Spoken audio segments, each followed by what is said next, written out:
America and the Caribbean, who will be the moderator for our next panel. uh, That is demographic transition and its implications in health and development in Latin America and the Caribbean, a regional outlook. The important thing about this roundtable is that will give us a broad view of the status of aging throughout the region from several angles: the angle of health, rights, demography, and then that is what gives us the context of the rest of this forum that will be fine tuning more and more into different subject areas. So, Dr. Baeza, if you please, thank you so much for being here with us. Dr. Enrique Vega, who will be the first speaker, he will be speaking from Washington. We'll do a little change here in the order of the agenda. Dr. Sabrina Hudan from FNUAP. She's having problems to get here, so she'll be on virtually. Dr. Sandra Wenchuan from ECLAC. If you want to come up here to the podium, if you please.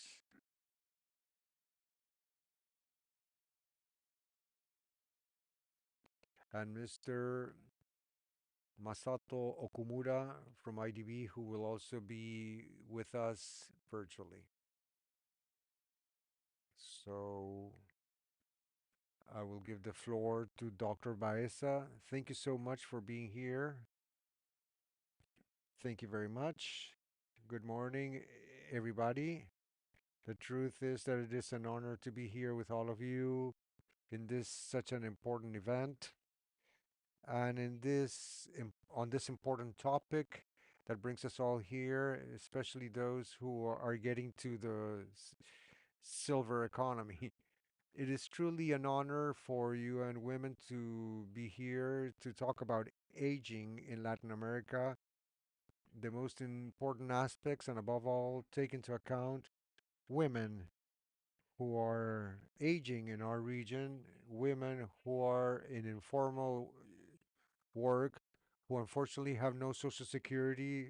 Bear in mind that it's 118 million women in our region that have no access to social security and social protection systems, and they are the ones that we have to think about, especially, of course, men as well, but especially women. And from UN Women, I wanted to show you this vision, and we're very grateful for having been invited to be in this, especially Dr. Del Pinel, who is the president and organizer of the Silver Economies in Latin American Forum, and that's why we're here in this space. And I'm very happy to be in a panel that is very distinguished of colleagues from the UN and from IDB.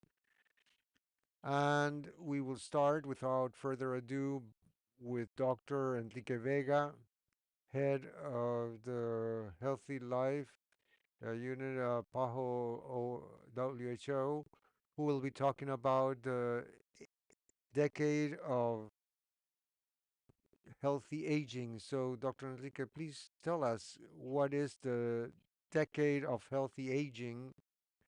And thank you so much for being here online with us. And the floor is yours, sir. I don't know if you can hear me well. Enrique, if you can speak up. Perfectly. Thank you very much. Perfect. Welcome. Thank you. Very kind of you.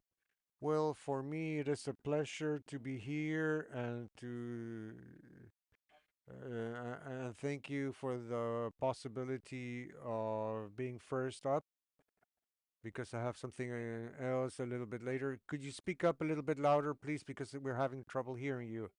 Yes, I don't know if you can hear me now. Oh, yes, we can hear you now. Thank you so much. I was saying I would like to thank Sabrina for giving me the opportunity to be first here because I have another meeting that I cannot delay. And of course, Arlette and all the colleagues for the opportunity of participating in this panel. Regarding the decade, well, this region, well, it's had a history of a lengthy history of work in the area of aging. It's the first region in the world that had a resolution regarding aging and health approved by the ministers of health of the region.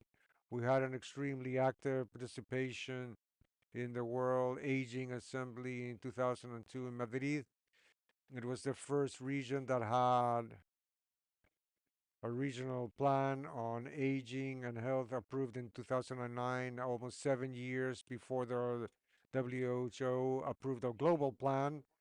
And of course, uh, most likely later, Sandra will talk about this later. It was the first and only region that is inter-American.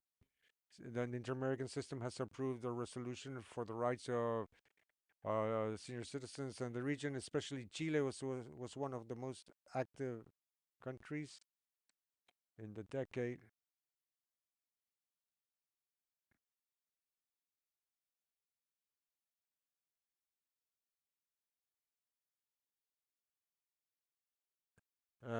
Perhaps somebody could help us with the audio here. We're not getting the audio through. Hello?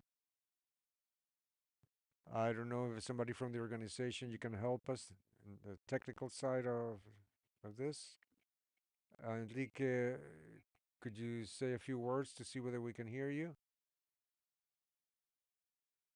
Can you hear me now? No, we can't hear you. Just hold for a sec. They're trying to sort this out.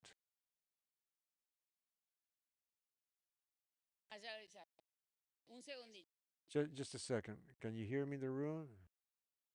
I don't think so.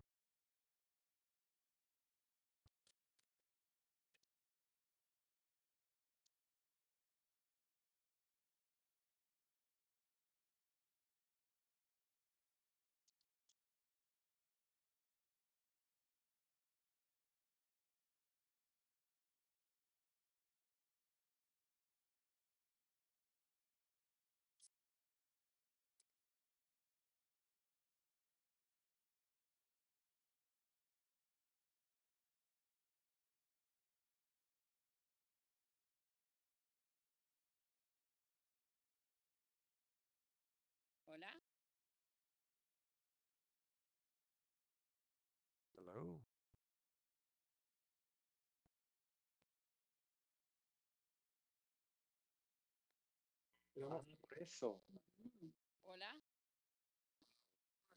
Hello? Oh, it's a great shame. What happened?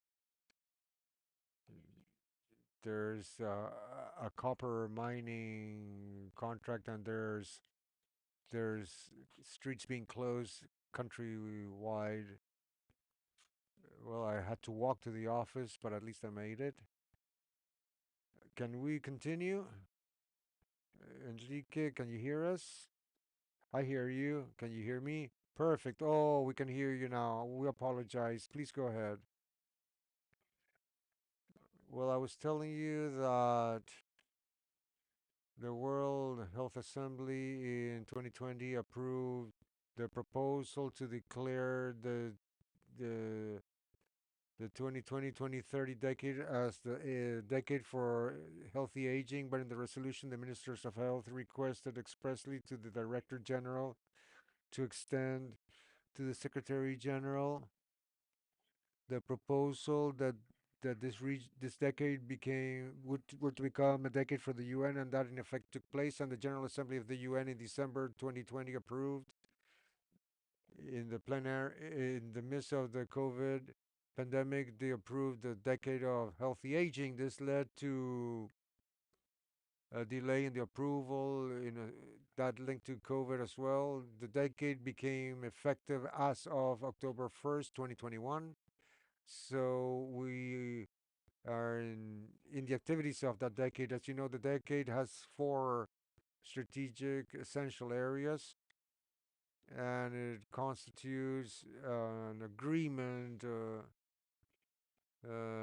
catalytic agreement between among all the organizations and agencies of the UN system and all the member countries, but it also attempts to bring together all the efforts associated, efforts from the civil society, academia, and the private sector, and other institutions, but especially the participation of the elderly.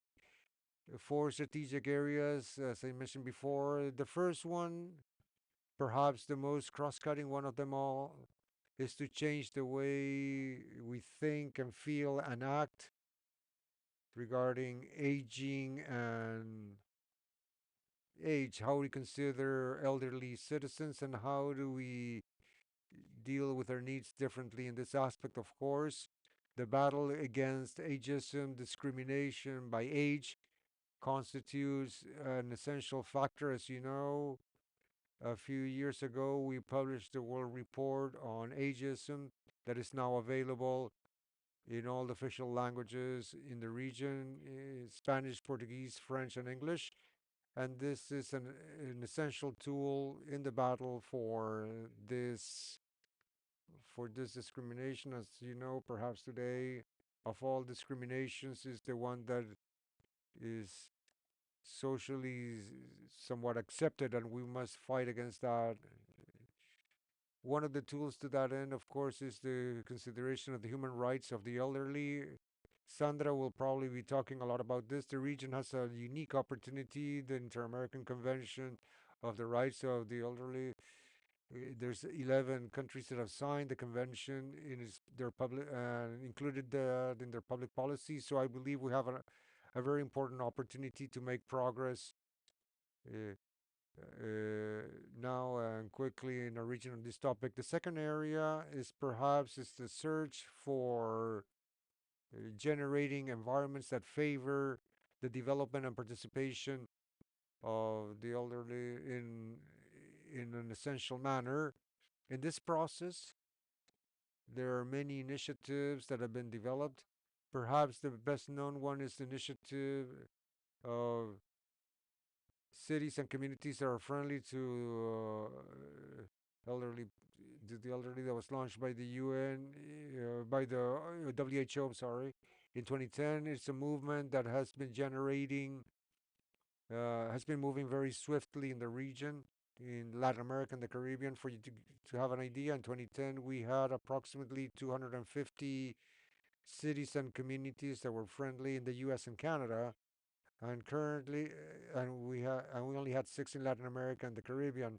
Currently, we have over 1,000 cities and communities that are friendly, that have a political commitment from their mayors and municipal councils to participate in this process, and that among the thousand, over one half now correspond to Latin America and the Caribbean. We have over 60% of the communities and cities that are around the world, and not the Latin community. I mean, the communities that are Spanish speaking are the ones that are growing the most in this movement in the world. Undoubtedly, that has to be an opportunity that bolsters the vision towards the local and the vision with more clear vision of the participation of the elderly in the process. The third and the fourth are quite related. The third one has to do with seeing how do we make health systems respond more clearly to the needs of the elderly. Currently, unfortunately, the difference between life expectancy and the expectancy of healthy life in the region is very marked. Over 11 years separate these figures. There's a gap between life expectancy, and life expectancy is approximately 11 years, which is much more important for women than men. Women live longer than men in the region, but live longer with disabilities, illnesses, and dependencies. We need that the health systems transform the way they act on the systems, and that they put the spotlight in the prevention on the dependency on care, and the strengthening and development of skills that allow us to improve the health of the elderly, conceptualizing that health as the capacity to improve their functional skills that would allow them to do what's important for them. But in association with that, we also need the development of long-term care systems in the region. Long, long-term care that is mostly focused on the development of uh, a vision to long-term care that responds to the needs and rights of those people that rely on care, but not only the people that receive care, but also of the people that provide that care. And as we heard before, essentially are is women. Over 90% are women, quite often elderly women that need that care. Currently, we're in the process of implementing the decade. Many countries have developed their national plans right now, and before the end of the year, we will be reporting we will making preparing the first report on the movement of the decade. We are very positive with what is happening in the region, with the outcomes we're getting. So I hope that all this movement, the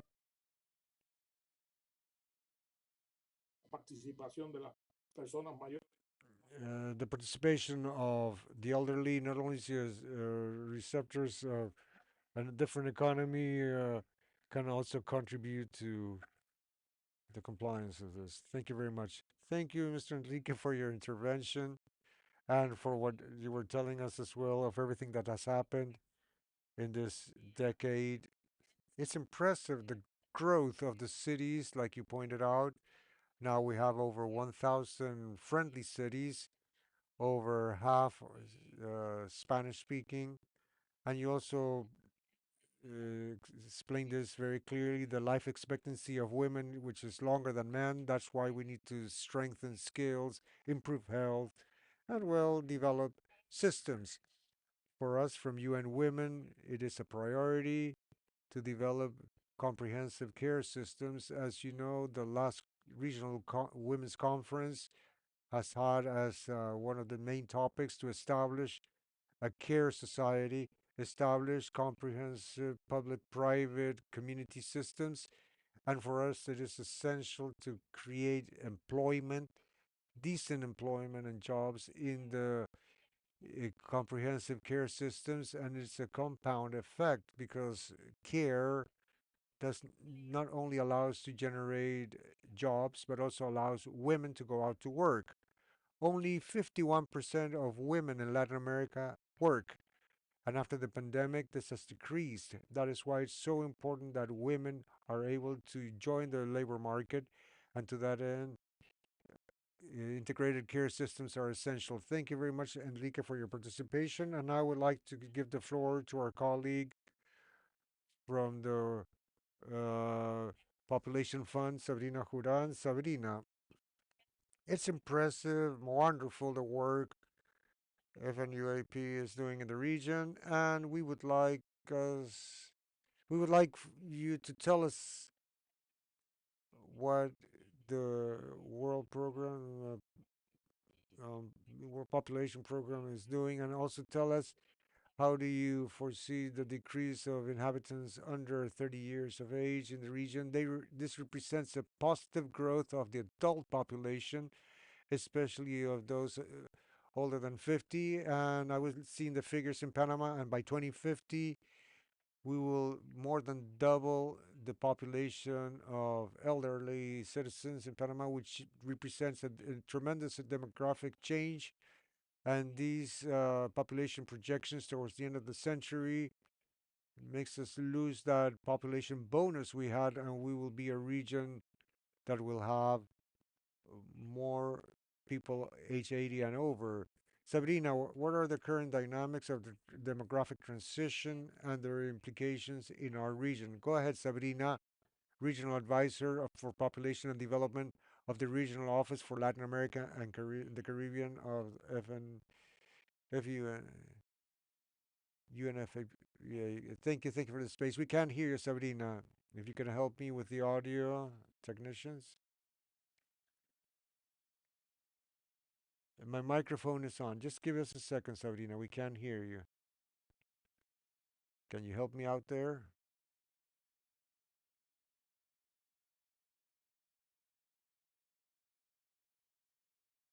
Sabrina, yes, it's on. Everything is on.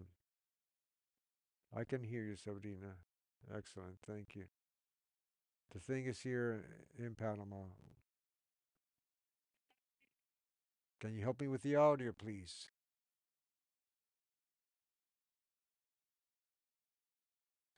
Yes, we got in touch with Sabrina with chat to see if she has a problem. See if you can help. Sabrina, you're gonna get a chat. No, no, they can hear me well in the chat. They can. Can you hear me? Yes, she can hear me well, but we cannot hear her.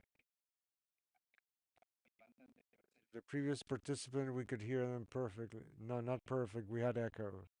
It was difficult to see what we were talking about. Sabrina, ¿tu volumen está alto? ¿Puedes verificar si tu volumen está alto? Sí, no te oímos. My volume is at the top. My microphone is on. I got everything at max. And I can hear perfectly. We're having technical issues here. Can you hear Masoto? Can they hear you, Masoto? I'm not certain. Hello, hello. Can you hear me? Masato, mientras tanto.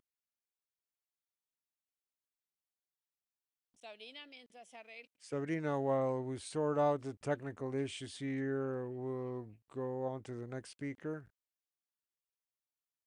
Masato?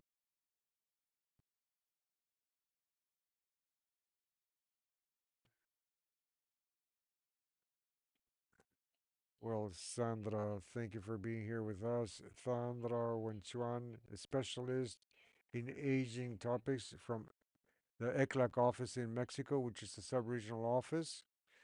Well, Sandra, I would like to ask you, just give me a second, since the order has been all moved around. Here we go. Well, if you can help us, Sandra, to understand what are the consequences of regional aging in terms of human rights and public policies. And I apologize to Sabrina while the technical issues get sorted out. We'll listen to Sandra, who is with us here. Yes, go ahead, please. Please go ahead, Sandra. Thank you. Sandra will be addressing the audience from the podium. Yes, it's easier for me. Yes.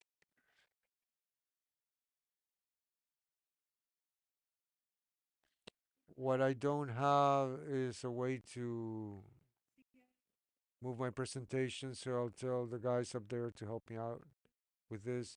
And first of all, if you could put my presentation on screen. Well,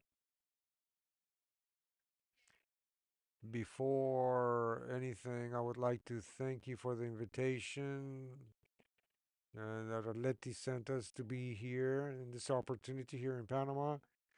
For me, it is a pleasure to come back to this country, to this city, to this country with which I had a lengthy work experience in 2004 up to perhaps 2009. It was a good experience from '04 to '09, where we worked on the first national diagnosis on the situation of the elderly in Panama. After that, we supported the preparation of the policy. We continue with the elaboration of the plan, and we also were working on matters related to the law. The interesting of this whole process in Panama is that it took place prior to the Inter-American Convention on the Protection of Human Rights of the Elderly that was approved in the OAS in 2015.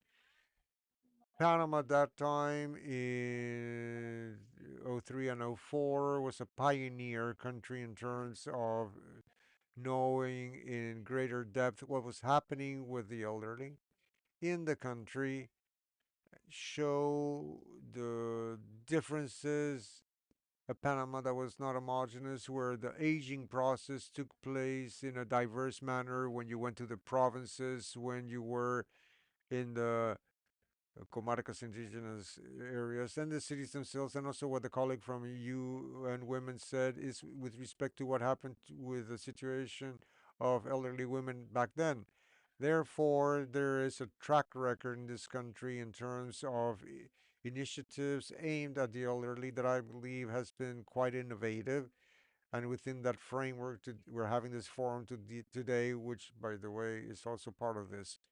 I would like to work a little bit on this topic of aging, human rights, and public policies, trying to deliver to you some elements related to the demographic change with the social protection systems, with the situation of the elderly that are the basis, I would say, the conditions that are required and that in many cases have to be modified to promote a silver economy. I believe that I'll talk on this side because I am unable to see my presentation. Okay, let me give you the microphone here. Okay, there we go. Very well. From over there, I couldn't see the presentation.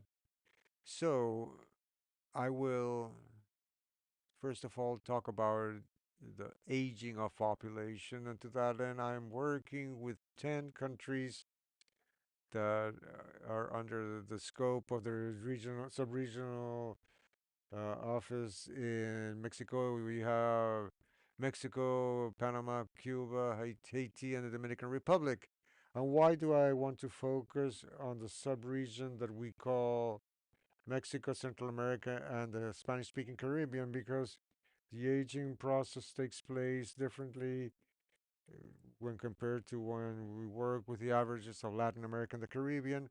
Just like Panama has different track record from the rest of the region. Also, when we work at the level of the sub-region, we find differences. And well, this is the population structure for 2003 in the sub-region. And what you can see is that it's still a pyramid where most of the population is concentrated in children and young people. Why does this happen? Because these are averages.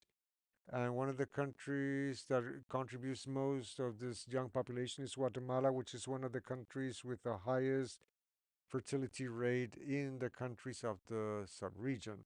Now, this is the outlook of our sub-region currently, but when we move along, and our colleague already you mentioned this, when we go to 2050, the situation changes quickly, and we'll find that any part of the region, most of the region is between ages 35 to 49.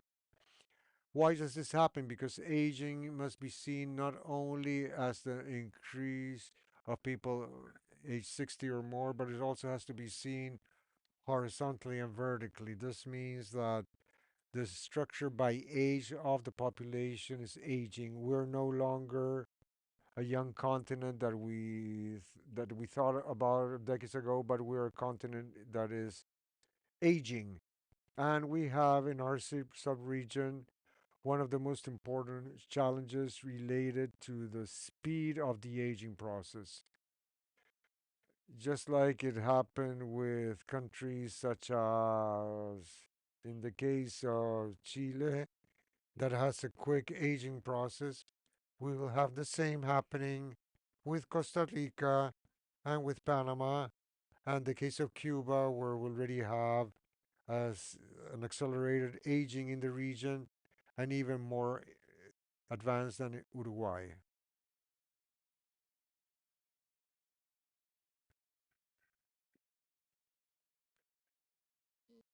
Next one.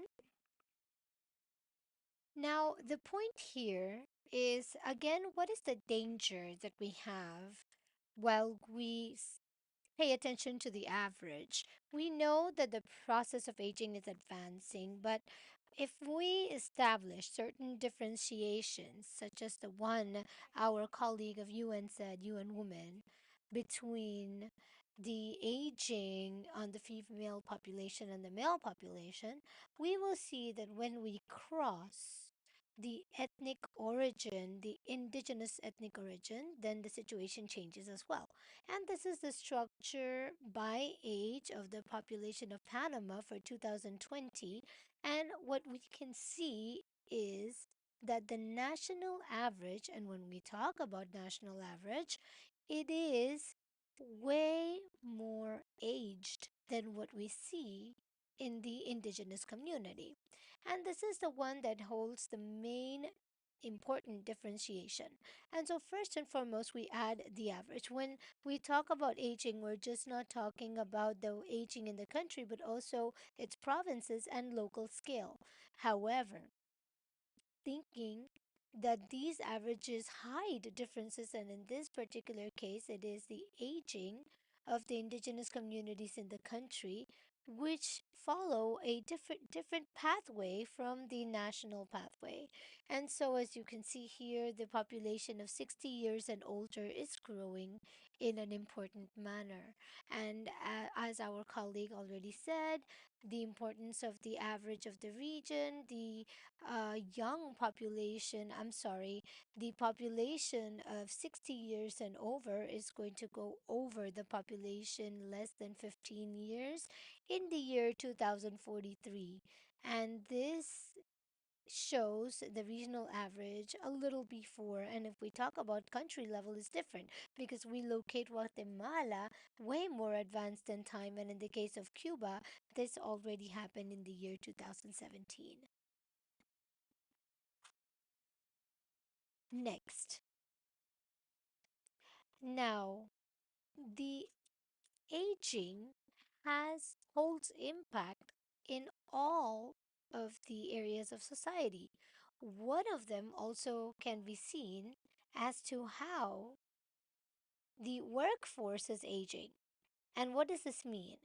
That every time the average of the population that is within the workforce will be aging. And so this there is an example that this might happen quickly in the case of Costa Rica, for example, that in the year 2009 the average age of the population was 37 years, and when we go through the year to when we see the year 2019, that was 38.8 years. And what what happens in the case of men? So what happens in well, that was the case of men. So what happens in the case of Cuba? In 2019, the average age of the workforce was 41.1 years, and in 2020 was 46.6 years. And so, what does that mean? That the half of the population of the workforce is below that age, and the other half is above that age. So, these are countries that are showing this process in a differentiated way, but they're going to hold an impact in the silver economy that we're talking about yesterday. Also, there is an impact in intergenerational sections in the workplace. So there are many multi generational places that have three different generations. And so when we analyze aging, we can do that at personal scale. But if we look at it um, by area, it is or by homes, some are higher, but some may say that they have homes with one person um, who is older, but there are homes with different generational ages. And so Arlene was talking about that, where we are coexisting between children, parents, grandparents, and sometimes we also include great grandchildren, or great grandparents. And so this establishes a change in social relations, but we also have to establish a differentiation based on other indicators. And let me know about the time. So let's move forward. I Once we have established that, what I want to do now is analyze some of the gaps of social protection that also have to do with this internal differentiation and these conditions for silver economy. Here we have, for example, the sub-region, which is a case of 9 countries, the coverage of social protection by population, and you will see that the priorities that we can see at government level do not always have to do with with the demographic transition. In the case of Mexico, we have a very clear example. with universal pension for people who are 65 years or older, today Mexico is positioned over other countries regarding the attention to older people. It is different in the case of Guatemala, and in the case of Costa Rica, there is a very strong emphasis in the coverage of social protection in people with disabilities. Not all people of the subregion of the first quintile of income have the same income, and so you already have an inequality there. So in the case of urban areas in Dominican Republic, which is 41.7% of the people most of the poorest people in the country, do not receive any sort of social benefit. And so this goes down to 15.5% in Panama, and in the rural landscape, we also have a differentiation. And so not all of the people of the poorest quintile have sufficient attention or adequate attention in order to comply with the needs. And then you have the differentiation between the urban areas and rural areas. So, in the case of Panama, you can see that in the first quintile of income, there is close to more than 80% of the population that receive insufficient pension. I mean, I could call this like a pension, but they're not insufficient per se. We're talking about the case of women here. But there is a very important difference here, the difference of gender, because when it's about men, the number goes down to around 60%, 20 percentile of a difference, which is a very huge difference. And so now, the investments in social protection, are they useful? Of course they are. And more so, the investment on social investments or investments that are not related to contributions. And so they are related to changes in inequality that affect population groups and between countries, between different aid sectors, and everything that has to do with public policies. Now, we turned this around very quickly. Why do I bring this forth when we're talking about human rights? Because what we observed is that we have a Inter-American Convention on Human Rights and Older People, which has been ratified by 10 countries until now. However, we have important disadvantages in some population groups in particular. Within older people, Within older people, there are groups that require particular attention. Women are one of them, rural people, indigenous people, people with disabilities who do not have the same access to benefits, services, and social protection and other type of social protection services. So, what is the challenge that when we talk about human rights is to precisely close the gaps of social protection, which is nothing more than gaps in economic, social, and cultural rights. So, this highlights important challenges for our society, but we don't have to see it like a particular process. I mean, looking at it as a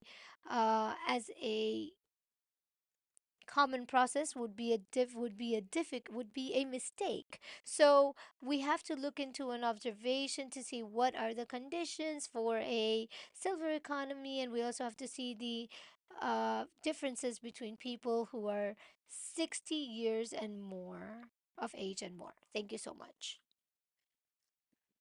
Muchísimas gracias. Thank you very much, Sandra. And I think we were concerned before listening to Sandra. Now we are more concerned because we know that this growth is way faster than what we would think. And this leads us to think as base of the system of social security. Because if we do have informal workers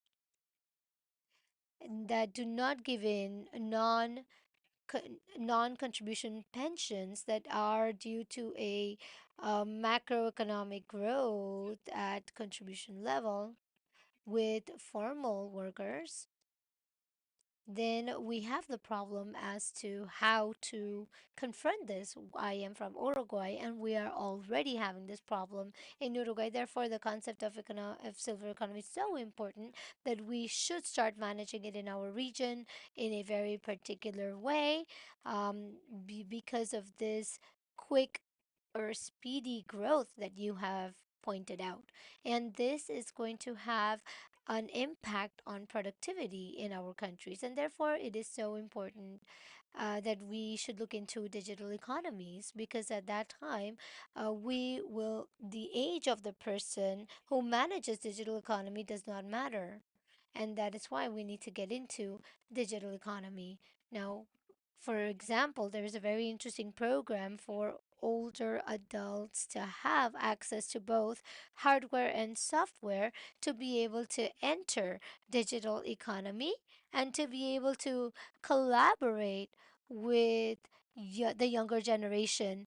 And so these are the examples that are happening in the world, like, for example, countries such as Japan, European countries. This is happening, and these are examples that we can hear from. So now let's see if we can hear from Sabrina. Sabrina, can you turn on your microphone? Yes, your microphone is on. Can you listen to me? Oh, this is great. I can hear you, Sabrina. I am so glad.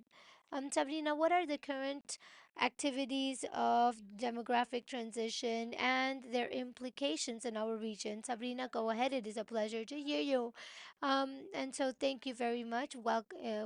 Very good morning to everyone, first and foremost. Thank you so much for the invitation. Thank you for the flexibility and the and enabling my virtual participation. And so, unfortunately, the circumstances on the street did not allow me to be with you in person. And a quick reminder of the order of the session, because my presentation approaches this topic from a more added perspective, to which the colleague from ECLAC already added a lot of details, a lot of disaggregation, which was very important in order to approach the topic. So, as I was saying there are some topics that overlap, but I would like to apologize in this change of agenda. So, all right. So the next years the upcoming years, we will have a moment where the demographic trends, where we already heard the growth of population, the changes in marriage and the composition of homes and international mobility are going to reflect deep social transformations. And even so, the demographic changes were known by the General Assembly of the United Nations as one of the mega trends that are going to give shape to our future. And so the demographic changes have powerful implications in order to reduce poverty and inequality and the condition of women in order to provide services, universal education, the um, the environment and development. So, and financing for development. So there are many SDGs that are being applied here at global level and at regional level, but also at country level as well. These demographic changes will be manifested in different ways, since the region, as we heard, is now more heterogeneous in demographic changes. So, we are talking about an advanced demographic transition and the end of demographic bonus, which is now advancing, meaning that there will be series of challenges for public policies, especially in terms of pensions, care, and health. And so now we're going to look into how this effect has been produced. The process of demographic transitions is characterized in the first stage for of the sustained decline of mortality and the decline of levels of yeah, and in order to define a basis in lower valuables in both bases. Tenida. In our region, we had a sustained decrease in mortality in the first half of the 20th century and a marked decrease of fertility in the 60s. This is also reflected in an increase in life expectancy that in 2022 is 73.8 years for both sexes, both genders, as well as a global fecundity rate of 2.5 children per woman. The demography in the region is also reflecting the growth of population. The growth rate in Latin America and the Caribbean has gone up from 2.6 by mid 20th century to only 0.7% in 2022. This process of the demographic transition gives place to two important phenomena: population aging and also the end of the demographic bonus. And now Latin America is one of the regions with greater speed or faster aging. And given this, the window for opportunity is also gradually closing. Here, we can see the changes, the averages. We can see the changes in Latin America and the Caribbean through the population pyramids observed in 1950, 2022, and the ones we foresee for 2100 based on the population division in the Economic Commission for Latin America and the Caribbean. The variations in the size of the population according to age gave rise to great transformations in the structure of population by age. And we can see, for example, that the base of the pyramid is becoming narrower and narrower between 1950 and 2022. We see an increase of the population in all age groups. And finally, in between 2022 and 2021, we see the decrease of some groups and increase in others. We see the group of people older, age 60 and older, increasing. This chart here shows very clearly the transition towards an older population. In the decade of the 50s, the population was growing in almost all age ranges, and clearly the ones that increased the most was the one corresponding to children, adolescents, and those under age 15. In the current decade, we see a decrease of the number of inhabitants under age 25 and a positive growth of the adult population in the region, above all in those age 65 and older.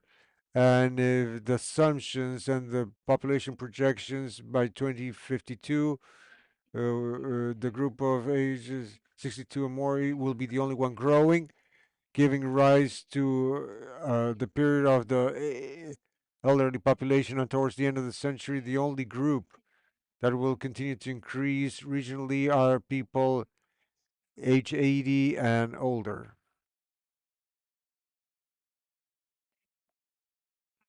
Okay, here we go. I forgot the transitions here. Each country is going through transition stages in different moments, and we can also see different rates of aging according to the country, depending on the provinces in the country. And this heterogeneity is also shown in the maps on screen. For example, the countries that are more ahead in aging with an adult population are Colombia, Brazil. Age populations are Chile, Uruguay, Costa Rica, and Cuba. There are also the countries under the regional mean are in the initial phase of aging, and these are the countries in Central America: Honduras, Guatemala, Nicaragua, and also Haiti in the Caribbean. And here we see the heterogeneity, the regional heterogeneity that is shown when we see the percentage of the population age 60 and older and 80 and older at a subnational level. And we also heard this from our colleague. We see the patterns with greater population of advanced age in the both extremes of Latin America and the Caribbean, from Mexico to Cuba and the Southern Cone. There is a coexistence in the countries, a great demographic diversity, and this demographic diversity that also reflects and it's the result of the inequalities among the different groups and different sectors of the population. Now we'll look a little bit into detail the different factors that influence this demographic transition. And this year we have, first of all, fertility. The main reason is that half of the countries in the region have a fertility under the replacement age. 29 of the 50 countries of the region have fertility rates below the regional average, which is 1.85 births per woman.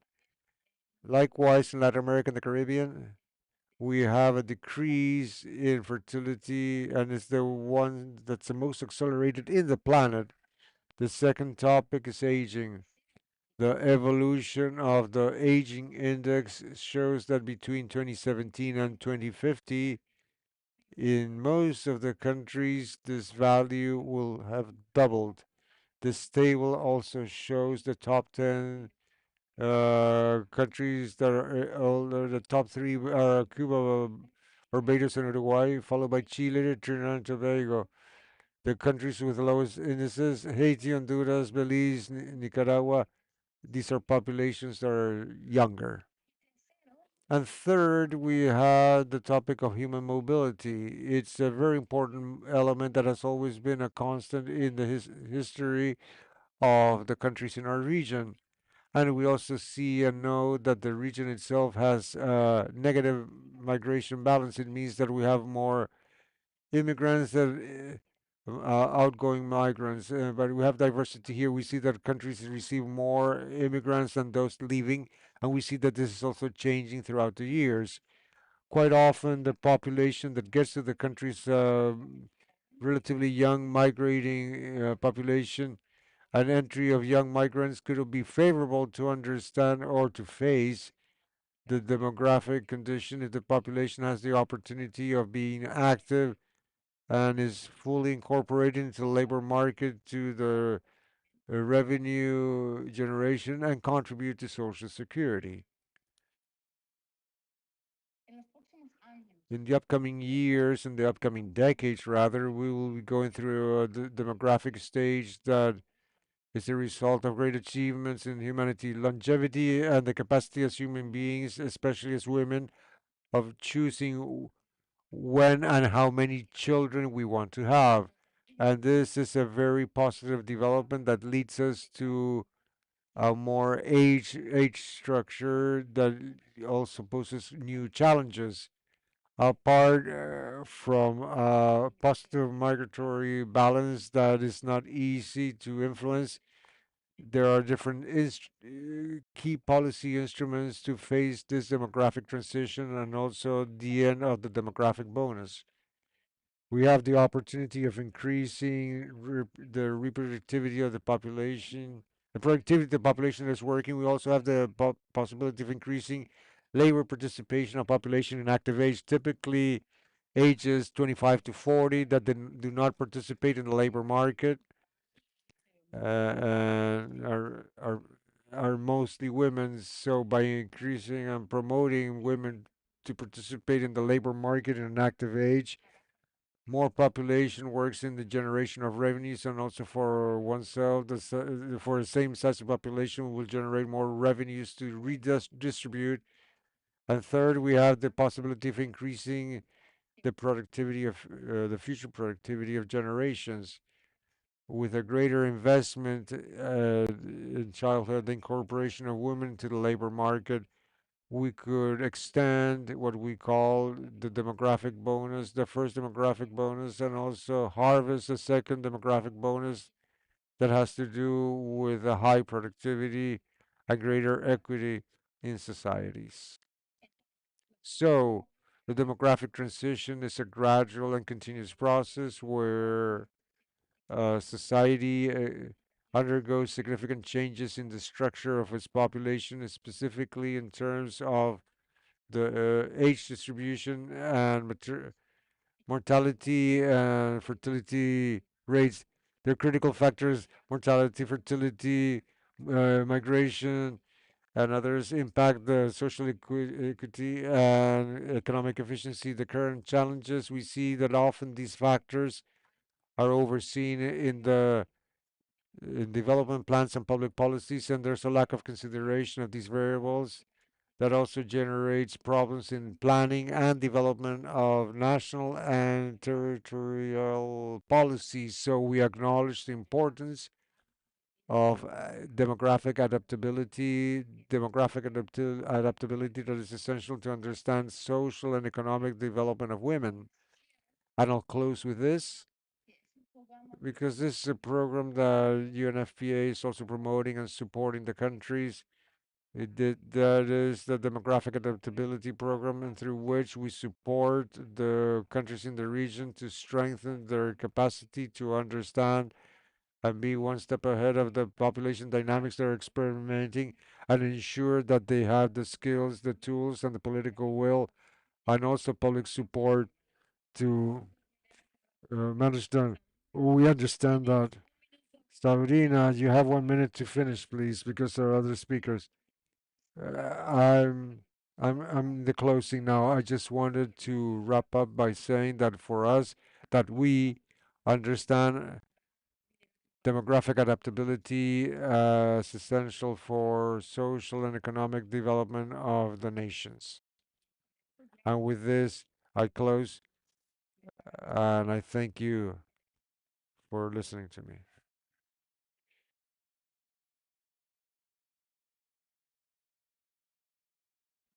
It's been very interesting. Your presentation has been very interesting and very coordinated with Sandra as well.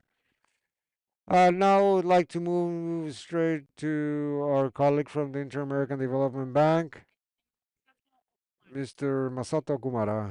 Masato is, oh, there we go. There's Masato. He's online. Mr. Masato, you have 10 minutes. Please go ahead. Thank you so much. How are you? Can you hear me? Yes, we hear you well. I'll, uh, okay, I'll put my microphone in mute so we don't have the echo. Good morning. Thank you for the introduction and the invitation. I am Masato Okumura from IDB Lab. Aware of the time constraints, I'll go straight into the topic, but I would like the opportunity to thank Aled and all the organizers for the invitation and my congratulations for this event. I'm from IDB Lab. Most likely, most of you know the IDB group where we have IDB, IDB Invest, and where I am, which is IDB Lab, which is the innovation laboratory for the IDB group and works mostly with entrepreneurs for development. And as IDB Group, we've started and promoted this topic of the silver economy since 2019. And now I wanted to share with you why this is a relevant topic for us and also for the region and for the development of the region and for inclusion. It, a lot of the data has been shared by the colleagues, and in order so as not to encumber you with more data. I still want, nonetheless, I have some important data that are will be a repeat of what we already saw, but it's okay. We are, as Sandra said, and Sabrina also mentioned, we're at the quickest aging in the world currently. Uh, 8 of 10 people are older than age 30, and it'll be the double, twice as much in 30 years. And this attacks the region is something that we have to understand thoroughly and imagine what will happen in a couple of decades from now. So a message we're sending out, and I think we all agree, is that we have to start getting ready and as soon as possible. And part of aging is what we've been talking about. People may become ill, lose physical strength, um, it's harsh, but it's a reality of aging. The capability to move, and so on, and this brings about fiscal sustainability challenges for the governments in the region. There's some data for Latin America and the Caribbean. Now, 12% of the GDP is for pensions and health. and in 2050 it will be approximately 19%, and that without any reforms. So we need some sort of reforms and innovations to alleviate this burden. And I'm from Japan, and in Japan, is already happening, and this percentage has also increased likewise.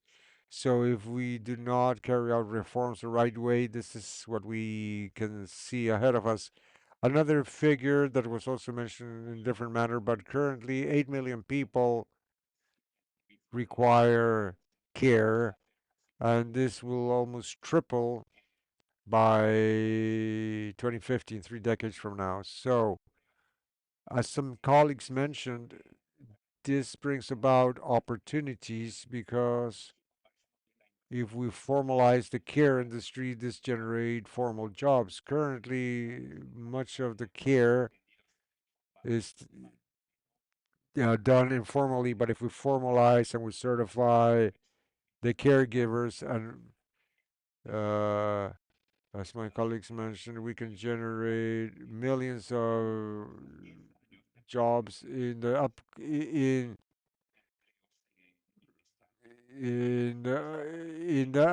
next 10 years. We can generate over 2,000 jobs, 2 million jobs. And we're trying to see here an opportunity to have employment and improve productivity for the elderly as well as for other generations. Something we're already doing. And I'm somewhat repeating the same information, the data presented by the other colleagues, but no, one of the specific actions that we're carrying out is this example, the Anacare from Mexico. This is an enterprise of the care system, and they create platforms where the caregivers, mostly female caregivers, can certify and train and look for a job, and connecting through this platform with the agencies or directly with the families that have the demand. And this is one of the platforms that we have. For example, there's a lot in this country where I am in the US, but in the region, we still do not see many systems of this type in the private sector, and we are supporting this innovation. The interesting thing is that the project has already been in place for 2 years, and there's been a lot of interest from the public sector as well, and they're interested in seeing how they can apply and introduce the system in order to strengthen the public system as well. So a message that I wanted to send out, adding to the messages already sent out by the colleagues, is a strong topic for the public sector, but the introduction, the innovation that comes from the private sector, especially the enterprises, may have important solutions, especially thinking about the challenge that is increasing exponentially as organic adjustments. Probably that will be not be enough, and look for the necessary innovations would be one of the keys to properly approach this subject. Having said all this, there's another part to aging. Currently, we have better health and more time, and we can continue to be more active. For example, as you see in the screen, in exercise, and perhaps more importantly, we can continue to learn and continue to work for longer. And how do we take advantage of that energy and capacity? On the one hand, to alleviate the fiscal burden of the countries, and also simply directly improve the quality of life of the elderly. Is This positive side is essential. I'll quickly share this photograph, this example. The gentleman to the left, I don't know if you know him, he's the CEO of Apple, Tim Cook. And the lady to the right is my dear and esteemed friend Masako Makaya. She worked for 40 years in a bank normally. She retired and started learning IT and using mobiles, smartphones, etc. And she wanted to play video games. but she couldn't find anything she liked because all video games were designed for another generation, and she came up with the idea of setting or program a video game, and she started to learn, and she liked it, and she launched a video game in the App Store, the Apple App Store, and this called the attention of Apple, and they invited her to an event in San Francisco, and this is a photograph at that moment. She is an example that breaks the paradigm and the ageism that all the elderly people are weak and weak in the digital environment as well. But now we have to continue promoting these initiatives to break away with ageism and fight against prejudice and so on and so forth. And thinking about these, we are working on two projects, one in Peru and another one in Argentina, in order to promote digital training, as Dr. Baeza mentioned. This is an essential topic, and Sandra also mentioned this. In Peru, with Fundación Romero, the Romero Foundation, we're going into a project of providing training courses for people ages 50 to 65, focusing on digital training so that they can continue being relevant where they are, and they also have better options after retirement when the time comes. So that's what we're doing in Peru, and something similar is taking place in Argentina in a project called Silver Tech, and we're also focusing on digital training. And the important thing about this project, Silver Tech in Argentina, is that there are partners, there are tech giants, Accenture, Google, Microsoft, etc., and they're already looking.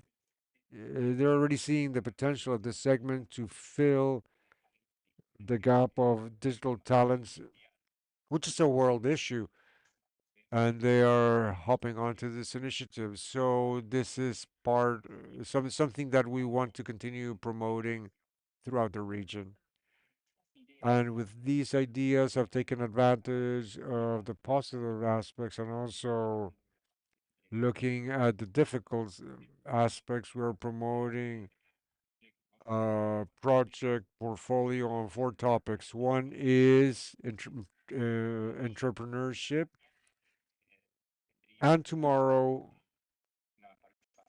you will have the participation of our colleague from Emprendeupe, which is the second one to the left, and also my colleague Nicole will be present, introducing sharing some examples of what we're doing. But we are having four pillars: entrepreneurship, health and care, it's important, talent and employment, and financial innovation, where we want to uh, avoid financial exclusion. For example, to promote entrepreneurship, if I have, for example, if I'm age 65 and I have a better idea, better entrepreneur idea, I go to the bank, I will most likely be having a hard time to get the credit because of my age.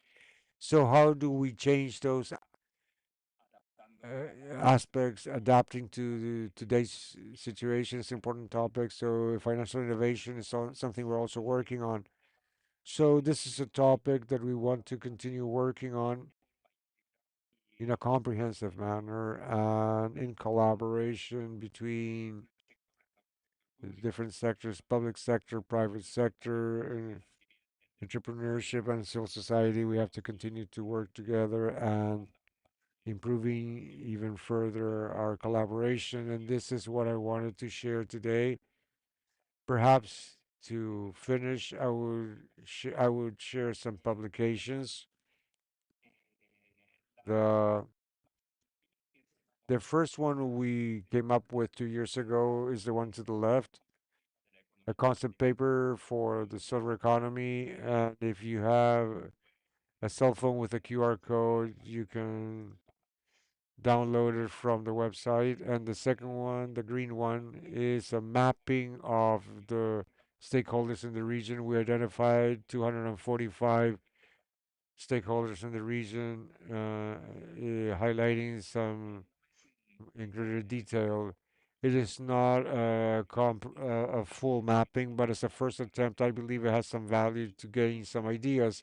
And silver finances is the one I just mentioned regarding uh, financial exclusion, how we can avoid it. We can see a lot of examples here outside of the region and in the region, and all these three publications are easy to read and quick to read. So I would recommend that you take a look at these if you haven't seen them. And the last one that we just published is the intergenerationality that was just mentioned is an essential topic, and not only on the family side and care side, but also in in any professional and labor environment, agencies, companies, etc., etc. The intergeneration issue is a topic that is how to take the most advantage from each generation. This publication is something we prepared with IED from Spain, and we are very glad to be able to have this first publication to have some ideas.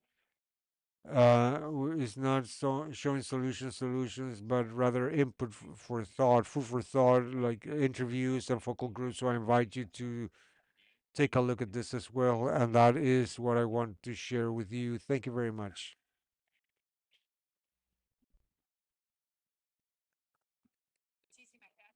Thank you very much, Mr. Masab. Very interesting. And also the opening that you did on the new and innovative projects that IDV Lab is doing in terms of care, and which is already a policy that has been driven by the Regional Conference of Women, because evidently the caretakers are mostly women, but we do require training, certification, creation of decent jobs in the area of care, and also the interaction with finances, intergenerational interaction, and also, as you highlighted, analyzing topics on finance, entrepreneurship, health.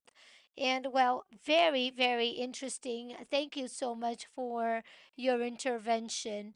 Now we will continue with the final intervention, the speech of Diego Bernardini, medical professor and author of many publications. I don't know if he's here or is he online? Oh, it's recorded. All right, let's go ahead. We're going to have the recording then. Thank you so much. Hello. A pleasure to be here with you in this inauguration act on the economies of on the Silver Economy Forum. I would like to thank Dr. Arleti Kinen, and it is a pleasure for me to be here sharing with you these minutes of reflection. My name is Dr. Diego Bernardini, and I have been asked to share in these 10 minutes some aspects of analysis, and I hope you welcome the analysis and the reflection. When we talk about silver economy, or as I like to call it, the economy of longevity, because I feel that it is a word or a more comprehensive topic and word to which this phenomena reflects.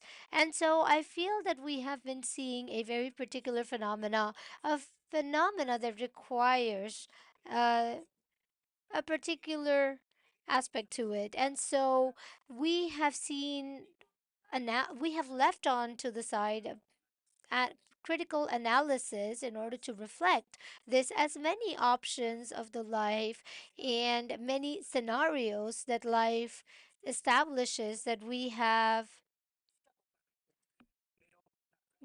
created. And so I'm going to mention a Portuguese poet, Fernando Pessoa, that we have here in order to invite, if you may, these points of view. The main danger of this area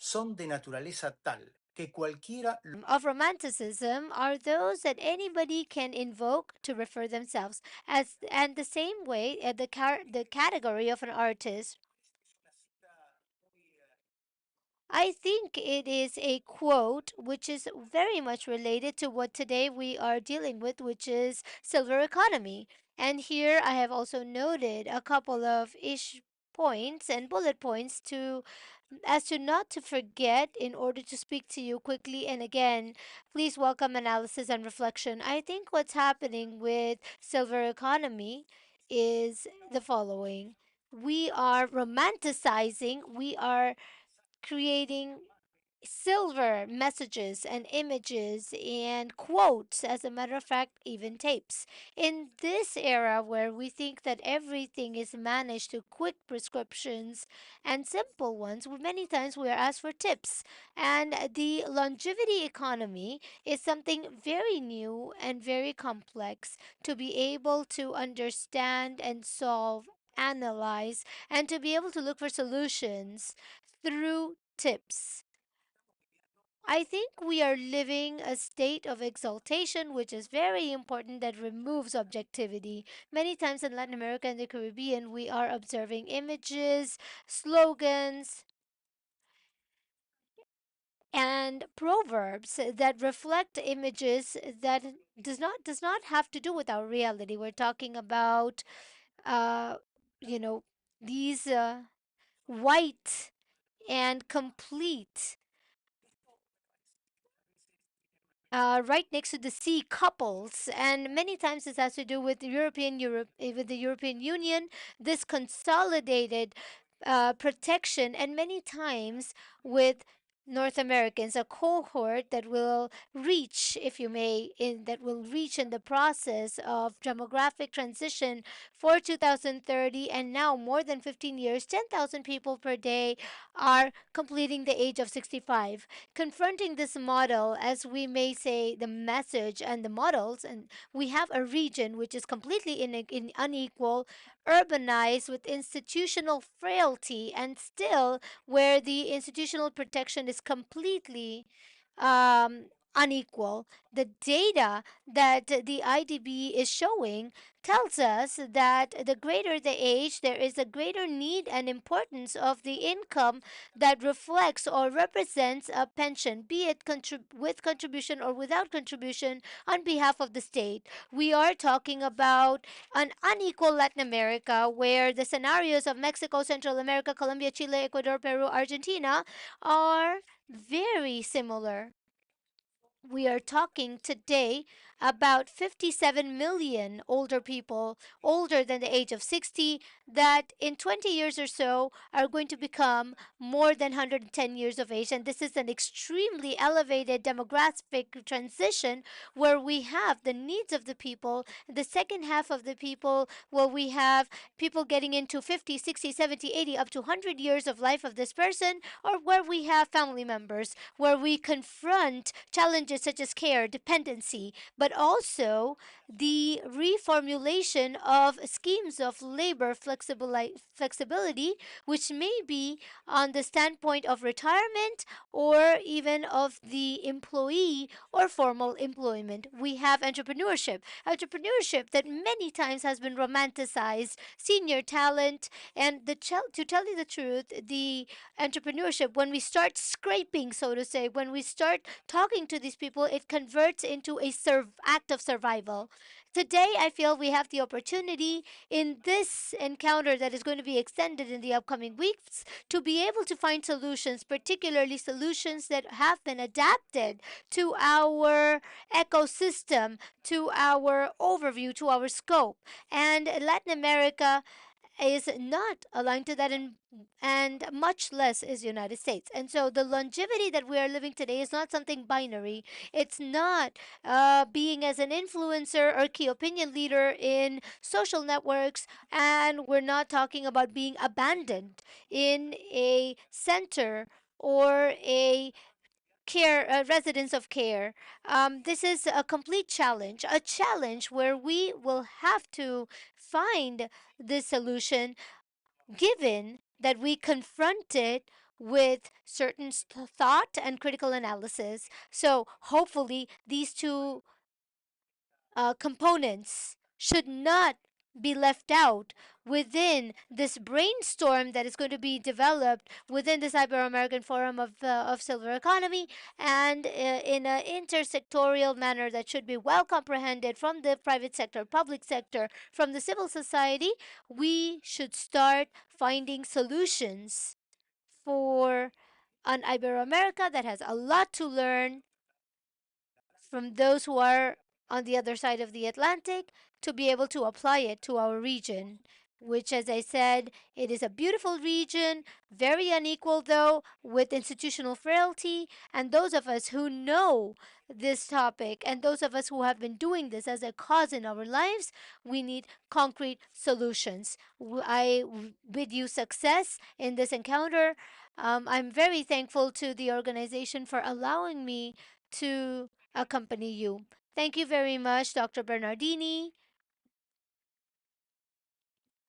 No, Justamente hablando de ese análisis crítico que tanto necesitamos. so, thinking about this critical analysis that we so very much need, allow us to do a small summary after listening to these excellent speakers. But yes, I would like to tell you that the populational aging, in terms of populational aging, all of the speakers agreed that this has been happening with a lot of speed, more than what we thought, not just for the reduction in fertility, but also in the improvement of quality of life. In second place, this is taking us to low economic and social development unless we apply or we establish some reforms. I was very impressed by one of the presentations from IDB that right now we have 12% of the GDP, and within not within a short period of time it's going to represent the 19% of it. So what can we do in order to generate resources in order to finance our populations, and also rates of inequality that are growing? Unfortunately, they are persistently high, as Eclac mentioned. This inequality characterizes our region, and also the low productivity characterizes it as well. So that is why it is very important to have upscaling, rescaling projects, a relationship with technology and older adults in order to continue looking into this economy and the well being of older people. So I highlight or reiterate the creation of integrated systems of care is fundamental. And I celebrate that the government, the Panamanian government, the Minister of Social Affairs has created a bill to create a care system in Panama. I hope the Congress discusses it very soon, and that Panama would be able to have this care system that it so needs, as we saw yesterday, according to what the minister presented. And by 2050, we will have 30% of the Panamanian population will be older adults. Today, the reality is different, but in 2050 is approaching faster than we think. Therefore, I would like to thank and congratulate the organizers. Thank them for thinking about the older adult women who live longer but also have more problems because we have less access to decent pensions. And that is why it is so important that we should talk about social security, and we should talk about the inclusion of women in labor market as part of the solution of this problem. And so thank you so much, and I wish you a lot of success in these upcoming days, and congratulations for this seminar.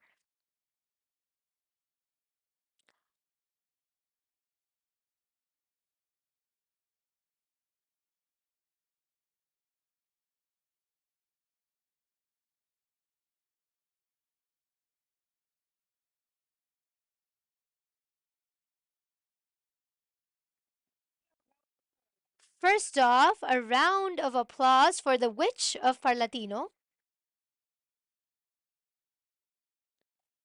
to see whether she can leave us alone.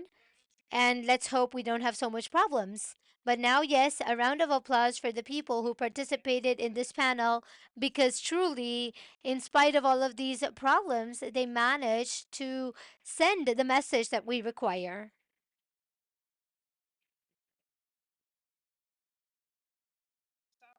As you all know, we are very much behind in the program.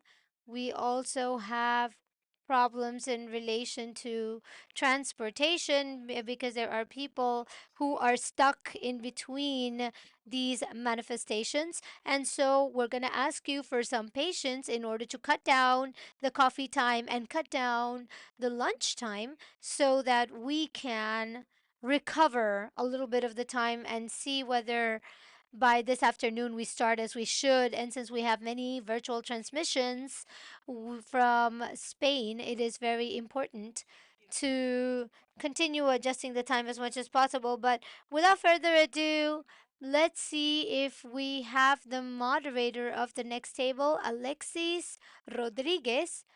Oh, that's great. He was sending me pictures of the traffic and that the police had closed down the bridge and whatnot. But thank you. Thank you so much for being here. So, we live now we're in a regional overview from many aspects, and I think two elements are very clear. One, that there are many angles, at least four angles, to be able to understand and to be able to start thinking on civil economy. First, it is a a chunk of elements, not just starting from the perspective of health, the perspective of development, the perspective of human rights, and the perspective of finance. So, to be able to demonstrate at country level and see how this influences the SDGs in order to so that we don't leave the older people behind in the SDGs. This is the next roundtable where Panama offers to talk to you about some of the elements as to how the country is responding unto the SDGs from different perspectives and many of the challenges that are common in many countries of the region. So, with you, we have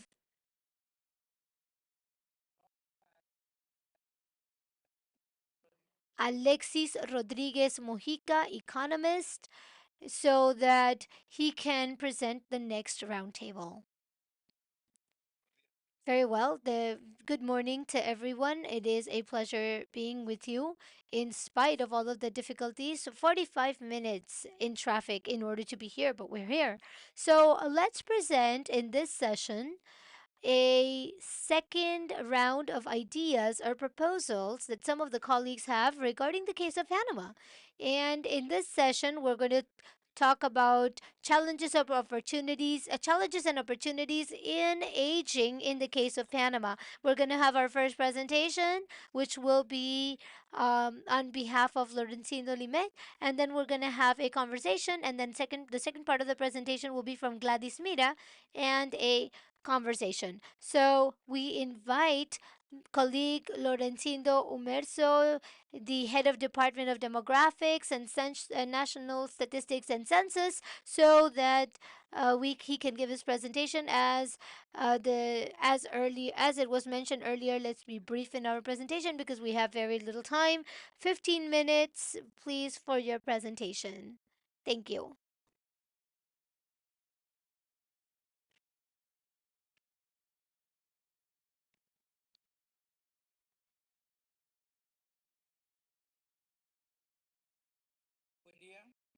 Good morning, everybody.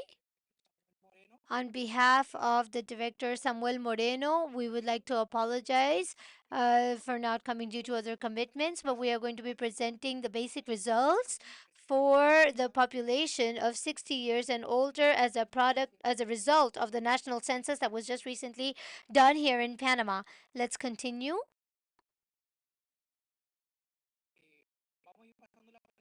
We will go over the presentation in order to continue here. almost 33 years ago, the General Assembly of the United Nations designated October 1st as the International Day of Older People, with the objective to achieve that the older adult would be active for longer time within the society through the promotion of new programs and public policies that humano y económico. Como sabemos, el envejecimiento como parte de la transición demográfica es un cambio gradual que experimentan las poblaciones en su estructura por edad, con un aumento sostenido de las personas adultas y adultas mayores y una disminución de las personas menores de 15 años.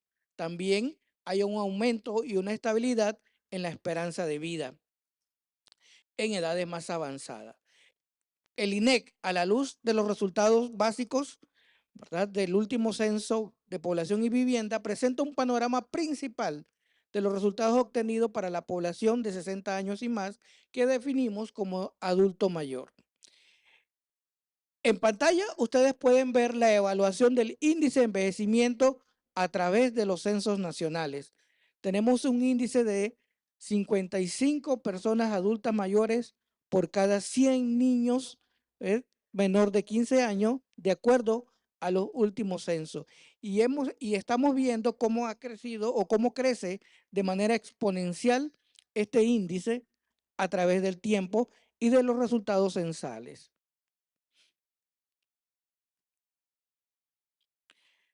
También podemos ver la evaluación de las poblaciones, ¿verdad?, a través de grandes grupos. La línea roja es la población de 15 a 59 años, crece de manera exponencial. La línea morada es la línea de la población de 60 años y más, que está creciendo y teniendo un comportamiento también de tipo exponencial. Y estamos viendo la línea azul, donde prácticamente no se mueve, porque esto nos da y lo que nos ofrece es un bono demográfico donde la población menor de 15 años se mantiene estable. También podemos ver en el gráfico que en azul es la tasa de crecimiento de la población menor de 15 años. Hay un descenso, de ese crecimiento. Sin embargo, en la línea morada, la línea quebrada, estamos viendo que este crecimiento en la población de 60 años y más es mucho más rápido. Fue de 60% más que en el periodo 2000-2010.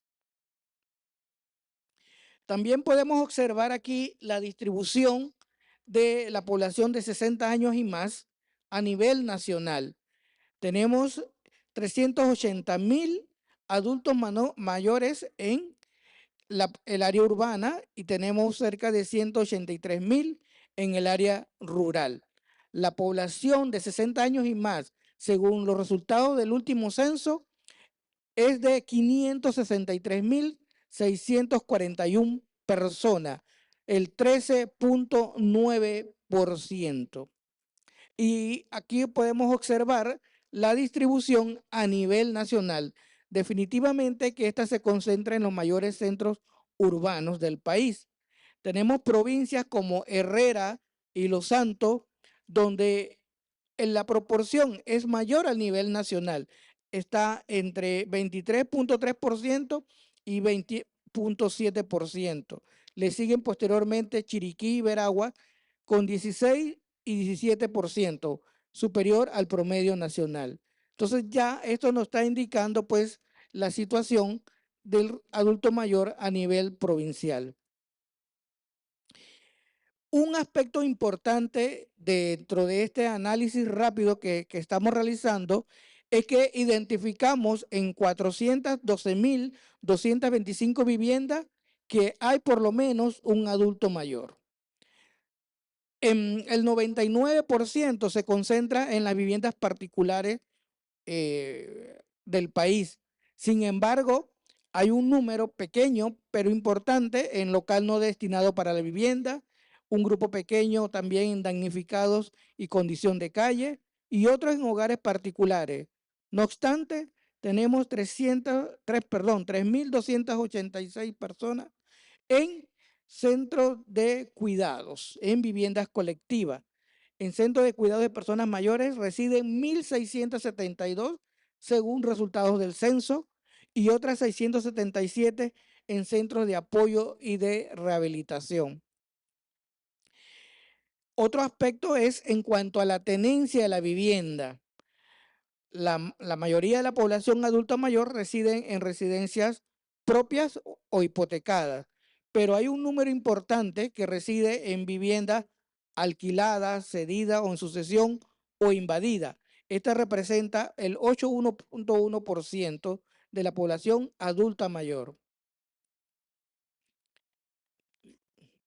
También el acceso a agua potable. La mayoría de la población adulta mayor tiene acceso al agua potable, un indicador importante. En otra proporción alta también tiene acceso al alumbrado eléctrico. Sin embargo, observamos pues aquella población cerca de 23,000 sin acceso a la luz eléctrica. Con servicio sanitario también tenemos una proporción alta. No obstante, el servicio sanitario de hueco y letrina también es usado por más de 67,000 adultos mayores, una proporción baja pero importante en aquellos que no tienen. El tema de la recolección de desechos de la basura, los indicadores muestran que un alto porcentaje, 75,9%, tiene acceso a la recolección de la basura. El uso de combustible, ¿sí? Tenemos un grupo también importante de adultos mayores que todavía utilizan leña, querosín, carbón. Esto también es importante dentro del tema de salud de la población adulta mayor. También podemos observar las instalaciones del agua para beber dentro de la vivienda, ¿sí? Cerca de 35,000 adultos mayores To 35 older adults have water to drink outside their households. This has to do with barriers of mobility within this population. Older adults that have used a cell phone within the last 3 months, 28.8%, computers 82.7%, and access to internet 52.9%, and we can see the use of technology, information and communication, access, older adults under the coverage of Social Security. We have 72% of older adults with coverage on Social Security. We self recognition and disability, 34% was declared as Afro descendants, and 9% declared as indigenous, and 13.1% are older adults that have some sort of disability. Limitations. In terms of disabilities, we have physical disability, visual disability, and hearing disability as the main ones. In terms of limitations, we have difficulties to be able to walk or go up and down stairs. It is this data is important, and it is available in our website. The results of the census are important.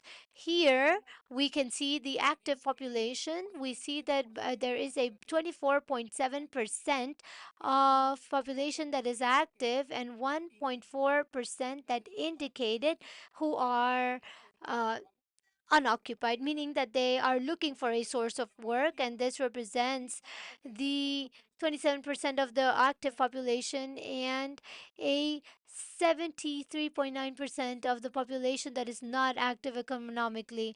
The unemployment rate was calculated at 5.5% in women, 2.8, and 6.6 uh, in the male population. Los indicadores van a estar también pronto So then it is soon. This is going to be soon available in dashboards, and I already showed. And these are the numbers I showed for older adults. We already have the dashboard for total population by household and educational level, and we are going to have it by household and indicators of older adults on the dashboards that are soon going to be available to all of the users. Thank you so much. Gracias, colega Lorenzo. Thank you, colleague Lorenzo. Due to time constraints, we'll invite our colleagues that will participate in the conversation on public policies, SDGs, SDG 1 and SDG 3. There is no poverty and good health and well-being. These are persons that are well known, very well known by you. The first one is colleague Iracema Daumada, uh, National Coordinator for Elderly Adults, Ministry of Social Development, and Diana Varela, Head of the Elderly Adult Section of the Ministry of Health. We'll invite them up here to have a little conversation with them.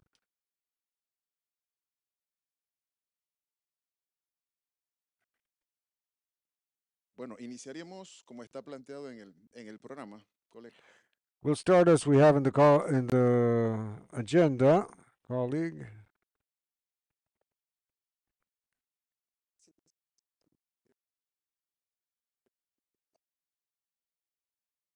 Muy buenos. Good morning, and I apologize. We've had several issues today. As Alexis mentioned, to get here, we really have issues, but we're here finally. From the Ministry of Social Development, from day one of our arrival, we worked strongly with an efficient team that has collaborated with a lot of commitment in the updating of the legal framework that were completely outdated in the Ministry of Social Development. This basically took us 2 years, and we've worked apart from pandemic times. We had to be very serious to work in collaboration and in network with public and private institutions that had to do with the pandemic. We have to say that the follow up we did from the Ministry of Social Development in collaboration with the Ministry of Health brought us a lot of satisfaction, even from the point of view of the work with the long stay care centers that were not very well coordinated in the country, and the pandemic helped us so that this relationship between the regulatory body, which is the Ministry of the Social Development, and the long stay care centers, so see the importance of work jointly with the ministry in such a way that efficiency in the precise information to deal with cases, first of all, with COVID and biosafety elements, to transport the elderly adults at that time to the hospitals and do the swabbing, and then the solidarity plan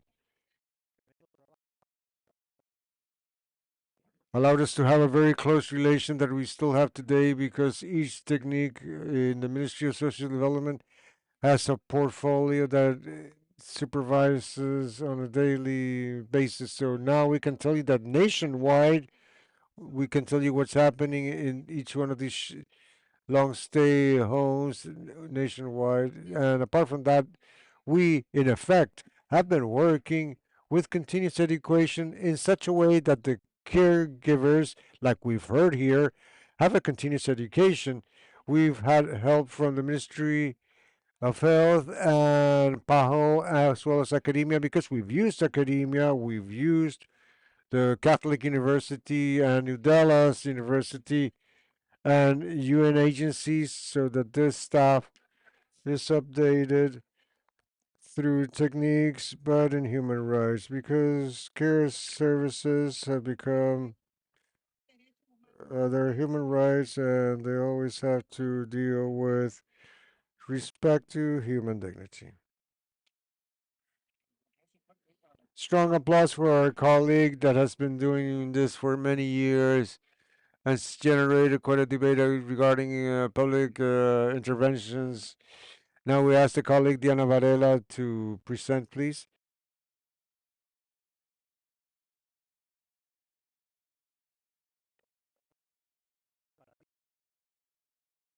Good morning. Thank you, everybody, for your presence. In spite of the inconveniences, as the organizers mentioned, you can see here that this event is important for you. And before we get started, I would like to tell you that while I was out there waiting for other colleagues to arrive, I was very impressed to see two ladies that I see here walking from, perhaps they don't have a vehicle or public transportation.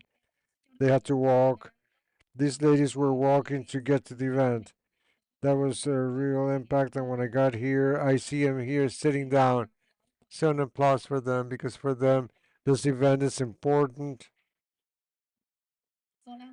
It's the two ladies that are over there with using hats in the back. They were applauding. I didn't know I was talking about them. Well, regarding health, regarding the elderly, we've been working throughout the years, and since I've been in this position as coordinator, head of this section in the Ministry of Health, we've revisited tasks that were not complete. As a country, we have not stopped working. This year, we receive an acknowledgement for carrying out the HARD strategy, which is the cardiovascular risk prevention campaign that focuses on primary care for hypertension, diabetes, and dyslipidemia. These three diseases in different studies always come up as the main morbidities that elderly people have. And Panama and Latin America is a beacon and an example for other countries of how we should develop the strategy in primary care. So this is an achievement for health. It is true that just like the people that have used the floor before us have mentioned, that life expectancy is increasing, but it's not increased on its own. It's because we've achieved achievements in health and well-being, and this is something we should highlight. Apart from the hard strategy, we're also considering at all times social participation of the elderly in all our projects. So we have the reactivation this year of the Healthy Aging Commission, which is made up not only by the Ministry of Health and the Ministry of Social Development, which is our greatest partner for elderly, but also made up by different government institutions that help us to push this wagon that is usually is quite heavy, but not impossible to push, in benefit of the elderly, in benefit of the respect to the rights the elderly have in different aspects. We work hand in hand with different universities, and this year we'll make an addenda to the decree created by the Commission of Healthy Aging, because we consider that some institutions that in 2019, when this executive decree has been signed, some institutions were not included, and these are important for the development of the physical, mental, and cultural development of the elderly. We cannot stop working for that civil society who are the ones who are going to tell us what are their needs, so that then we can prepare the public policies and health policies in agreement with their needs. Often, throughout my professional career, I come from the local level, after that, a regional one. I'm now in the position I'm at.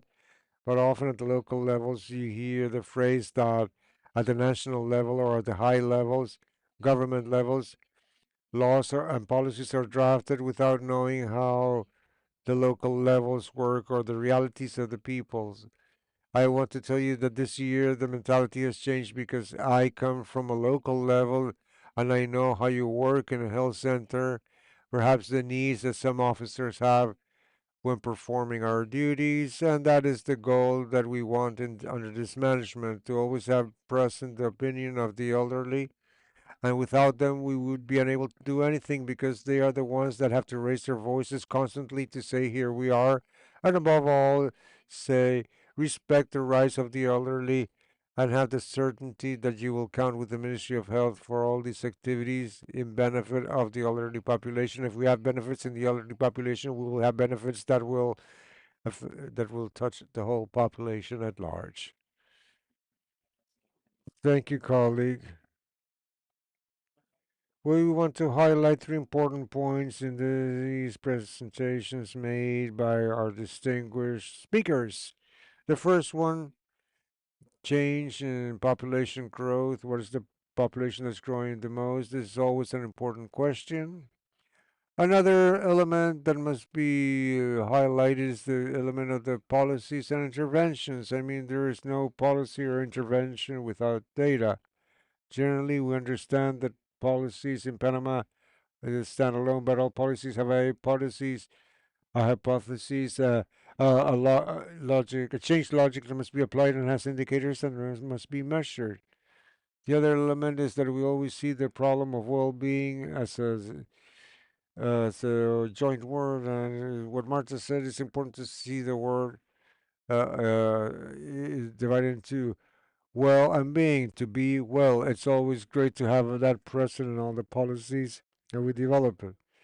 I want to give a strong applause to our friends and colleagues that came here to present, and I want to invite the next group of experts because time is of the essence. Otherwise, the doctor will send me a chat like she just did. Technology. We'll invite Gladys Miller, a known activist of the Family and Training Center. We know each other from our friend Raúl Leis, who is deceased, and also Gloria Osorio from the Betania Community Board, and Luis Rivera, and Candy Chen from East Silver. Candy's here.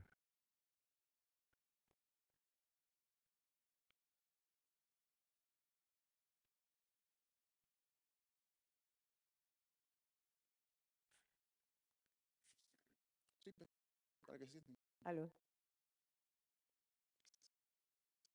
Pueden sentarse me avisa acá, cuando ven comience. acá.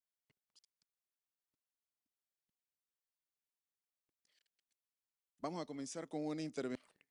We'll start with an intervention from Gladys Miller, elderly women, feminism, and elderly people. You have 15 minutes. Go ahead, colleague.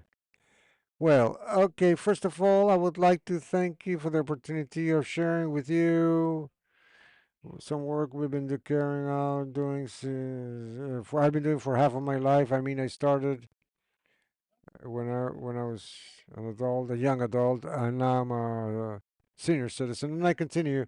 I'm a feminist. I've been since I was very young, and definitely we are very clear. Those who have used the floor before us, who have very properly and comprehensively presented the peculiarities of women in these different topics that have to do with development and this initiative, the silver economy, that definitely we have to see it from women's perspective. And feminism as a theory has contributed a lot to the development, reivindication, and participation of women for in the country and in the world. In this way, this sense, what we're placing is the possibility that this space that has to do also with women, specifically with elderly women, it's very clear that it's indispensable in any debate that we have in educational policy or employment policy. Any topic that has to do with well being has to be clear that women in societies in Panama and in the world bring about a disadvantage in terms of the historical discrimination that's in place, and feminism in Latin America without going to war, without facing people, has placed its disadvantages and has known how to fight without weapons in favor of women in the world. Today I'm talking to you here, but for several years, over 200 or 100 years, women simply did not have the floor and they are still missing it. In that sense, what we are here to comment. Somebody moving this? Oh, here. Okay, this one. I turned it off. Okay. Okay, what we're going to talk about here is about a movement within world feminism recently developed by many elderly women called gerofeminism. And what it's looking for is exactly that women in different development stages, in this case, in the stage as elderly women, also take ownership of that opportunity, of that equality. And as you well know, you only become adult or elderly when we've gone through childhood and adolescence. And those previous stages bring for many women in the world greater disadvantages precisely when you come into this elder age. As a feminist friend of mine, to be old and to be poor, to be old and to be poor and to be a woman is not the same as being old, be poor, and be a man. It's not the same.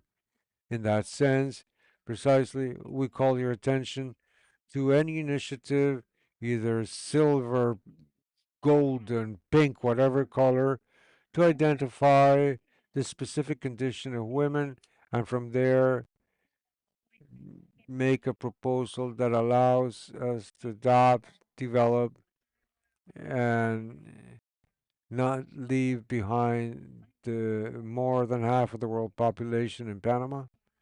We are more than half of the population, and therefore, whatever is said or whatever is spoken in this country has to listen to the participation of women. This goes forward or backwards? Okay, okay, perfect. I will not go so much into the references with respect to this, but Gerofeminism or gerontofeminism is coined by the world feminist movement that has to do with the rights of women worldwide and their reivindication. And from there, some women from South America, specifically Chile, Argentina, and we here in Central America are taking to call attention to the stage of development of women. Who is promoting ecofeminism or zero feminism in this country? Because we have to acknowledge the Panamanian feminist movement, not only the local case of our country, but at regional level, has to intervene more in women in this stage for elderly women. In this sense, in 2018, we took up the initiative. Some organizations, among those, the Latin American Community for the Defense of Women's Rights, which is CLADEM, which is a feminist Latin American space that brings about 16 countries, and we're representatives in the case of Panama, but also other local organizations like the Center of Family Studies and Training, and also other programs like Citizens Agenda. As of the experience with Citizens Agenda for 5 years, we've been placing a specificity for elderly women in a real program called Talking to Women, but emphasizing on elderly women. In that sense, what we want is to precisely that in this space of the silver economy, we set up a broad debate with women, feminist or not feminist, on silver economy and women. That's something that we are now proposing as of this moment, Arleti, so that there is a possibility, a specific uh, possibility of listening to women regarding silver economy, how we see it, How are we going to have it? And what are precisely the specific opportunities for black women, for indigenous women, for all types, all women that are elderly, because we're not all the same. Not all women are the same. In that sense, in the past 5 years, as I told you before, that apart from the radio program that we have called Talking to Women, and you're all invited through Citizen Agenda, that is broadcast in Radio Panama. We've been precisely placing in the country topics of this nature. In other words, the topic of care that has been mentioned here. We know how many grandmothers that often are taking care of their grandchildren and have conditions to do so, sometimes and others don't, but generates a lot of guilt to not take care of your grandchildren. We have the abuses against elderly women from the relatives, and we have a lot of topics that have to be discussed with respect to elderly women that definitely, and has been shown in studies, are greater disadvantages, and this is seen in this stage of age where they become more vulnerable. Okay, is this messing with me or what? Alexis, this doesn't. I wanted to go forward. It's got a life of its own. That one, no, the previous one. You take care of this. Okay. We have had well 5 years. This is the fifth conference on the human rights of elderly women to place the specificities of women, which are different from those of men. All men is not the same as all women, and that has to be clear. In fact, we realize a classic example from the point of view of sexuality. It's allowed, and it's very interesting, quote unquote, when older men are talking to young women, but you don't see the other way around. But just for you to realize how the stigma and the stereotype of older women is different. We also have the next one. Yes, we have a diploma course called Human Rights of Elderly Women. We've had two versions. The one that we had with the University of Panama through the Women's Institute of the University of Panama, and the second version we had it with a private university, which is UMESIT. In these diploma courses, men, women, young people, elderly, are invited for, and what we discuss are the specific conditions of women in this discrimination, international, worldwide discrimination, but in the specificity of the stage of development of women. This diploma course, what is after, is to create awareness among young people, among the not so young as well, with respect to this, because definitely we cannot stay at a single stage of life, and those who don't grow old die. So we, the older people, we have to feel proud, grateful, and happy to be able to get to the stage in life and be able to share these experiences with the young people. And young people can, with us, have this whole process for the exchange of information, essentially with what has to do with technology, or apart from that, that exchange that allows the development. In fact, many of the students, especially in private universities, over half of the students in the diploma course were under age 30. We thought that that was very interesting that these young people were to go to this diploma course. I finished. This is the last one. We're doing fine. We're doing fine. We ended then. You can move on to the other one. With research, which is pioneer in this country, This is a study again, a pioneering study against violence against elderly women in Panama. It was based on primary sources, uh, interviews with women in 6 provinces in the country, and secondary sources, which were statistical studies. You spoke about statistics here. One of the challenges was the desegregation by gender we have in Panama. There are still a lot of limitations in this regard. We always talk in broad terms.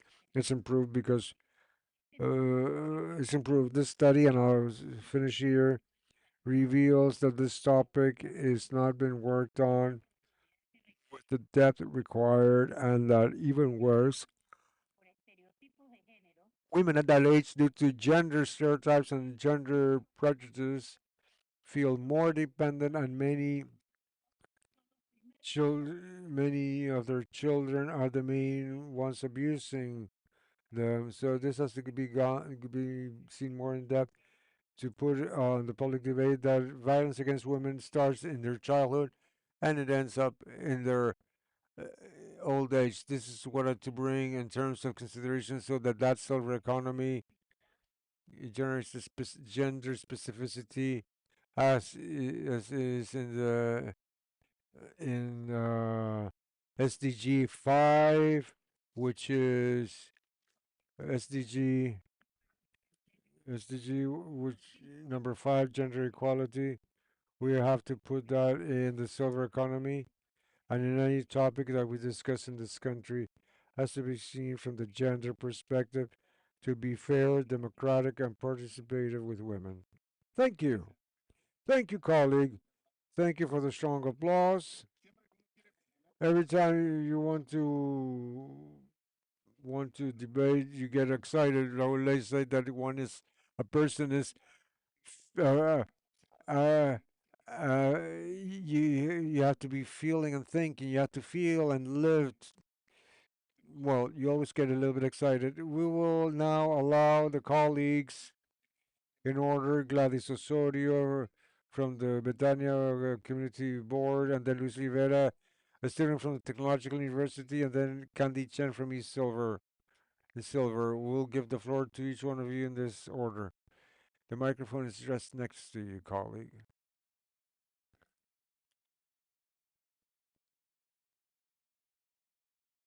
Hola.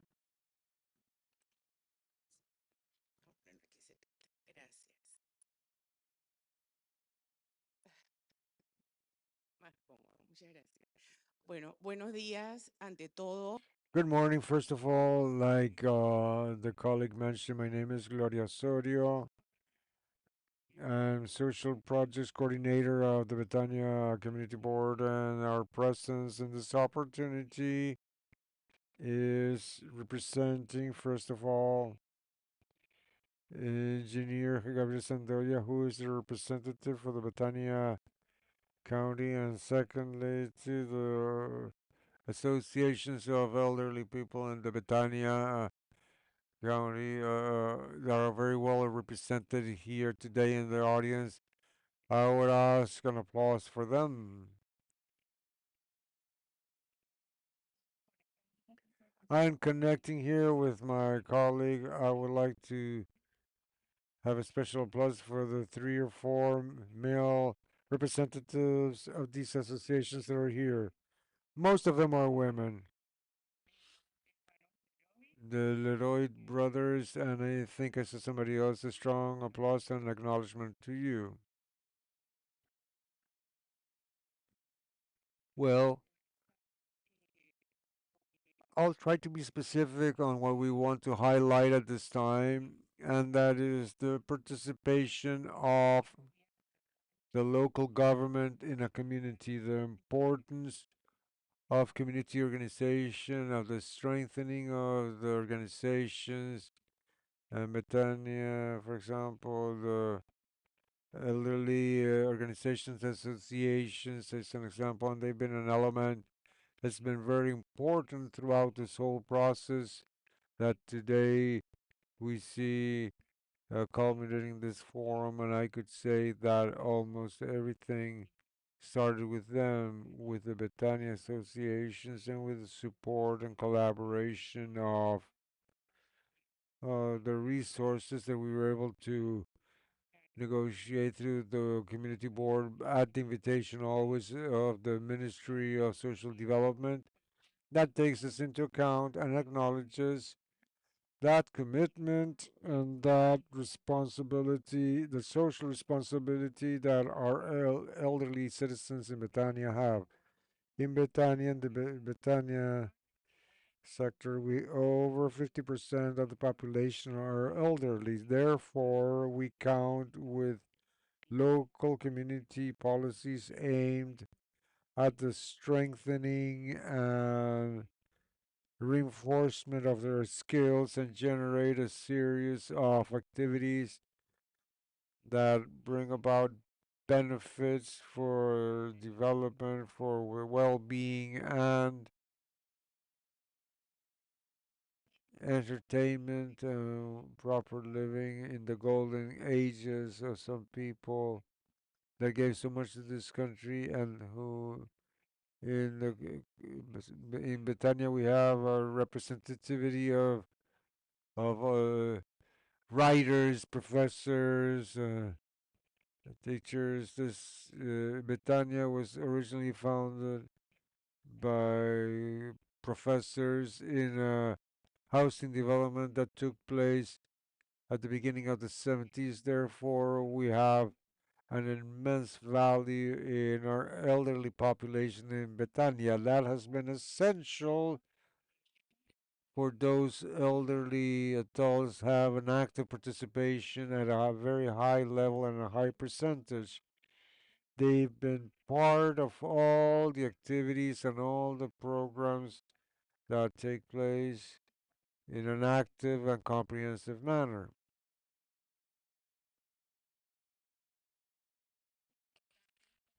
Therefore, it's important that we highlight to the authorities here. Ms. Varela from the Ministry of Health used the floor before me, and she talked about the importance of the local territory. The community boards are really the entity that at the social level are closer to the communities.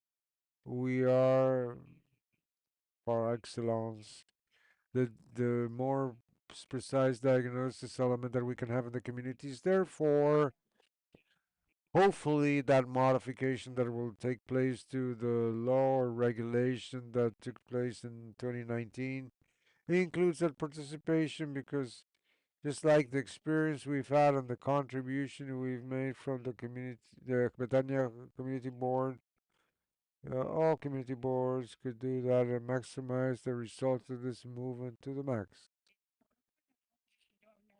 On the other hand, I want to talk a little bit about what we've done. We, out of some of the activities that have been developed in the comprehensive care program for the elderly citizens, have encompassed and we have served some of the we've dealt with some of the points that have been mentioned here and for us are no longer part of a project or a projection or a step ahead of what we should do in the future. We are already doing it. We have digital literacy programs, we have programs, we have health telemonitoring programs that are strongly linked to the commitment and participation of Dr. Aleti, of Professor Victor, that I think is not here, from the Technological University from Udelas, a comprehensive care program that includes, in a marvelous way, a group of elderly adults that are taken care of and participate in recreational and cultural activities, cultural tours, self-care, self-health care, health prevention, handicraft workshops to promote entrepreneurship. I mean, there we have the seedlings of this project that in the long or medium term, hopefully short term, we want to transfer and boost at the national level. In Betania, we are, and we've made all the joint effort in order to show this model that is possible, is feasible, and also represents sustainability of the quality of life of the elderly citizen. We've shown that it can be done, that it's possible, and above all, on the basis of the slogan of the campaign, who said it was late for Betania elderly citizens? That's not a slogan. It's an affidavit of life. Otherwise, uh, correct me if I'm wrong, my dear adults from Betania. Of course, we can, and we are on time. As the General Secretary of the United Nations said, only participation will give way to change. There is no other way to transform societies. Now we're going to pass the microphone to Candy Chain, who needs to leave due to traffic issues so that she can talk to us about eSilver. Good morning, everybody. I represent the new network that was launched in last September named eSilver, and it is basically on silver economy. And I would rather say it from the perspective of the fact that I feel very familiarized with the concepts that Miss Miller indicated. First, you're young, then you're a woman from other cultures. Generally, there's a lot of diversity in terms of as to how the culture is taken through in the family. And as a woman, I consider that I am still young. We check on how the our pathway is in terms of our previous generation and our generation, and silver basically looks to tie all of the needs that are required for intergenerational population. And I say intergeneration because the youth, normally those who come after me, are very much disconnected, obviously, as to how the environment and technology is advancing around them. And it does not necessarily reflect those who are already halfway through life to see what's coming up. The great majority of of the older population, as a matter of fact, there is a difference. There's a difference between our Asian culture. I am from Taiwan, born in Panama, Taiwanese culture, born in Panama. So I first raised my children, and then, when I grow old, my children raise me. Or my children take care of me. So now the economies are different, and for children to take care of their parents as well. And so we also have the cultural pressure of, I need to take care of my parents. So the population, as we say, the Western population, which is completely non Asian, we don't have the concept that our children need to take care of us. However, we still have that disconnection, and many needs along the way come up as health, productivity, entertainment, food, because we reach to an age where our generations and our children are so disconnected from us that we do not have any adapted solutions in the market for the older adults.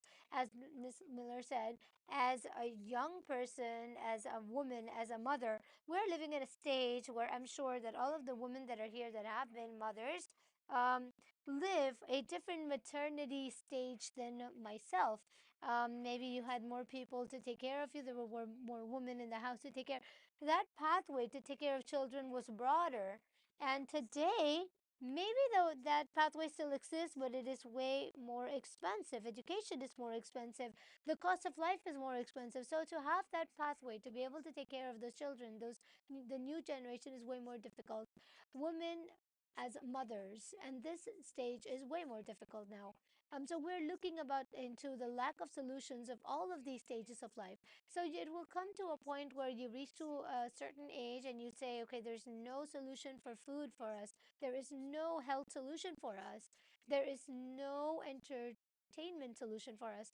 And so we have the lack of offer of solution for intergenerational population, because it's not just for older adults, but rather those who are family members, grandchildren, children. We have the lack of solution to take care of my grandmother, my aunt, my mother, and then you just don't find it. So that lack of solution is can be rescued right now, because you have the conflict of rights of older adults And then you also have the needs, which comes first. One goes parallel to the other. And therefore, and silver is born from that or comes out of that. So, silver is part of this network. And we participate of a convocation from Sanasit where we earned this convocation for the implementation of um, with the IDB in order to in order to develop solutions in order to link older adults. Older adults may say, okay, I don't want to go to the pharmacy, but I can empower someone who can go to the pharmacy for me. Let's go. And then you can do it digitally. And these solutions are mainly what we're looking to develop, so that from here to a couple of years it can be marketed and all of the companies, private and institutional, can integrate themselves or can involve themselves. So I want to close having said that. Thank you so much. Thank you, colleague. We are going to allow Luis Rivera to give his presentation. Thank you so much, Candy, for your participation. Luis, please. Thank you so much. Very good morning. My name is Luis Rivera. I'm student of Universidad Tecnológica of Panama, and I would like to start with a message to older people. I would like to look at each and every one of you in the eye, but it is difficult.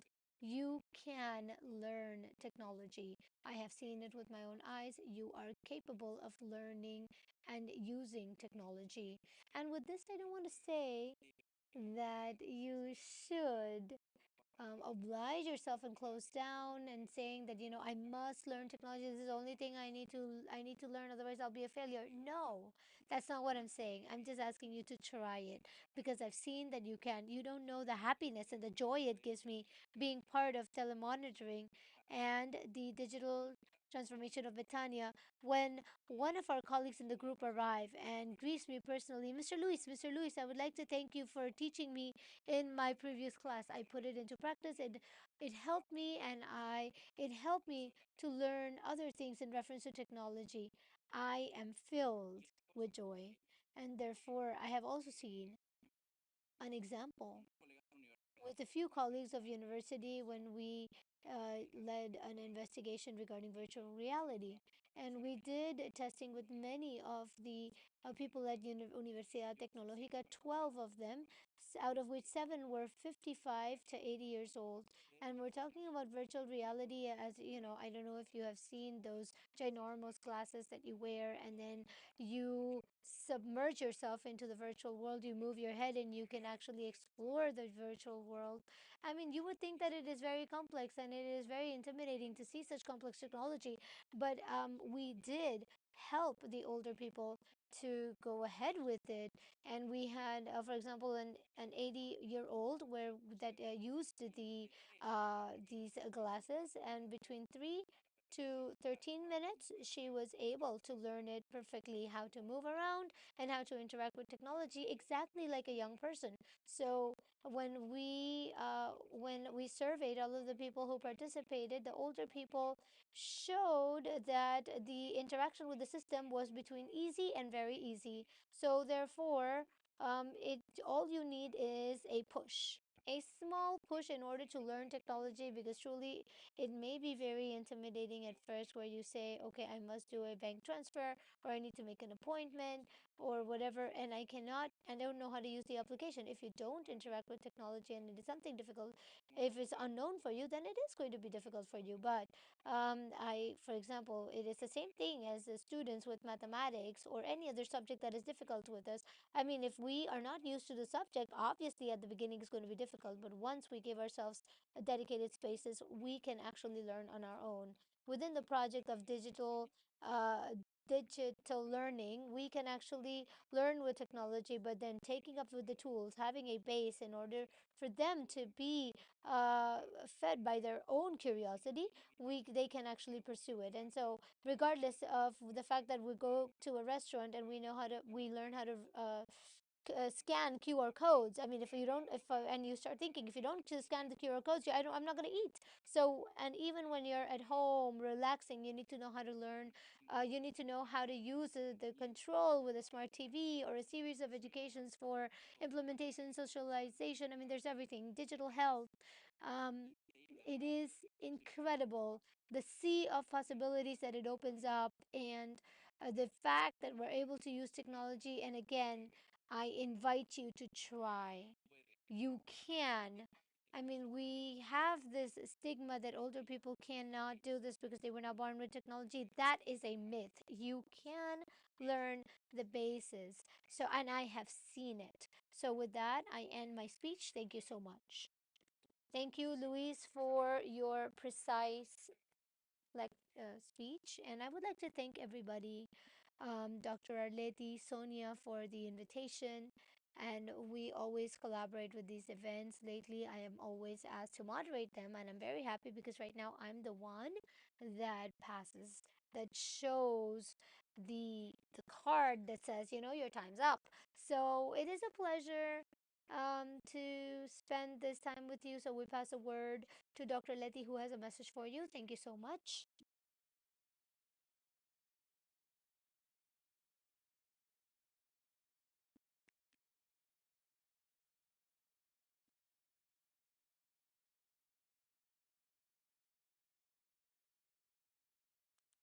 Thank you very much, Alexis, or and to the Panama group. So I would like. Do you remember yesterday when Miriam and Laila were presenting, and there was a slide that said, "We are not geriatric. We're not in geriatric diapers. So now we may need to stop for coffee to recover time. But what I just ask you is that if you need to take coffee, water, or go to the bathroom, please do it as fast as you can because we are delayed by the incidents this morning. And now we have the next roundtable with our colleagues from Spain who are going to transmit very interesting experiences as to how ecosystems are established of. So first and foremost, I would like to present Fanny Wong, who is a moderator of the next table. Fanny is a spectacular person. She is an activist, and she's a journalist. And as one of the elements of inclusion that has gone through accessibility, I cannot think of a better person than her to moderate this table. So I pass the word to Fanny. Thank you so much for being here.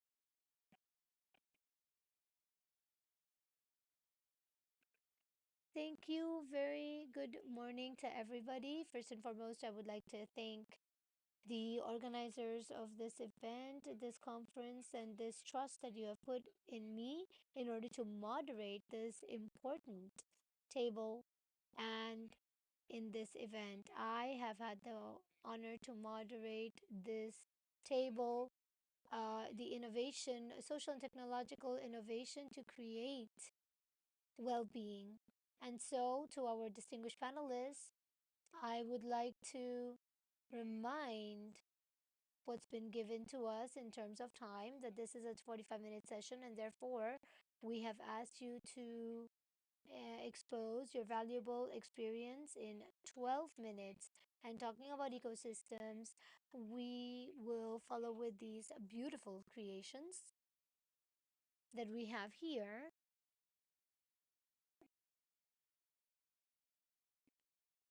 That is a yellow sunflower and a red rose. So when it's 10 minutes, I will raise the yellow flower, which is the sunflower, to remind you that you have 2 minutes to end your speech.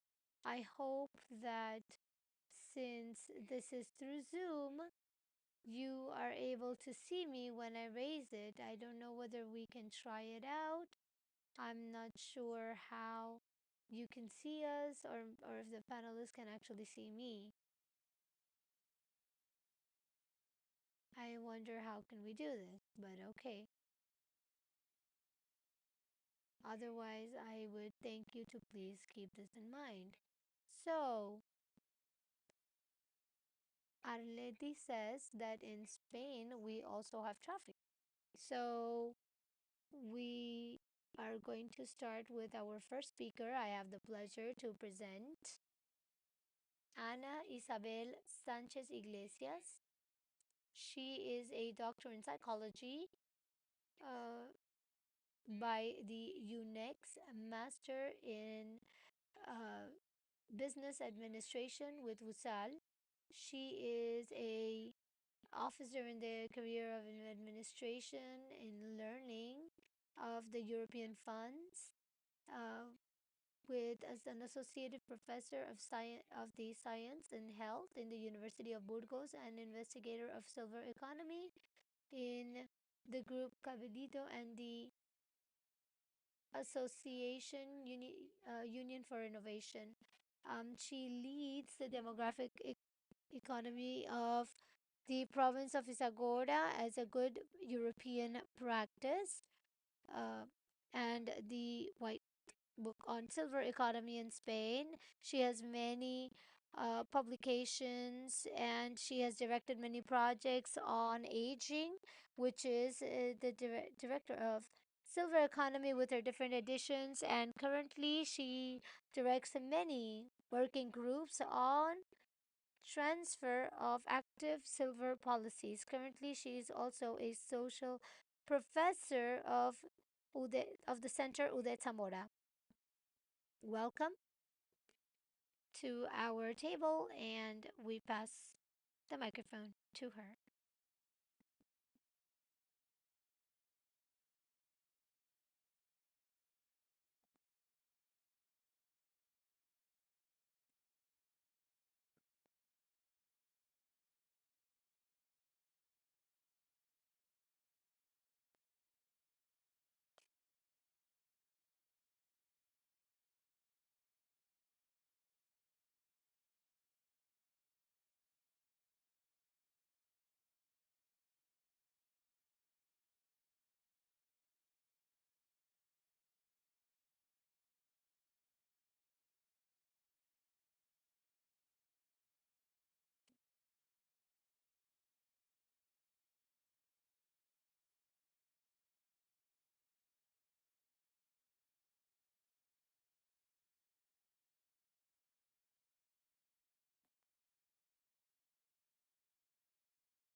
Can you hear us?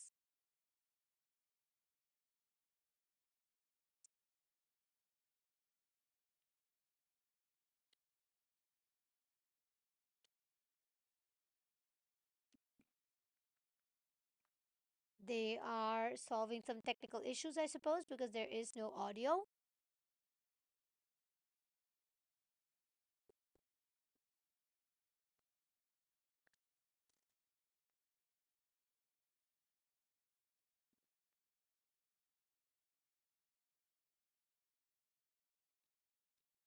La expositora.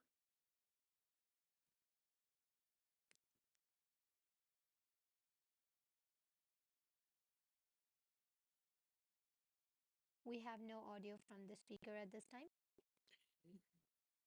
Entonces, sí, entonces estará disponible el... Is Mr. Pablo available at this time? Can you hear us? Can the speakers from Spain hear us? Yes.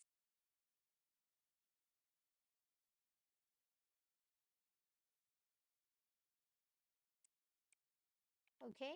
Oh, you were listening to us. Then please go ahead. Anna, you have the word.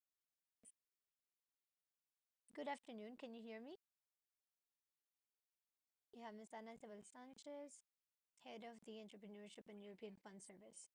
So, good afternoon. First off, I would like to thank the Ibero-American Forum and this beautiful opportunity to participate in this event. First and foremost, what I'm doing here is that I would like to highlight a pilot plan from Europe, which is a silver economy project for the province of Zamora.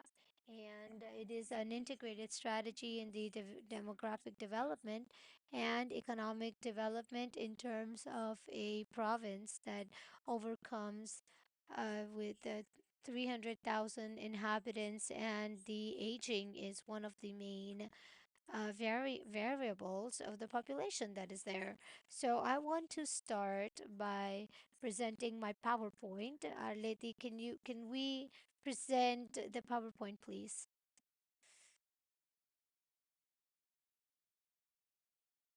Sí,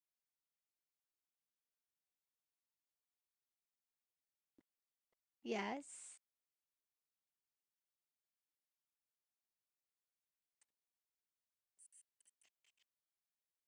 I don't know if you can see the PowerPoint that I am sharing. That is it visible? Yes. Then, as I said, that we are going to talk about the economy of those who are we have implemented the economy of those who are over 50 years of age around 2011, and this has taken through a strategy of silver economy where the province of Zamora, which is a great laboratory of projects where we have experimented different typologies of silver economy. Throughout these years we've already had the end results, and as a matter of fact we have been looking into all of the results and production within the Silver Economy Congress. And here's where we would like to invite you, which will be November this year, will be its fifth edition. And here in this forum, I bring to you an experience that we have developed, which is fundamentally known as the experience of Via Facila. And so here we have the founders of Silver and Rural Innovation in concentration of the size. And so that is what we're going to present to you within the strategies of the province of Zamora. And so for the first time, it is generating an act of development with important results that are transferable to other territories. So the project has been implemented. We have been working on it since 2022, and it actually started in May 2023, and it will end this year with final results. We have developed frameworks, and so we will see that the technological implementation on homes of the elderly, so that in a way that they can continue with their natural um, homes with a good quality of life. And so we started off with the hypothesis that technology can give us the variables of attention, and on the other hand, the implementation of the profile of care. So this means that if the technology doesn't go hand in hand with a caretaker or somebody who's specialized in accompanying the person, you will not have end results. So therefore, the project is divided into two fundamental actions, which is the uh, homes of the people, and therefore also those that start of community that generate employment. And in addition to that, it is a very basic profile. It is a profile that is accessible for all typologies of knowledge. The important thing here of the project is that it doesn't only contribute to the SDG of the territory and the community. Now, being that it is a silver, it is a dynamic exploitation of the territory, including the productive niche of the zone, for example, business, tourism, etc. In addition to generate employment, Ada, I'm sorry, we just want to tell you something. I have just seen that you sent the presentation not long ago, and it is downloading at this time. So, as we asked you to start, because we thought that Pablo was in traffic, but I do see that he is there in the transmission. So, let's continue with Pablo as we. Can you not see it? No, I think this is the one for Anna. Oh, is this yours? Yes, I can see it on the screen myself, and that is my presentation. So, yes, yes. Forget what I said then. Please go ahead, and I apologize for the interruption. See, yes, I'm seeing the hall from here. I'm seeing the presentation, so I think there is no problem. This is mine. So, as I was mentioning, what we tried to fundamentally do is to contribute the sustainable development of the territory, placing people from the communities themselves and giving them the option of being assisted within their own domicile with attention, with quality attention. So this is the basis of the project that we are taking through. How do we provide a response to this? We give a personalized attention to all of the older people in within their homes. We also provide proposals for the cases of isolation in within this demographics, which is way under the and we also support the stay in their own homes without having to go for the care services and care stays, which is also uh, part of getting old in your home. So also we have the technology named Lotus, and so we are going to pass the slide to so what is the Oblong technology about? It is about two sensors that is distributed throughout the home of the elder, and so it is kept. These sensors are placed in those equipments that the older person uses throughout the day, which gives us a pathway to what the older adult is doing throughout the day.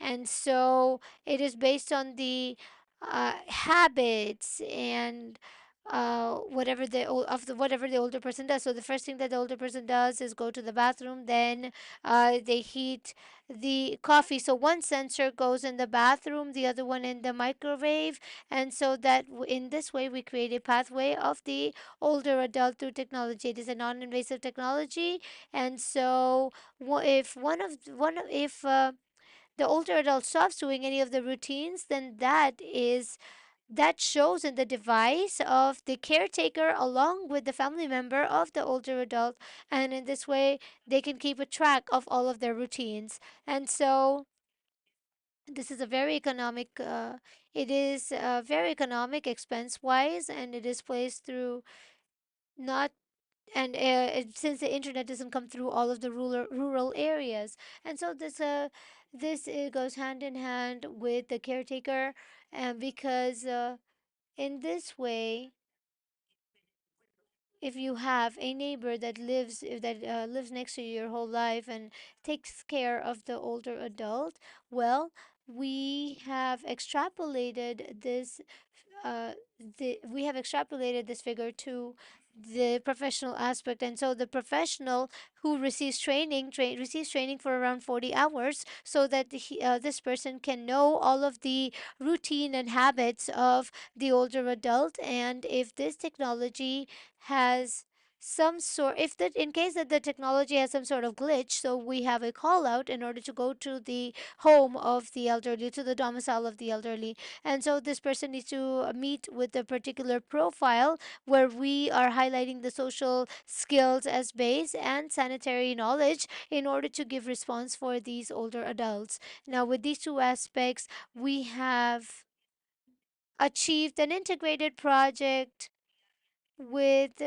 technology and human factor. So it's an integration of both these aspects and giving a magnificent results, as we can see with all of the trials that we have done and we have followed through. And so the project in itself has the caretakers and silver uh, people who accompany the older people, and so we have a capacity and competence and self competencies, and so we are once the project has started up, we are able to make sure that the results are more than conclusive. So more than conclusive because we have had a scale of valuation to all of the adults in the region to see their mood, their physical state, their social conditioning, and we see that all of the scales are evolving in terms of the project, and it is being validated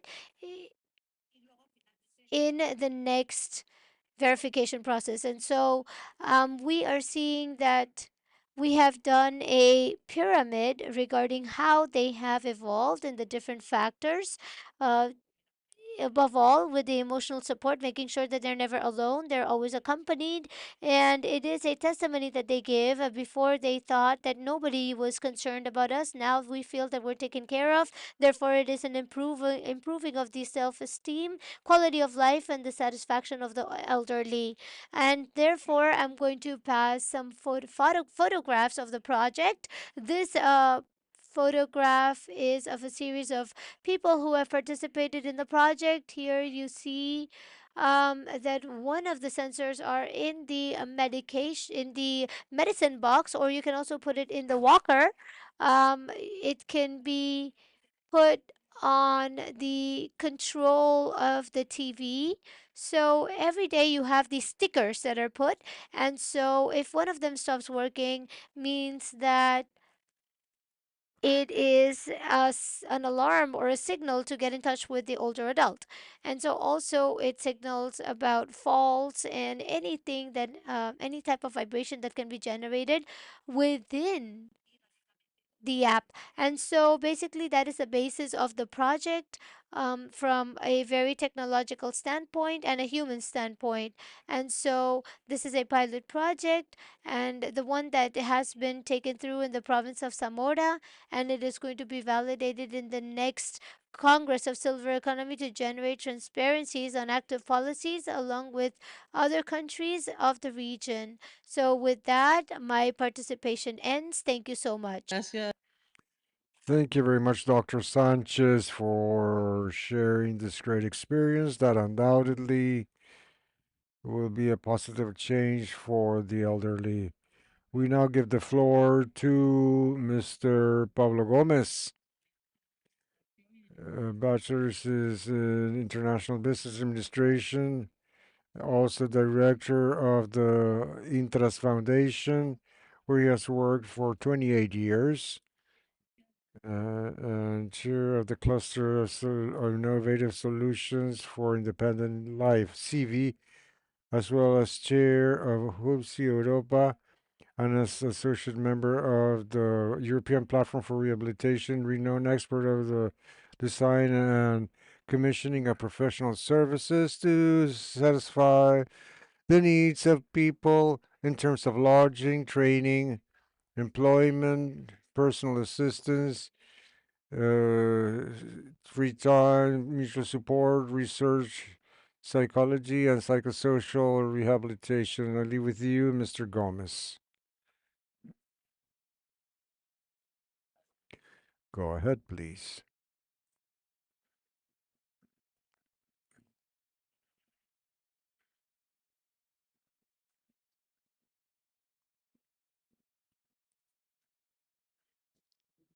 Entonces, la imagen habría que dejar de compartir pantalla. We would have to stop sharing screen, I believe, so we can see the image. Yes, thank you. Mr. Gomez,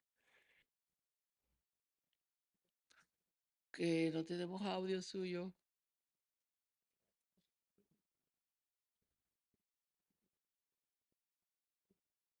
we cannot hear you, Mr. Gomez. You have to turn your microphone on. El audio te va a presentar. No se escucha, licenciado. Mr. Gomez, we cannot hear you.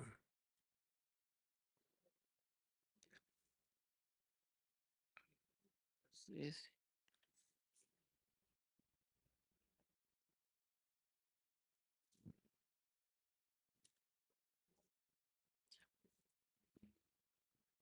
No, todavía no se escucha. We cannot hear you. I don't know if the problem is on this side or on your end.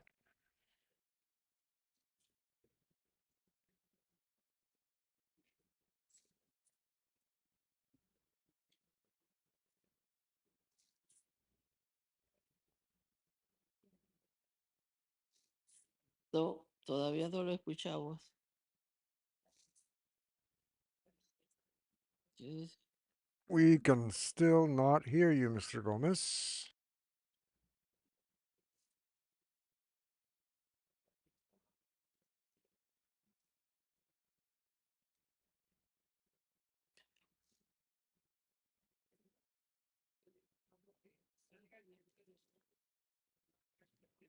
Ok, ¿qué tal si Okay, how about Pablo? You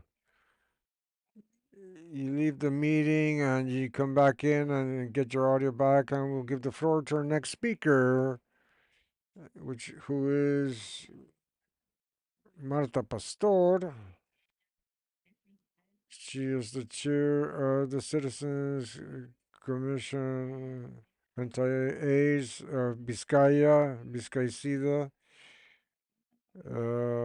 psychotherapist, family psychotherapist. She worked in the social sanitary support for vulnerable population in prevention, diagnosis, and treatment of HIV and viral hepatitis. She is part of the SAICIDA Society, an interdisciplinary AIDS society. She'll talk about care for vulnerable populations that are growing old in other manners, solutions adapted to each reality. Go ahead.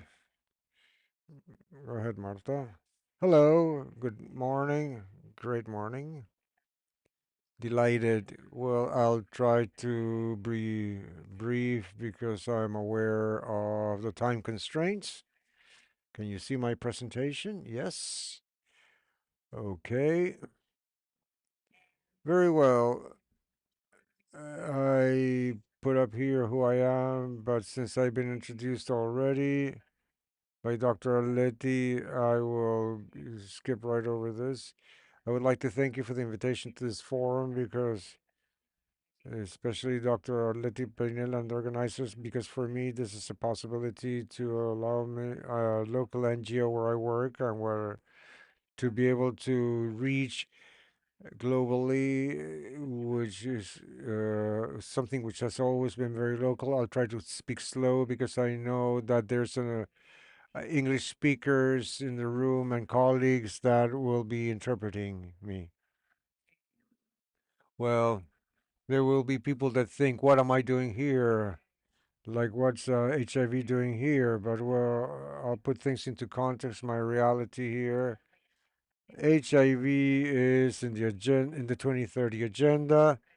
Specifically, is one of the sustainable development goal number 3 that by 2030 aims to end with the HIV pandemic.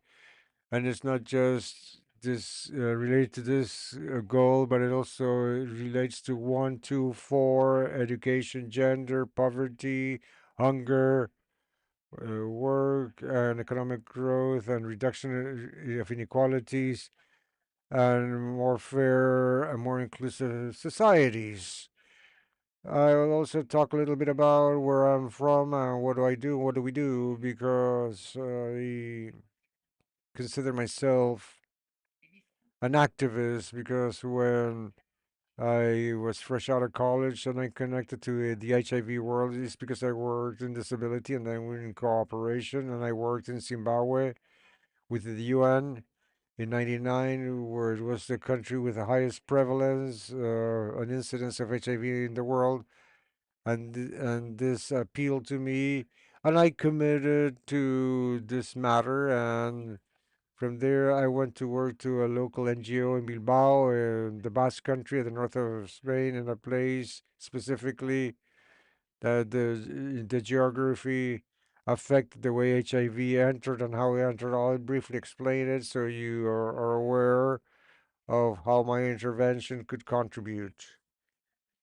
This NGO started working in the 80s. In 86, it was a pioneer, and it worked always in prevention and the detection of HIV and STDs and social health support. Because in the zones that I'm talking about, the boom of heroin hit hard. HIV came hand in hand with addictions. specifically heroin through IV. So it hard hit some population, part of the population in a stronger manner than the general population. That also was impacted. We work with health agents, which are the people from the community, volunteers, because we are a citizens commission and we want to involve the population in general. The students that were doing their internship, because we believe that intergenerational vision is essential. The generational exchange, we HIV has a lot of angles, and we work from uh, a health social determinants point of view and anti-discrimination and gender oriented as well, because women, I recall what Gladys Miller, our colleague, mentioned. It's not the same thing if you have HIV or and you're a woman or a man in the society. So gender perspective is essential. We work with the social public health system, the social services system, mental health, and public administration and private sector. In this case, communications is the pharmaceuticals that are the ones that research and develop treatment for people with HIV. Well, this is Bilbao. Bilbao is specifically the area I work in District 5 of Bilbao, which is a neighborhood where you have a lot of phenomena coming together since the 80s. Is we call it the neighborhood of lights. It's undergoing an important gentrification process that is changing the populations. But this is where the sale of heroin and cocaine and social inclusion come together.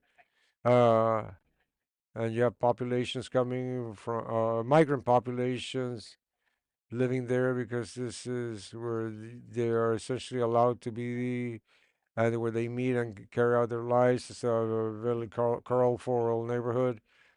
That's our center, which is for socially excluded people with addictions. Well, an important part of them also live with HIV and hepatitis. This is another one of our offices in the same neighborhood. And that's where we serve the rest of the population, the LGBT population, women, uh, positive people. We treat them for HIV and other infections, and where we also create awareness to the population that are transits through there, because Arizona, like I said before, is gentrified.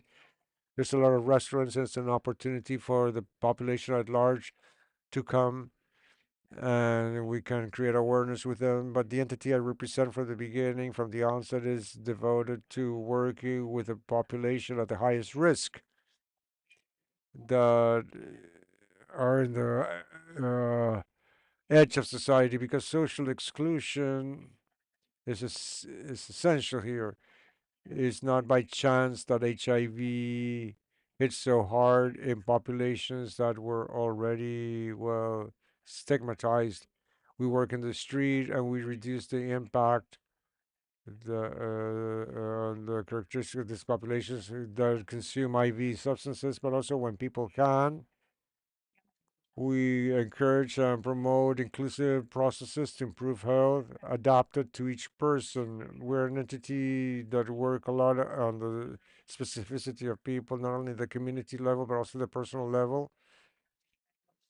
The community, in the community, we make use of all economic and healthy resources we have in our reach in the city. And since we have the sea right there, a few years ago, we started surfing with our users, which is very inclusive, because this photograph is beautiful and you don't know who is a user or who is a student or a worker.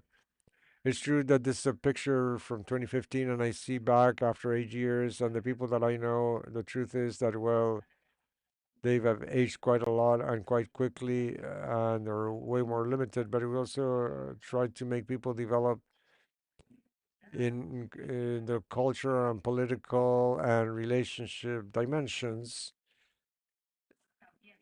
Likewise, we've tried to reduce the digital gap because it is essential to reduce isolation. These populations are completely isolated, and evidence of this it was the confinement that one of the factors which is isolation. In the first way, people did not get infected because the people that we deal with in this resource, unfortunately, have no relations with schools or parties or anything like that. But it shows how important social exclusion is, and it's important that we remember that the HIV population affected populations that were stigmatized, homosexuals, users, ethnic minorities like gypsies in our country, people exercising prostitution, and afterwards migrants and irregulars and people in poverty. In the 80s, people were dying a few months after diagnosis, and this made death, lack of information, and fear, collective fear, and stigmatizing people with HIV because they did something wrong. So this generation, the first ones that got infected, are called survivors. And my acknowledgement from here because they survived pathologies associated to AIDS that killed their friends before the retroviral medication. The first drugs were highly toxic, and death has been at their heels, and they've had a lot of structural, social, and cultural exclusion. So there's intersectionality among the stigmas of the populations: xenophobia, homophobia, transphobia, paraphobia, xenophobia, and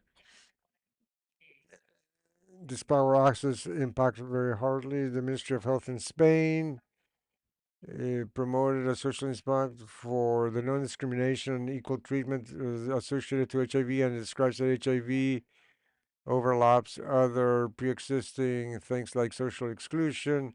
And an important part of the approach to reduce HIV has to be the reduction of inequalities and social exclusion.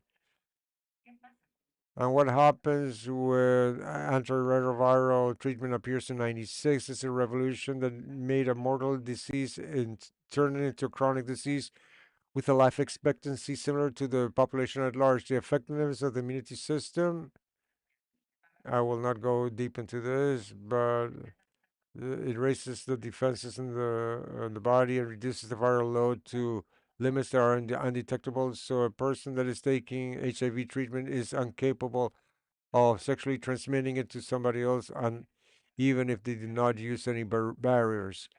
Well, what happens with the quality of the life of these people? Does life become longer? Do the certain clinical indicators improve? But what happens with the quality of life? Well, we carried out quality of life studies, and we see the most affected areas are the social relations, the sexual insatisfaction appears quickly, and in turn, economic resources. Why? Because the cohort of seropositive peoples in Spain, around 40%, has revenues of under 1,000 euros a month, and some of them have no revenues whatsoever. A third of them has no revenues. The profile of people with HIV with lower quality of life are women, heterosexual, lower educational level, lower income, longer diagnosis time, and older.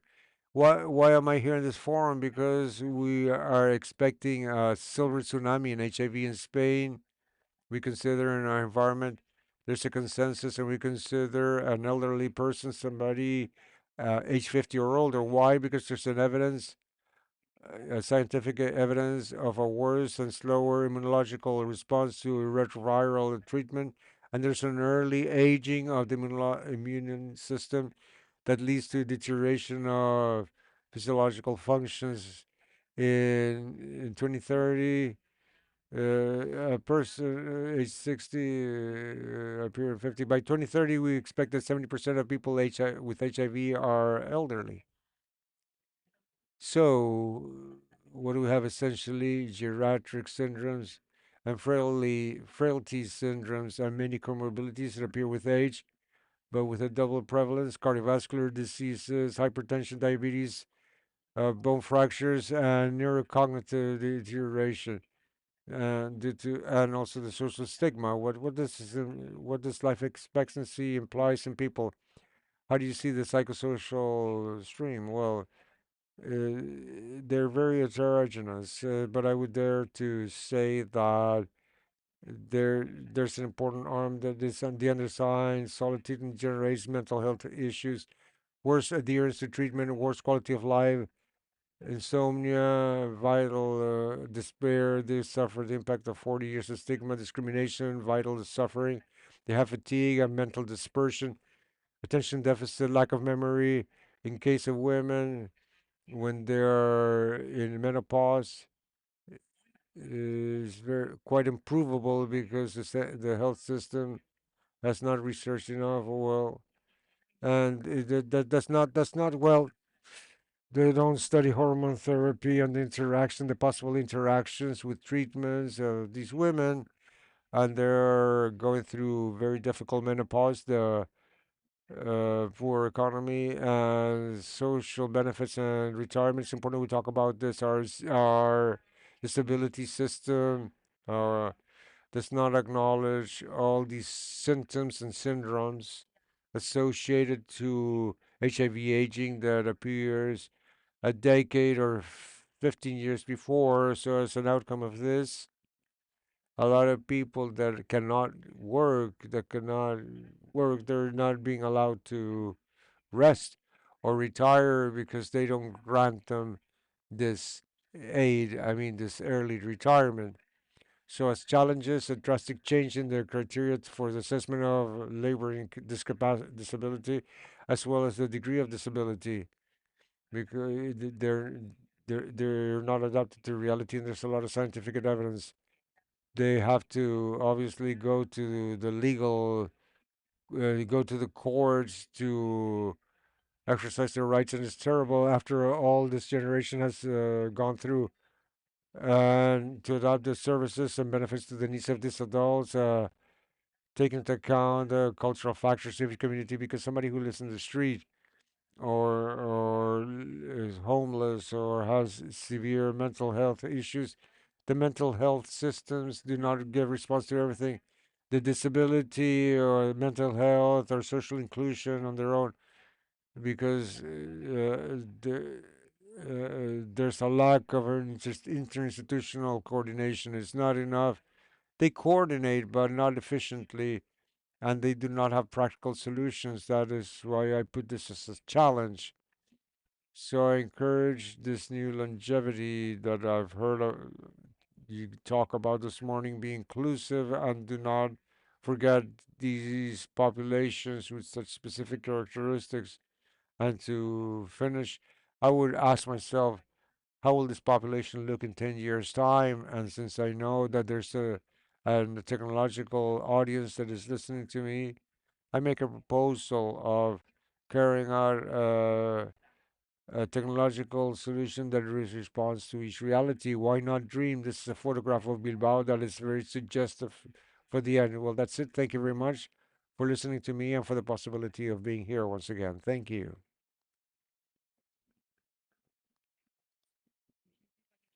Thank you very much, Marta. We give the floor now to Pablo Gomez. Pablo Gomez already read his resume before. I don't know if you're connected now. I don't see your screen. Yes, I see you. I can hear perfectly. Can you hear me now? Now we hear you, yes. Go ahead, please. The floor is yours. Good morning. I would like to thank you for the invitation. Ana Marta, the ones who used the floor before me, congratulations for this forum. I humbly believe that cooperation between Latin America and Europe will can and must take advantage of Spain in order for us to prosper together, not only at the level of innovation for the elderly or technological innovation, but of all the quadrants of social innovation that we will need due to the arguments that I believe you will discuss in this forum in the upcoming days. The presentations made by Ana Marta, I think, perfectly fit with what I'll try to talk about in the upcoming minutes, specifically the experience that Ana has presented, agree in territory and philosophy, that the framework that I will present to you. And if I can, I'll share my screen right now to start my presentation.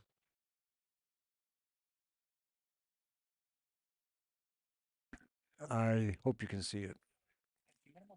The first reason is why we're here working.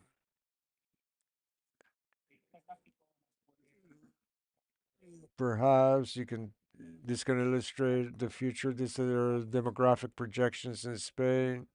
We'll try to use Spain as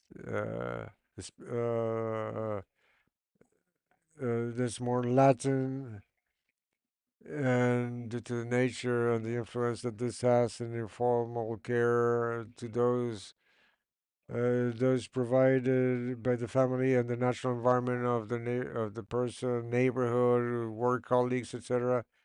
That is different from the countries in the Central and Northern Europe, and also it's a territory where the Anglo-Saxon influence has had a greater impact. Given the knowledge I have of the Latin American countries, we have a lot in common with respect to this. Well, what we see is a projection. The aging of population is a fact, and the projections must uh, alert us to know to start seeing how we're capable of achieving better quality of life levels or better ones regarding the population we will be having in Spain and Europe, but I also believe in many of the developed countries in different levels.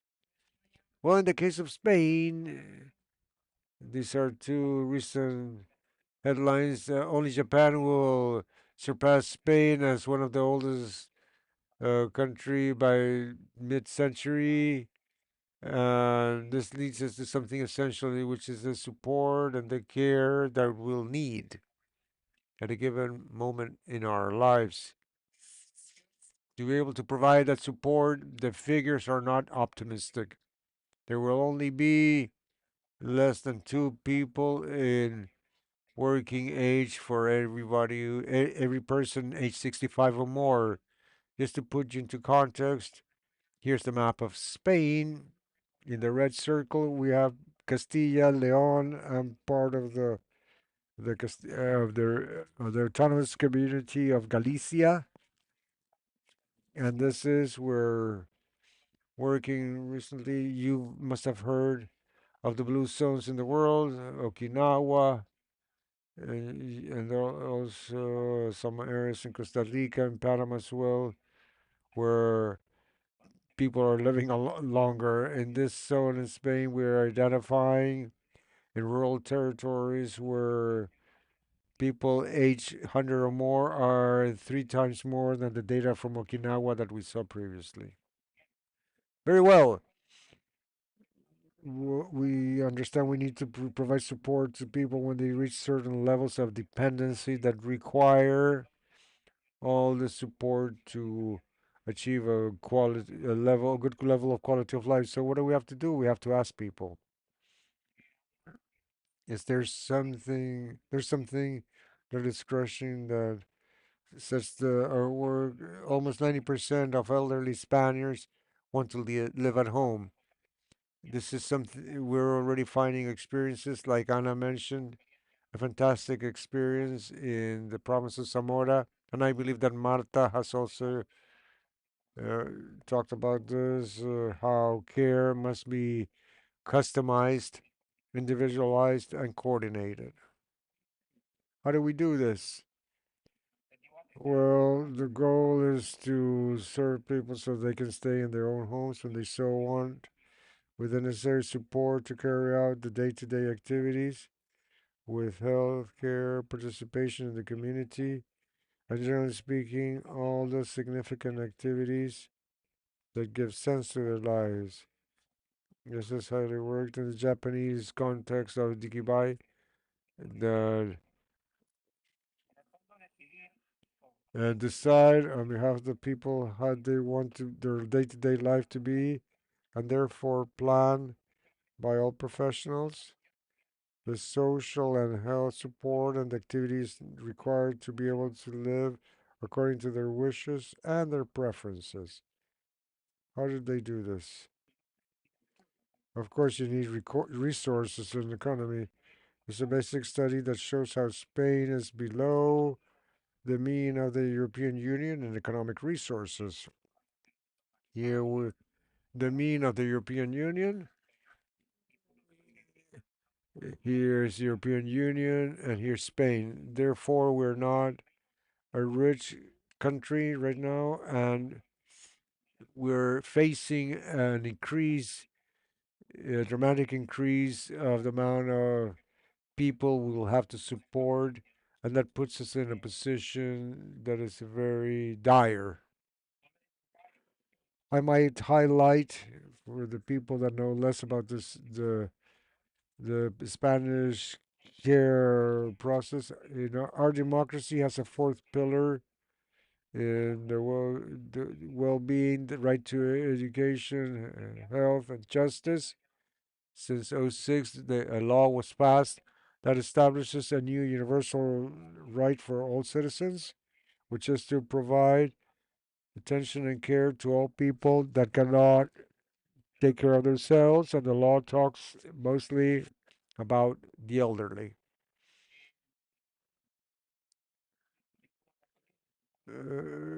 Martha was talking about our resources. Our resources are not infinite. From my point of view,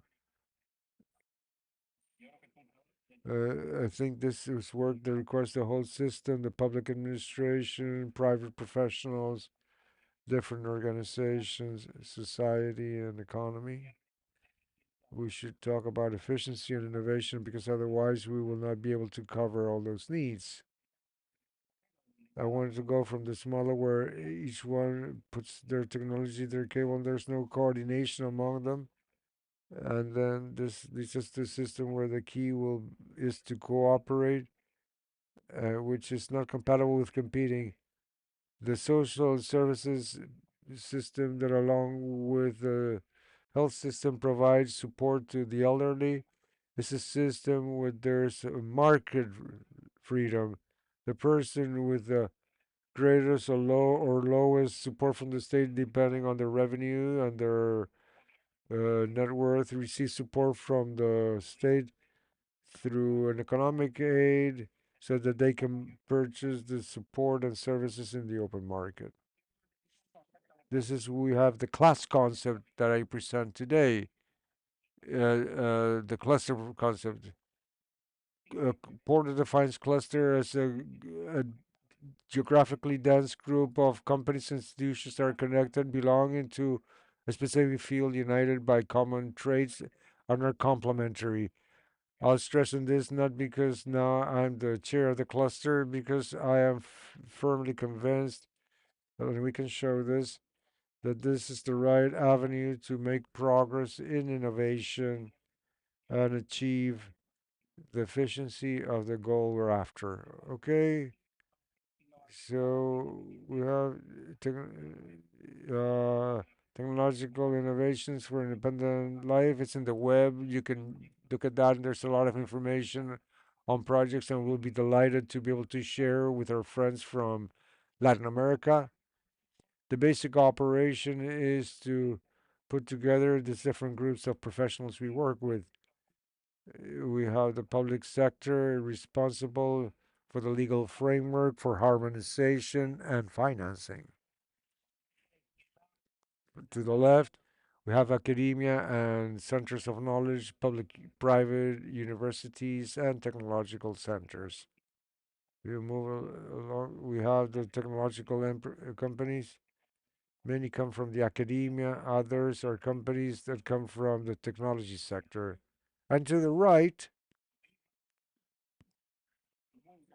it's very important, the top right, the professionals that provide support services and the users and representatives of the users. This way, we'll be able to have a coordinated social health coordination focused on the challenges. These are all the members that are part of the cluster in the first line, public administration. Each public administration with competencies, the regional ministry in terms of social affairs, health, competitive industries, and other local administrations and provincial institutions that also have a competence in this field. In the second line, technological centers and universities. Among the University of Catamarca, which is the oldest university in Spain, representatives of users and service providers. Look how many there are. The World Disability Care, Social Exclusion, Care for the Elderly, foundations, associations, partnerships, private companies and large companies, and some multinational companies. And lastly, the technological companies, the providers of telecoms, like and robotic companies, technical aid, and software. What do we do? Well, with a marvelous team that we have of very dynamic people, we're all day moving into training, discussion. These are some of them. Empower open innovation as character. Cooperation is very important, that we all say that we're capable of cooperating, but when we sit at the table and there is funding or resources to share, sadly, we continue to think that we have to split the pie and we have to put the concept in all professional institutions that without cooperation there'll be no progress. Our three main work lines, we have dignity, which is to create technologies and innovation that will allow us to have new solutions to face our challenges. Prevention, taking health to the every territory, regardless of whether it's urban or rural. Development with the people in the center. Technology, so it's not to reinvent the wheel, to be able to take advantage of all the resources. It's important that we bear in mind that innovation cannot just be technological. If there's no social innovation, it won't work. Not because everything is related to people, but this is a sector where the final customer is a specific person that is different from other person. These are some examples of the actions we promoted.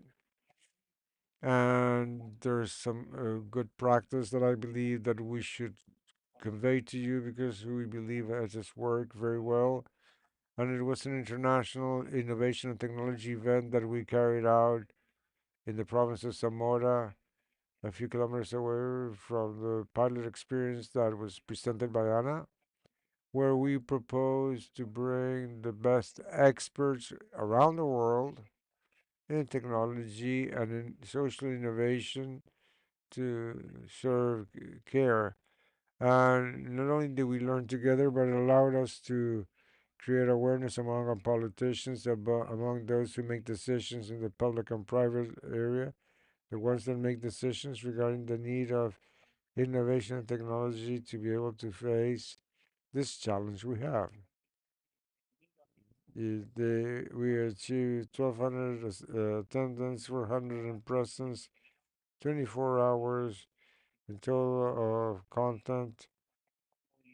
We were able to mobilize the whole territory and we made sure that the real actors were our target. This an example of the Interest Foundation that leads the innovation process in the based in co-creation, co-design to take products to the market that do not exist and not do it from what the professionals say, but based on the needs, the criteria, the needs of the people here. If we had time, I would like to show a video,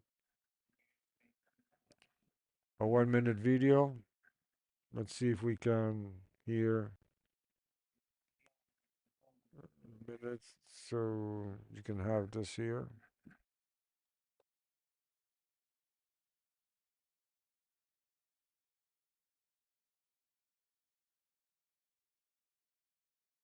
Pablo, Pablo, I'm sorry. Unfortunately, we are way past time.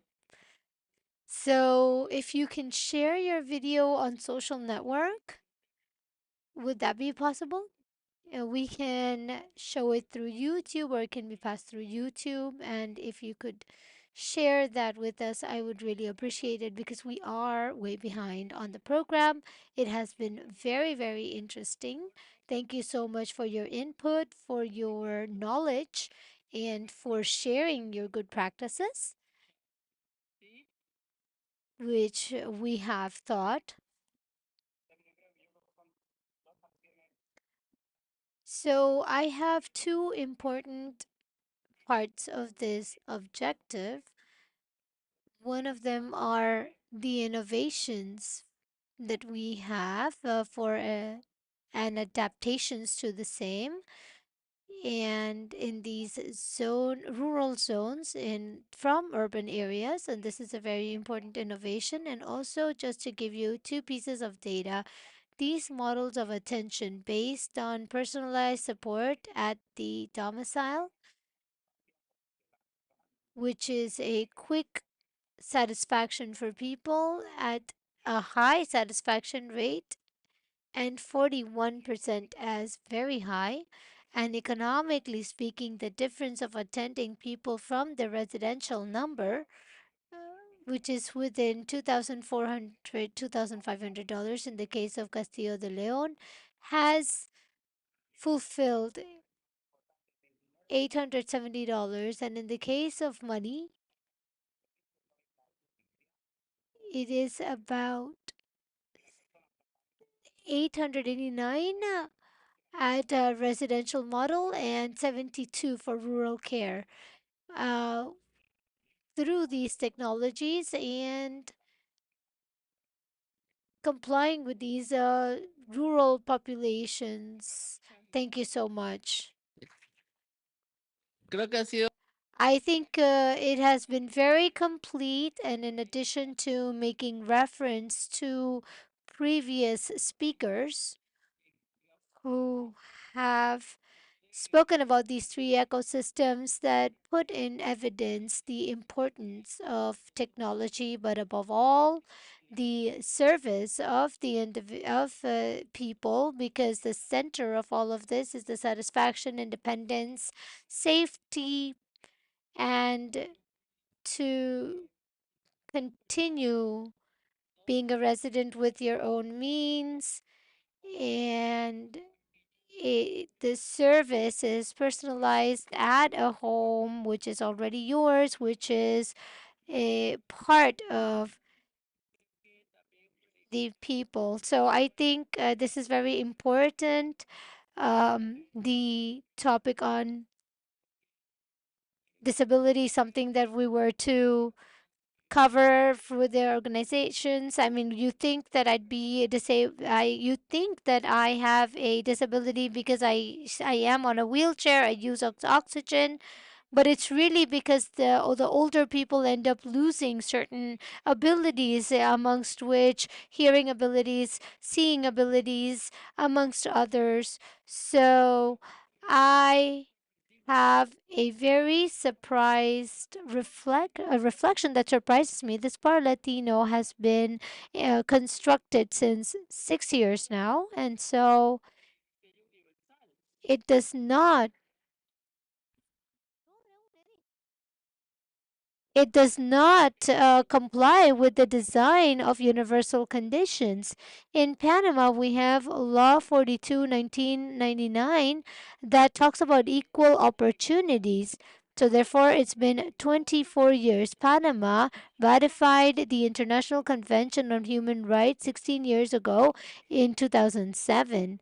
I mean, this is an international establishment, and I'm surprised that it does not have the minimal requirements of universal accessibility. Thinking about all of you, I, you would think, oh, you have a ramp there, but if I go down that's this ramp, I am pretty sure to have an accident because it is not thought for that.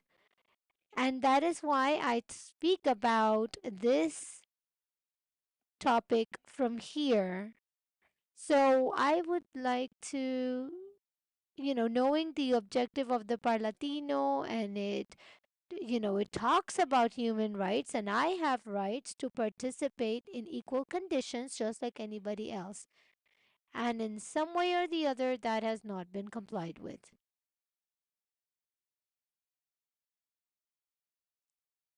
It says to speak out from all forms of discrimination, and in some way or the other I feel discriminated because I was not able to do it just like everyone else. We need to think that we are here, and I am here, and you have to think about it the other way around.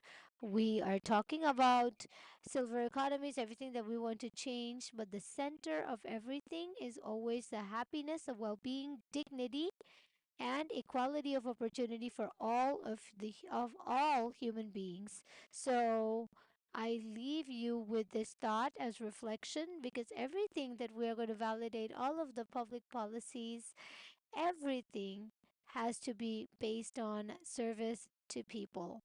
And all of us here are together fighting for our well-being, because now we are through that stage where Gladys was talking about being a woman, but I say woman, in my case, Chinese, in a wheelchair, and poor, and then all of the disabilities and all of the vulnerabilities. So we need to join hands and fight this, because, and I congratulate all of the organizers to giving us the space, the power of speech and awareness. And hopefully, this could be an instrument in order to transform our governors who are responsible in the compliance of the law, because here we need to comply the law as well, and this is not in compliance with the law. So thank you so much, and I end my speech here.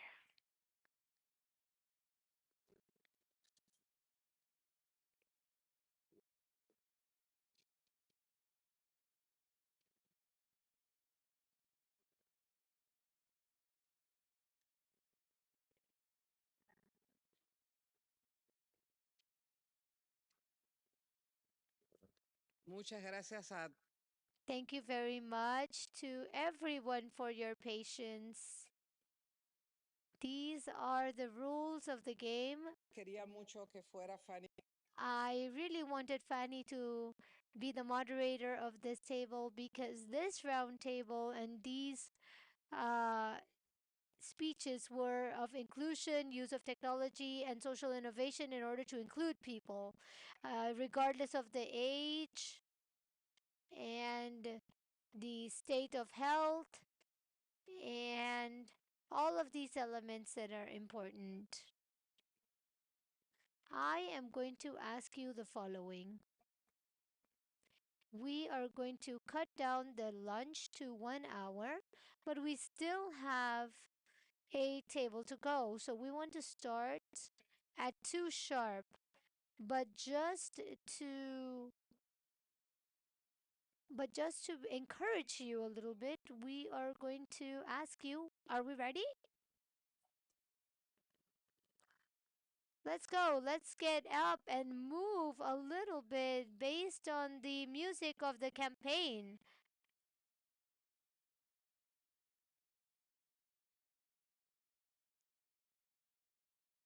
Let's stand up for our Panamanian and Chilean tables.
I'm going to invite right now to invite the moderator, Dr. Haida Romeros, and the component and those who comprise this table.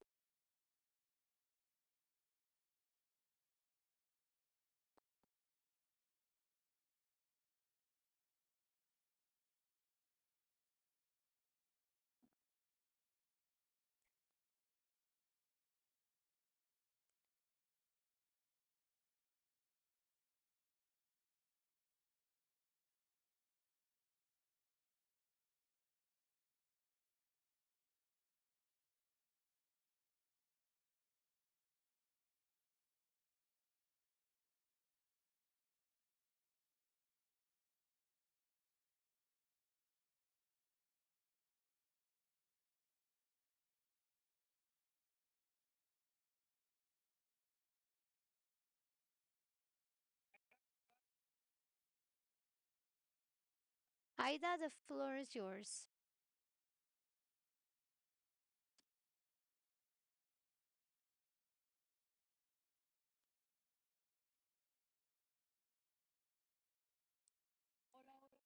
Hello.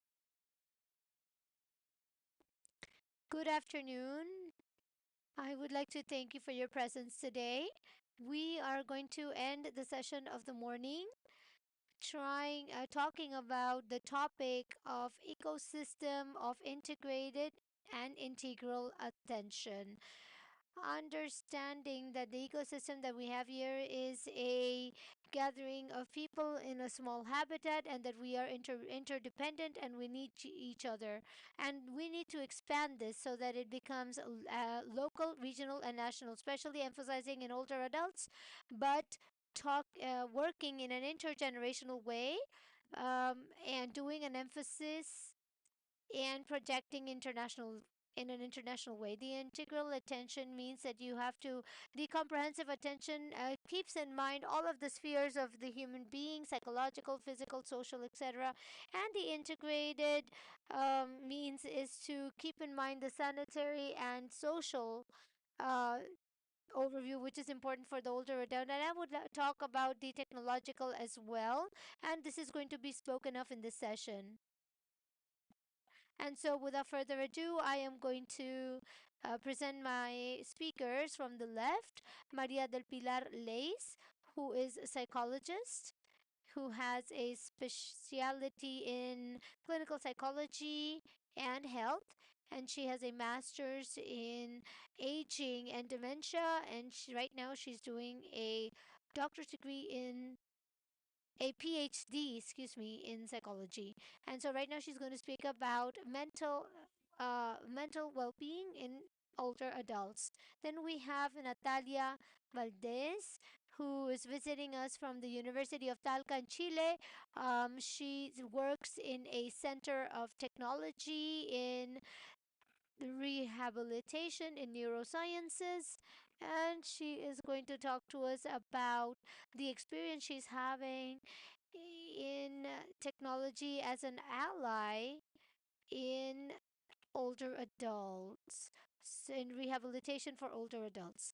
And so we have Maria Isabel Leon, who has a master's in the University of Iowa. She's going to talk to us about an interesting topic, which is a social entrepreneurship within the spheres and artistic spaces and cultural spaces by and for adults, older adults. And then finally, from Peru, we have Indiana Arce de Pajes, who is the executive director of Insignia Senior Living, who is going to present unto us from the concept of asylum to serving the resident, and how there has been a shift in mentality of attention in this model of assistance to older adults. And so we're going to pass the word to Pilar.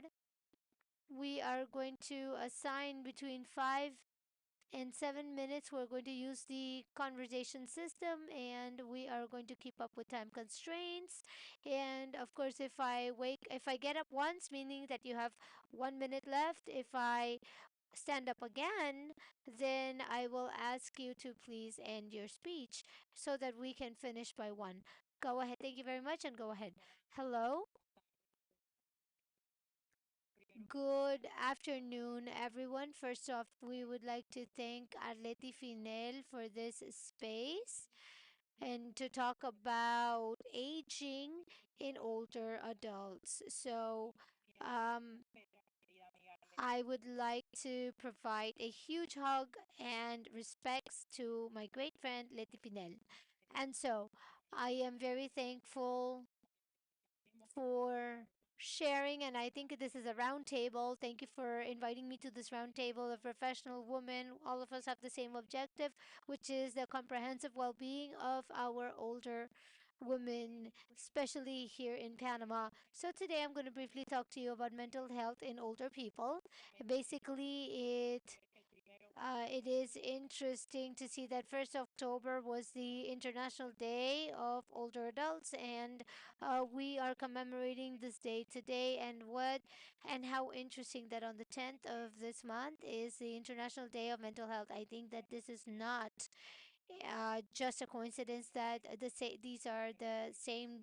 The dates fall on the same month, and also we have so why are is psychological attention so underrated?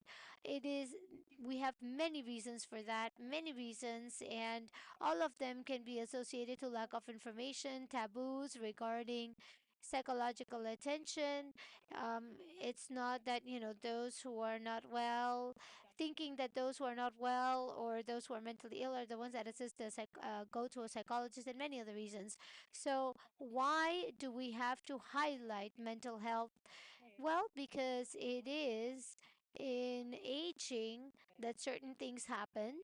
And these are topics of aging. And there are certain topics, for example, the retirement, which is a very strong change for many people. And if they are not prepared with time, this can be an existential problem. It could be an identity problem for people, because many people are united, and they feel that they are what they do, and once they stop doing what they do, they're nobody. So then the preparation for retirement should start from 2 years before as a minimum. It's not like, oh, I'm 2 days before you start thinking, okay, I'm going to retire. So you need to anticipate. Prevention is very important. We cannot anticipate everything, but we can actually prepare for certain things. There's a lot of pain, a lot of losses. One of the most difficult ones is being a widow, because there are many issues, cultural, economic, and social issues in between. We also have the issue of self image. How do I perceive? My body is changing every minute. We also have sexuality. We also have at least the loss of another family member, friends, social circles, and also the loss of health or the appearance of a neurodegenerative disorder. And this can cause multiple problems of depression, anxiety, sleep disorders, addictions. I've seen addictions as well, lack of a life project, addiction. There are so many problems. I don't want to say disorders. I want to call it problems that are caused by these topics, these different crises that happen during this transition period. And many of them can occur at the same time. And this can cause and generate enormous problems in older adults. Now, it is also important that in spite of this, we have uh, styles of confrontation before problems. And there are different styles of confronting problems before life, such as acceptance, which is different from avoidance. Avoidance is also a form of confrontation, but it is destruction. Avoidance leads us to basically not seeing things the way they are, leaving things to, leaving things aside and not allowing ourselves to go forward or advance. And this is very destructive in the long run for all of these problems. But then we also have planning. It is also centered in resolving problems. We also have the aspect of the sense of humor, which is also important. It is a reinforcement for any stage of our life, especially for aging. And that is an extremely important way to confront things. And then you have the positive reevaluation. What is the situation teaching me in my life? What am I learning from this? And also, after all of these problems, we have problems that can also happen, which is social isolation, which is exactly not the same as unwanted solitude. And so, this is when you lose the link to other people for different reasons, maybe because of disability or hearing loss. Hearing loss is something where people are no longer able to communicate. Many people are talking at the same time and you cannot really communicate or even talk about anything. So this can be the cause of isolation in people, and that the person loses contact with people that surround him. So hearing loss is also associated with cognitive development as well. So if you have a hearing loss, then please go ahead and check your ears. And you were supposed to do this yesterday, keep that in mind. And so all of this cognitive development has to do a lot with this. It makes people isolated, it makes people not to interact with others, and therefore we have a social loss.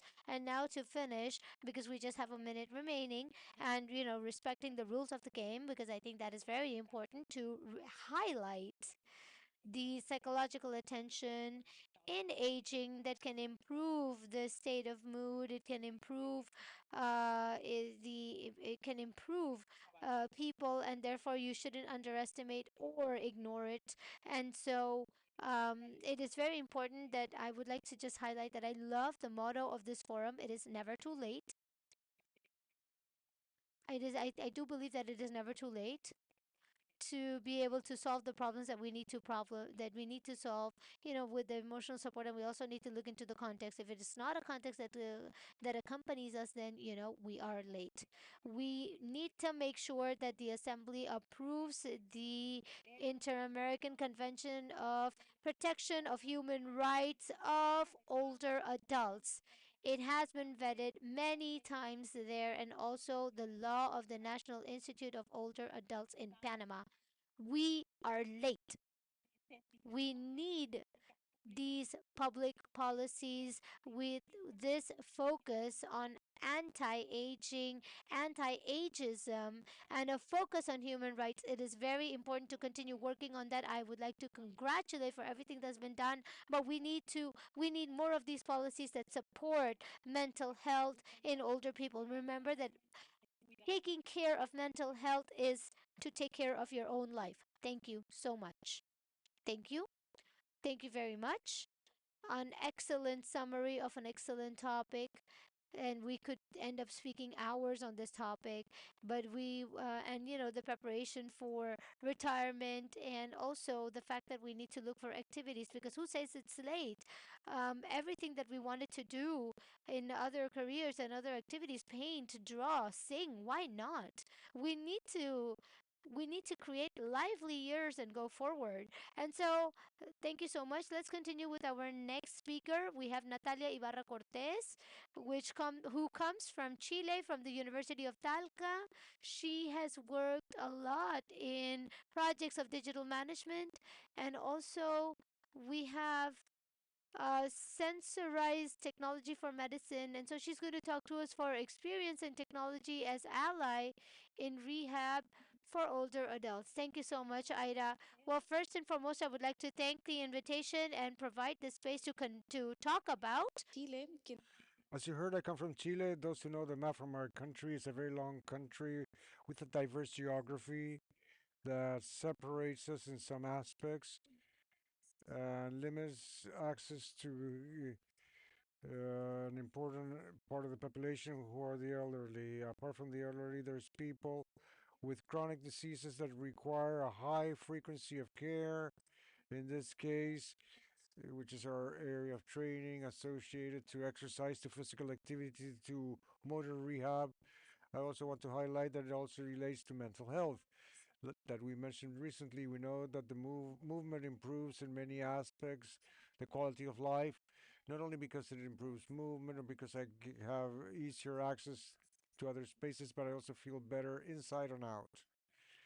And facing the situation, this geographic situation of an important sector of our population that lives in the rural sector or that have limited movement or elderly, how do we reach them? And well, especially in the pandemic, we had an explosion of tele rehab. We have been studying this beforehand because there's scientific evidence that accompanies tele rehabilitation and says that has high efficacy and that we can decrease issues in people at a distance. Not only because we are generating an increase in movement, but we also become involved in their spaces. In other words, we from the clinic, we can see the context in which the person lives, and we can also suggest adaptations so that this person can have a better prevents, for example, falls, can carry out their exercises frequently in a common space, and furthermore involves the family in the process, that families can see what the person has to do to improve. We had experiences with caregivers of people that are bedridden that cannot attend rehab sessions because they can obviously because they cannot leave the caretaker, and they move from not being able to move or having a lot of pain in their knees to start they moved on to start walking because often the problems are due to lack of physical activity or from not correctly doing the activity they have to perform. So that's one of many experiences. We also liked a lot the hybrid experience, patients that can go perhaps once a week, but once is not enough to strengthen, to improve. So in these contexts, increase the frequency without having to make the user move from home or mobility, or what we were talking about access is not ideal for people to reach the therapy center. We were able to have a great adherence to treatment patients that after they entered the sessions, they continued doing rehab at home because they adapted a space that we supervise at a distance to do so. And well, quickly, we'd like to talk about the technology we're developing. We as chiropractors and physiotherapists, we are focused on safety. How do I guarantee that this patient that may have a heart problem will not have heart issues? And how do I prevent or regulate how the patient evolves? So later, I hope that Valesco Gatica will talk a bit more about this. But these devices collect vital signs at a distance. There are sensors that detect vital signs, and these vital signs allow the therapist to make decisions in a more objective manner and able to know whether we're making progress and where we're making progress through. It will be it would be excellent for patients, past COVID patients or patients with COPD, and allows us to approach these users and secure care when we talk about telerehabilitation, because many clinicians in our area are not in agreement with implementing these technologies, thinking that they could that could pose a risk. And in effect, There is a way, a flow chart where you decide whether the patient is fit or not. The problem is that without having the safety concept, many of the patients that require do not are not eligible. If we decrease this risk gap, we'll be able to reach more users in a more safe and efficient manner, guaranteeing that what we're doing is generating an impact on the health of the patient and guaranteeing that the family and the environment are also committed in their rehabilitation. That's it. Well, it's an interesting topic, and given that here in Panama we are taking baby steps, but we're trying to work on telehealth and telemonitoring. And I think you mentioned interesting things here. For example, the concern for the safety, but also, of course, look for a way to ensure that there's some way to measure or gauge to ensure that the patients are not being affected. And also, I believe you spoke about something important, which is a proper selection of the patients, that you can carry out an initial assessment, a comprehensive assessment by several specialists, and then they tell you, well, yes, this patient can work with this rehab, telerehab, and can make progress. And it's very important because you said something that is vital. It's not only difficult to move the patients, for example, where I work, uh, perhaps they can go once or twice a week because they're very distant, and also the costs are very high. And I live in an area where people that live there are very poor. They have to choose either I eat or I go. So I believe it's an important topic. I saw some videos there. I saw how families get involved and help them. It is very interesting, and I hope you continue to develop. Maybe you could provide some advice to us once we get to that point. Thank you so much. Well, now we will talk. We will listen to Maria Isabel Leon from Peru. She's a gerontologist, a social gerontologist. We will talk about an interesting topic, which is entrepreneurship in artistic and cultural spaces for and with senior adults. I believe this is marvelous. I remember yesterday the presentation of the launch that we listened to a while ago. You saw the people who did this. These were senior citizens dancing, and we saw pictures of people that were not so old but not so young, and they started painting 6 years ago. And I don't know if you've been able to observe this. They were able to paint their daughters. I mean, who says it's late? Of course, there's always time for everything. So please, Maria Isabel, I don't know if you have a PowerPoint presentation. Yes, it's up. Thank you. Good afternoon. Thank you, Panama, for receiving us and opening the door for the Letty's generous invitation, who I know from the Agent 2.0 network, network that starts, that's also in the U.S. to promote technological innovation to improve the lives of senior citizens. This is what's brought us together with Arleti. And in effect, I am from Peru, but I do not live in Peru. I live in the U.S. So that life experience in the U.S. has allowed me to have an approach to a way to do things that could be very inspiring. It's not comparable to our reality, our Latin reality, Andean reality. It's different in many aspects. However, that experience it favored me somehow to be able to present innovative solutions in my country, Peru. So, next, please. Senior citizen connection or conexión adulto mayor is a social enterprise. What do we mean by this? Thank you.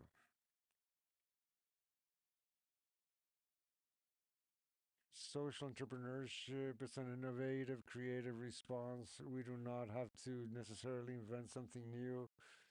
It's enough to use the resources available or the ones we can access to propose solutions to problems. What problems? Well, these are problems that you see day to day. that we can see here very briefly. We have problems, we have challenges, changing situations throughout life. So when facing these problems, there's always an intersection that is a frustration of not having an answer. So we have to do something. We have to file a complaint. We have to complain, and stay at the we have to. So that we have to uh, takes up a lot. All the complaints or conflicts that we could say in this context of the senior citizens here, we mentioned the largest hurdle we have to solve the problems that involving the elderly, other ones that have the base of discrimination and that promote practically the negative vision of the senior citizen. There's useless, boring, and it's been normalized. So what we're talking about today in this exchange are rather novel things because we're going against what is considered as normal. So within this identification of problems and creative solutions, we have the response, a specific response of ours as social entrepreneurs of working on different lines of action. We have four specifically. We'll talk about the one related to art and culture. We took up the voice of senior citizens. That is a model that is promoted in this, which is comprehensive care focused on the senior citizens. So, as of the interests and needs and concerns and complaints of the senior citizens, we presented these programs for comprehensive development, we call them. We seek to ensure that people may have elements for empowerment in order to live their lives in the best, in the fullest, according to their history, to their own life story, their own biography, in their current life context, and with a view to continue their life with their life project. The life doesn't change. We do not disappear. We do not become invisible, like many senior citizens feel. Is that I turn 60, and my opportunities will cease even before that. So what happens in this program we prepare, which is called Moments of Happiness or Momentos de Alegría? This is a program that includes that we would like to include for essential actors, but it only includes three. Who are these? We are the social entrepreneurs that manage the project initiative, and we present this to the state. The state is an important partner to support different initiatives such as this one. So in Peru, we have the Ministry of Culture that promotes some economic funds for different initiatives we proposed. And among different projects, over 2,000 projects, we were the projects that were selected. So we already have the participation of the state. We have us, the managers, the social entrepreneurs, and we work with the community hand in hand with the community. Who did we pick in the community? All the cultural spaces, places like museums, galleries. We have a lot of archaeological spaces. We have a lot of site museums. This allowed us to develop a proposal that we prepared at the local level, decentralized way. We don't just focus on Lima, and Lima is the capital. And we also reach to spaces in the north of the country and the mountains. And we worked hand in hand with these museums that were our partners. Why were we so interested in working with the museums? Because we wanted them to consider their offer to the constant public, the usual public they have for those activities. We want them to have an area devoted specifically to senior citizens. So we've accompanied these museums that open the doors for us. Several of them also shut their doors on their noses, But among those that opened the door, we were able to work on different proposals with them. And one of the ones that also complements is the training to the staff that works in these spaces. And only because of the fact that we think about senior citizens, they get concerned. They say, what can I do? What do I give them? So they actually don't have to worry so much or get scared because senior citizens are people just like any one of us. So, who is missing in this model that we are working on? We're missing the action of the company. We need more support from private activity that also to also accompany us in these initiatives. Then we developed in a following delivery this program called uh, Empowered Elderly, and as a community, instead of museums and cultural spaces, we work with municipal spaces.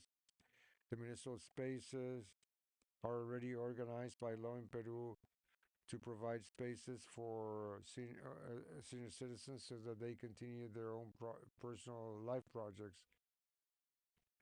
I want to share this with you briefly. What did they feel? Well, we collected testimonials from people, and when we talk about art and culture, we're not talking about a coloring book for children. That's another problem. They consider senior citizens as children. They don't want to be painting little hearts all afternoon. Our workshops have included professionals from all arts, dance artists, writers, visual artists, gastronomy, cinema, and all of them are very well disposed. Once they understand this work, they have to do a society in order to jointly work for a positive vision of age. Then we have ageism, and people say, "Thank you for remembering us. God bless you. Thank you for thinking about doing this work for us." That tells you a lot how we ourselves internalize prejudice. The people, when seeing these opportunities, they also are encouraged to participate and take another friend or relative, and bit by bit, they have this presence that never should have been absent. So, uh, elderly citizens have everything to create could create a potential like we saw in the presentation. Creativity is not lost with age. Thank you. Your participation was excellent. We would love to continue listening to you, but you hit the nail on the head with some things that are important. I believe that senior adults are similar, like the others, and those who have had family and our children have grown. We have now time to do things we couldn't before. I think your initiative is excellent, and I hope it continues to grow because who says it's late to develop all the talents or activities we want to carry out? And lastly, in this session, we'll give the floor to Indiana Arce de Paquez, who's the Executive Director of Insignia Senior Living. Go ahead, please. Hello, good afternoon. Thank you very much, Dr. Pinel, for this invitation to participate in this forum that is so important for our society. Well, basically, we arrived to Panama to change the paradigm of what is a rest home. What comes to mind? Sadness, abandonment, end of life. To truly understand how important it is for senior citizens to live in a community of senior citizens where we who work there, we just guests there to serve them, to fulfill a very simple mission, which is safety and happiness. It's possible to be happy for senior citizens through our pillar programs such as care of memory, control of falls, medication management by our resident services director, who is a nurse, and the gerontologist, who is her assistant. Our Meals with Purpose program, where senior citizens can eat different food, nutritional food that tastes good, that looks good, that smells good. And apart from that, has the purpose of living in active social interaction with the other residents. Our connectivity program, the connectivity director, will stimulate the mind, body, and soul of our residents through over 120 activities per month where everybody can explore things that perhaps they thought and they couldn't do, and it just so happens that they can't do it. It's never late, like you said. Our program for full control and medication control, like I mentioned, and actually, well, it's a comprehensive care of the senior adult where we seek to that they are safe and happy in a controlled environment where it's never late to forge new friendships and even reconnect with some old friends they had not seen for a while. For us, it's also very important to count with the support of the family, where instead of having a restricted visiting hours, relatives are invited at all times to participate in the activities. We even encourage them to come more often. We have a menu for the relatives so that they can come and have meals with them. Sometimes, due to medication, they lose the taste, and this motivates them to be with their families at the time of meals. So it's very important for us that the family is fully involved in the development of our senior citizens in our community so that they are happy. That's very important. Thank you. Thank you. Well, I believe it's very important that we approach these new spaces and change the paradigm of the rest home that is in our minds, which is something very sad to be able to build these spaces and even classify in a modular fashion depending on the dependency or not of the user, and that they have the freedom to be able to carry out their activities, to be able to meet.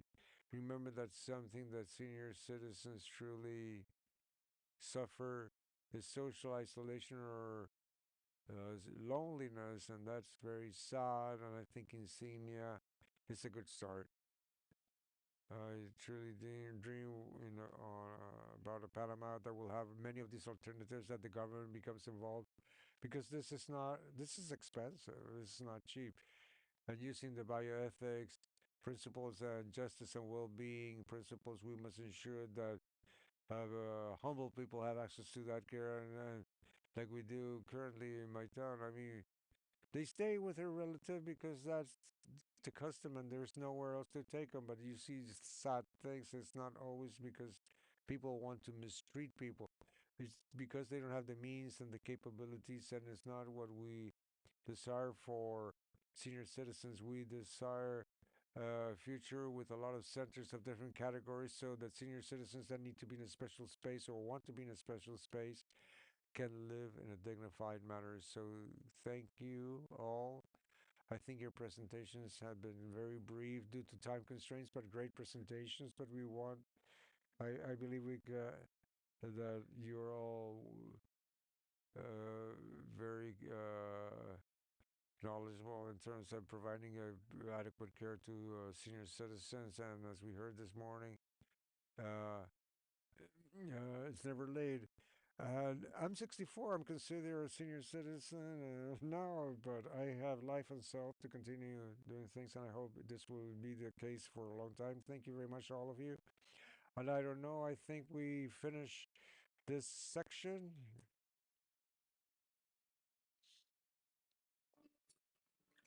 En el corazón de la ciudad de Panamá, in the heart of the city of Panama, close to parks, restaurants, and the El Carmen Church.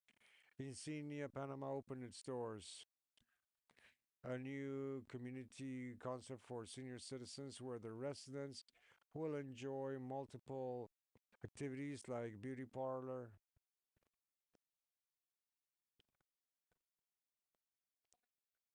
private dining rooms where they can enjoy their flagship program, food with purpose, with nutritious and delicious dishes prepared by an internationally renowned chef. Over 120 activities per month, following the proprietary program of Insignia, activities with connectivity, broad spaces and terraces with green areas, and all of this supervised by health professionals and service professionals.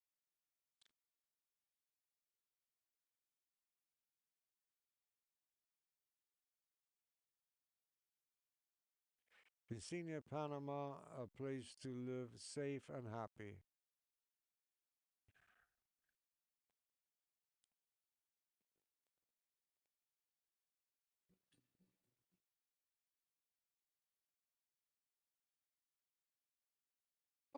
¿Aló? Ok. Bueno, muchas gracias. Well, thank you very much. I believe that this table, in spite of being compact, gave a very good view of all the dimensions that truly accompany the aging process and possibilities to for response to the elements individually or socially or collectively or in the search of public-private partnerships. Like Indiana spoke about the insignia meal, I was ready. I think everybody wants to line up for lunch now. So we will start at 2 sharp so as not to be late uh, with the live transmission we're having of this forum. That means that you will have just 1 hour to have lunch downstairs in the room where last night we had snacks. So I ask you for your collaboration to stretch.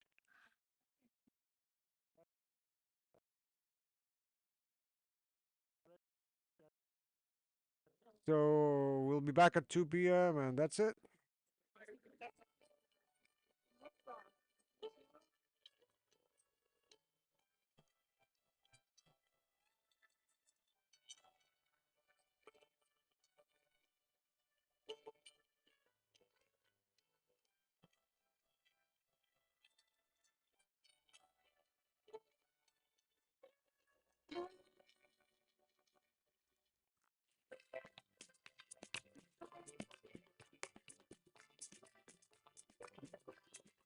¿Quién dice que es tarde?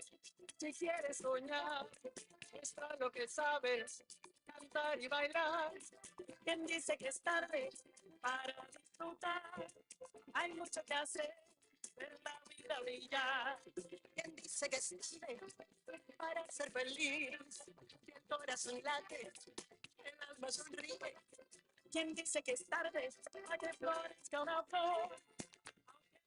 Yo por vivir si hay amor.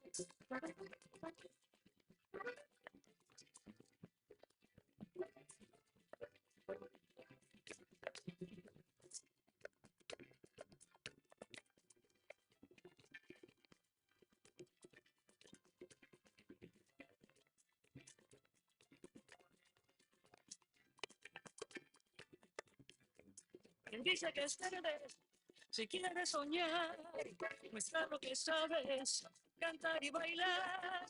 Quien dice que es tarde para disfrutar, hay mucho que hacer, ver la vida brillar.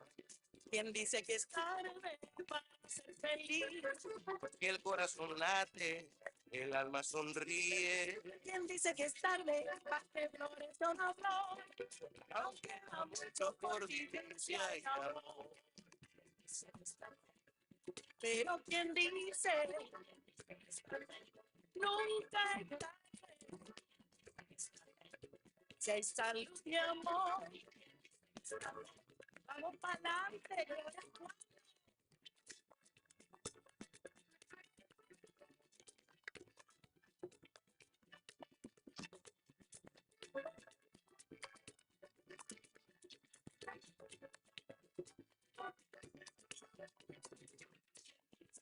A soñar y bailar, ser feliz, disfrutar y vivir. Es tarde, dice.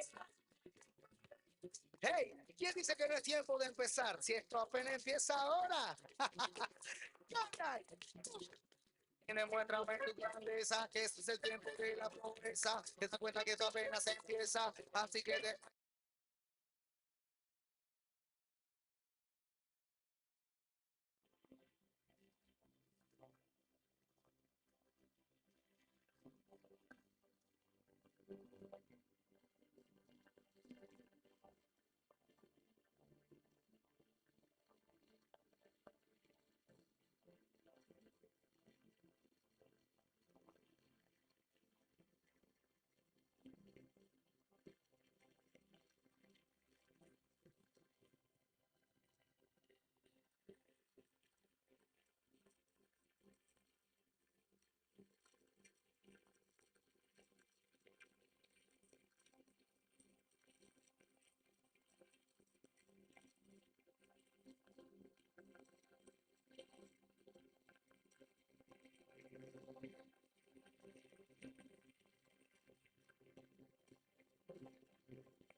Aló, aló.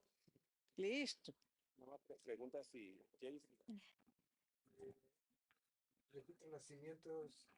Heisis, ¿dónde estás, Heisis?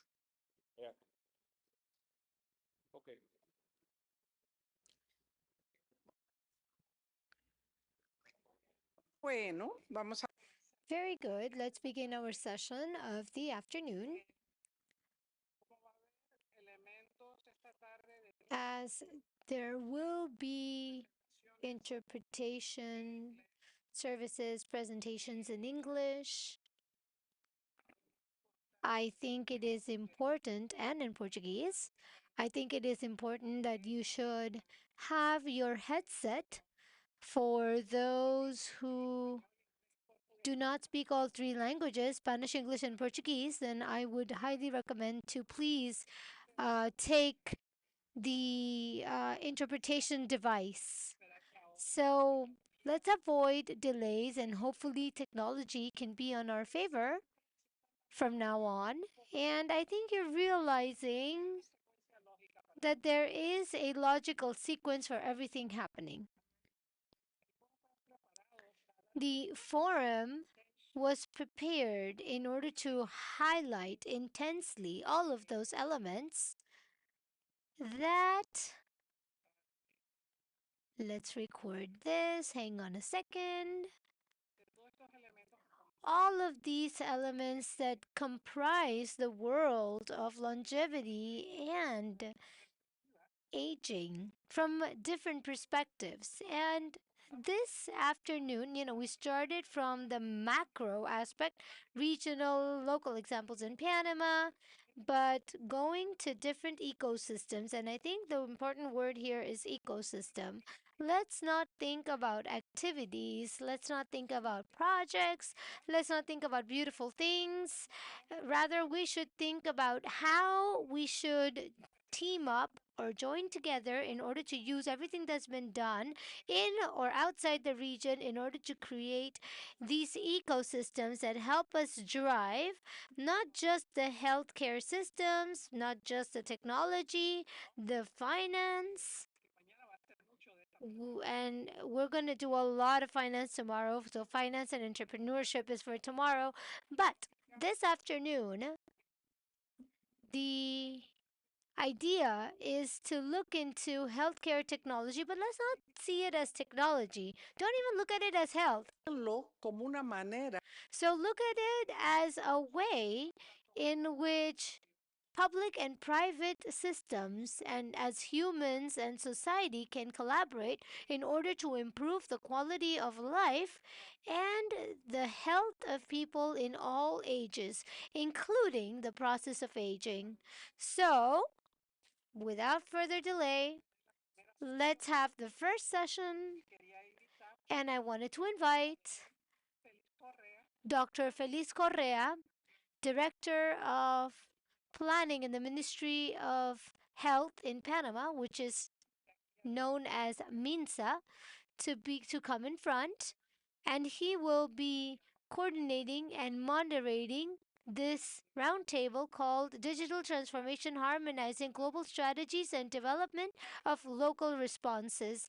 Many of the conversations that we're having is how to strengthen healthcare systems. And I think this session with these three examples will allow us to come closer to the concept of what is known as healthcare systems and the role that the aging process has within it. Thank you so much for being here.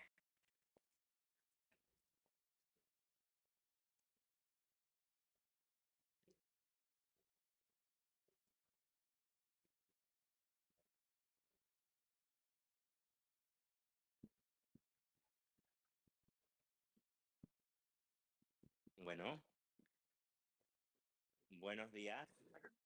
Hello, good day. We'll get started with the space for exchange among these distinguished speakers that have a lot of experience to share with us today.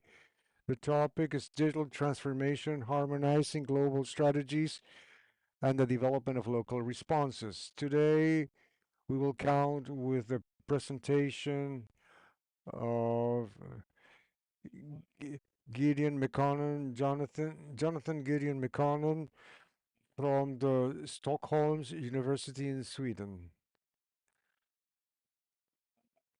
Is she here with us? Okay.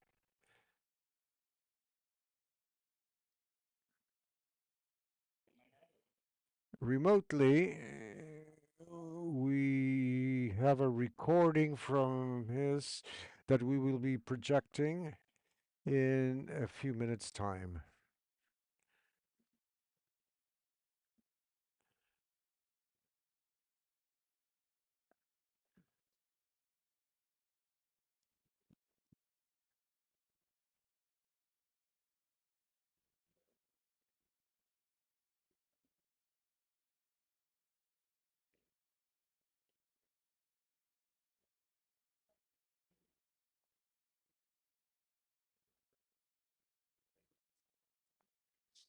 Hello everyone, my name is Gideon, lecturer at Stockholm University in Sweden. I've been studying digital transformation in the public sector for the last uh, few years, and I'm here to say a few words about digital transformation and how it can help us contribute in the silver economy. Specifically, I would like to say how transformation, digital technologies could benefit uh, aging persons. To start with, I would like just to think about what digital transformation means, since it has become some kind of buzzword these days. But simply put, it is the adoption of new and emerging technologies for the betterment of society at large, when we look at the term in the public sphere. So, in the first instance, public organizations could use digital transformation as a way of improving efficiency and saving us some taxpayers' money.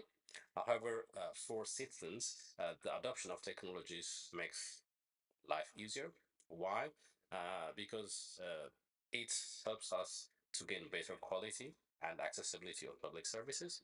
And as citizens, we can also be able to participate in the decision making process and in the creation of public service. So when we look at the big picture, according to United Nations, digital transformation can be used as a means uh, to create healthier, wealthier, and just societies. In the past 5 years, I've been involved in various studies about digital transformation and how it impacts society.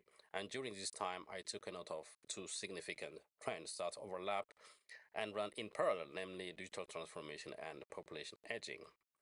As you might have seen in the UN report, by the end of 2020, there were more than 730 million people aged 65 or older uh, worldwide.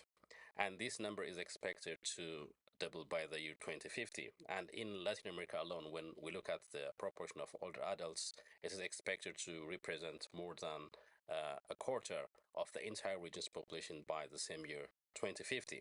So at the same time, the expenditure on digital transformations and infrastructures has increased tremendously.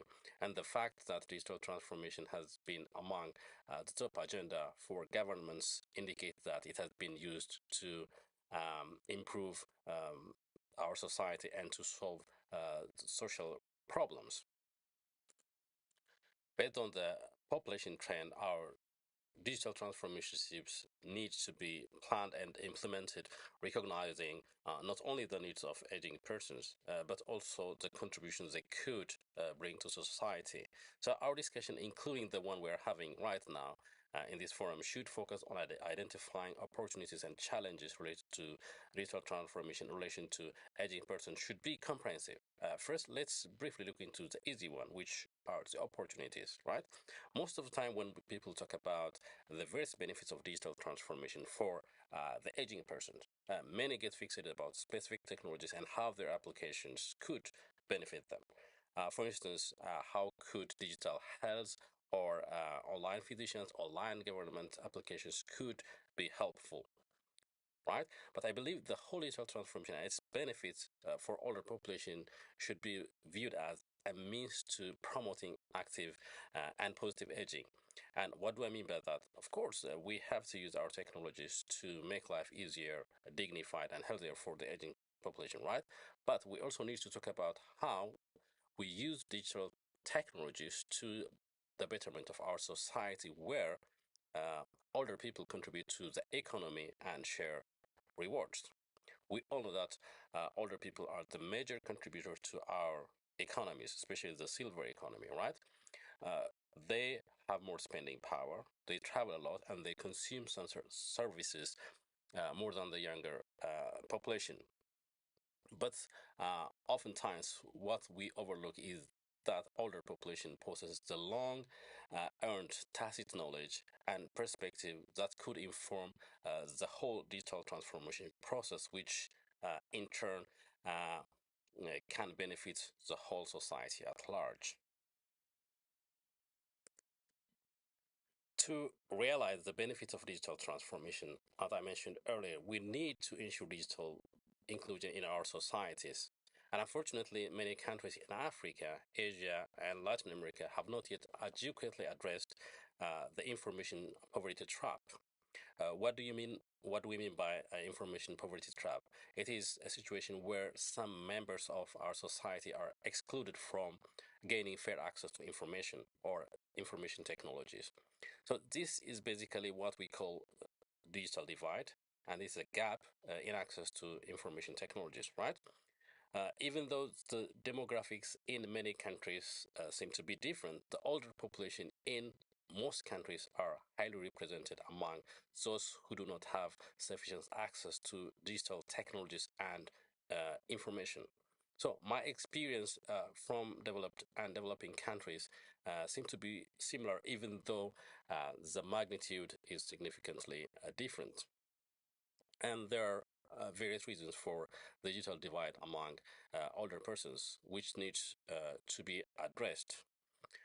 For instance, from the empirical studies I conducted in Kenya and Ethiopia, older people seem to be left out of digital services, mainly because of lack of digital skills, affordability of devices, or accessibility of connections in some part of the country, and especially in the part of these two countries, or the combination of those.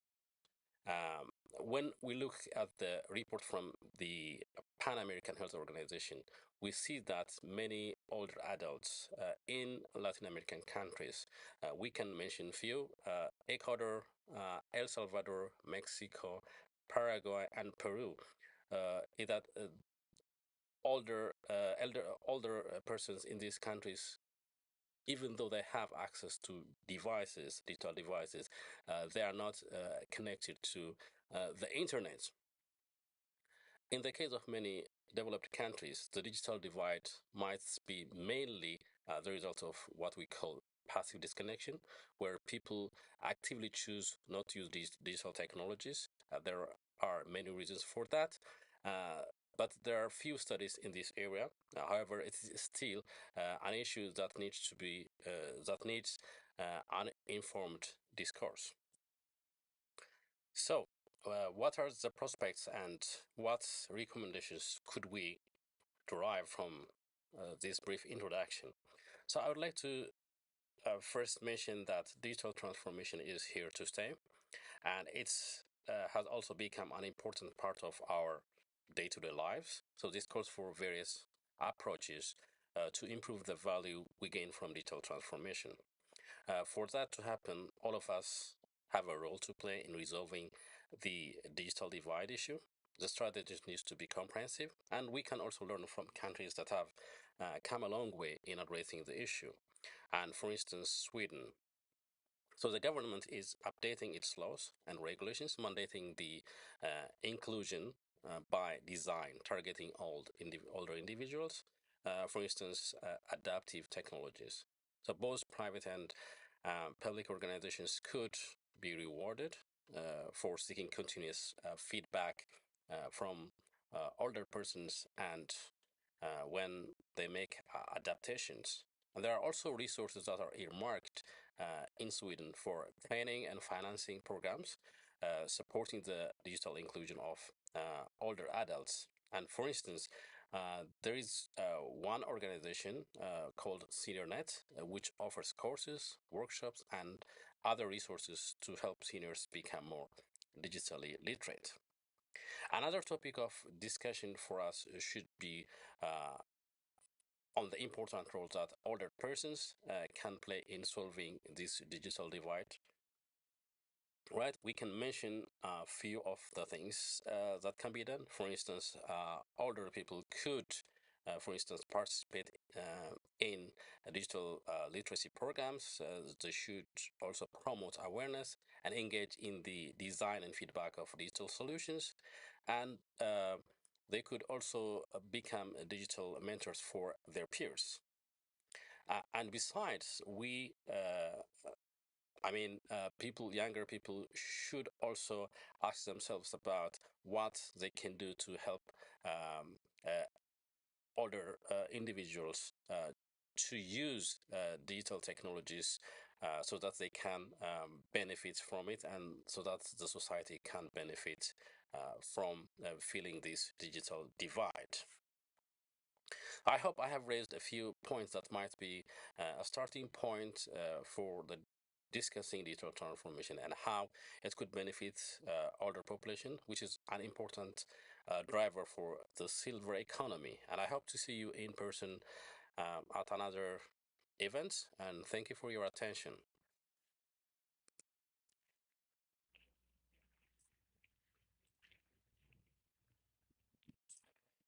Bueno, muchas gracias. Well, thank you very much, Gideon, who made an excellent presentation of his experience of analysis of how to implement digital transformation in the public sector. And I believe that here in Panama today, more than ever, after a pandemic where we lived confinement that tested all technologies that have been developed that far, showed us that not only that technology and digital transformation is a way to provide access and communicate and connect people of all ages, but also that this is a way to maintain the economy active because at a point where in our country we did not have the opportunity to work. Otherwise, it allowed us to keep our economy afloat. It connected us with others and with public services of different types. But since 2016 in our country, we've been identifying that access to technology is one of the important variables in order to determine who is poor and who is not poor. The multidimensional poverty index incorporates access to technology, access to internet above all, for all people in our country as one of the variables that measures and characterizes access to poverty, the different levels of poverty, and how to deal with it. Therefore, the Authority of Governmental Innovation and many public agencies have sought, like we heard in the conference, to bridge that gap in access, start the digital transformation process with all age groups, but above all with a concern, because as he said, Gideon said in his presentation, not only is it to make progress in technology, technology can also be a barrier to access to public services if we don't work to bridge that gap in lack of knowledge and include in a participative manner all segments and population groups and different age groups to bridge the gap. Now we will continue with our expert panel who will be presenting now an experience and interesting experience lessons learned on digital transformation. From Ideable Solutions from Spain, we have Iñaki Bartolomé from Quito, who has a technological experience to share with us. Iñaki, we're all ears. Hello, everybody. Good afternoon, and thank you very much for your invitation to be part of this forum. And I'm sharing my screen. I hope that you can see my screen on your screen. No, we see it perfectly. Thank you. Brilliant. I'll use this presentation to support what I want to comment. We're a technological company that's been for years developing technologies to be used by the elderly and aimed at the care of older adults. And in this environment, we have our own vision of digital transformation, linking to the previous presentation. We likewise come from digital transformation processes in the world of industry, for example, and here we learned, I know it's not comparable, it's not the same to digitalize people and machines, but industry is very deeply rooted, and the client is convinced that we need to capture data on the activity we're performing. Why? Because in the measure that we collect data of what we're doing, we're capable of analyzing the data, and in the measure that we analyze the data, we can arrive at conclusions. And we can even, when we accumulate enough data, we can forecast the future. So it's important from this point of view, from the analytical standpoint, what digital transformation allows us to do. Obviously, when we talk to our clients, to the organizations that are taking care of the elderly or older citizens that work in these projects, we ask them questions. For example, we ask politicians or administrators in the public environment that have responsibility in the world of social services, and we ask them, do you know in this region how long does it take a person to become dependent? How long does it take them to go to the next level? You know, what's the mean time that person takes when they start depending or relying on something? When they, how long does it take them to need another resource like a hospital, a rest home, or a specialized residence for senior citizens until the time of death? We have indicators for what are your indicators say about life expectancy. When we ask politicians, they don't know how to answer because they're not digitalizing the data and they're not making these forecasts with which often the decisions on what policies must be taken into account or what road should we take are based on data.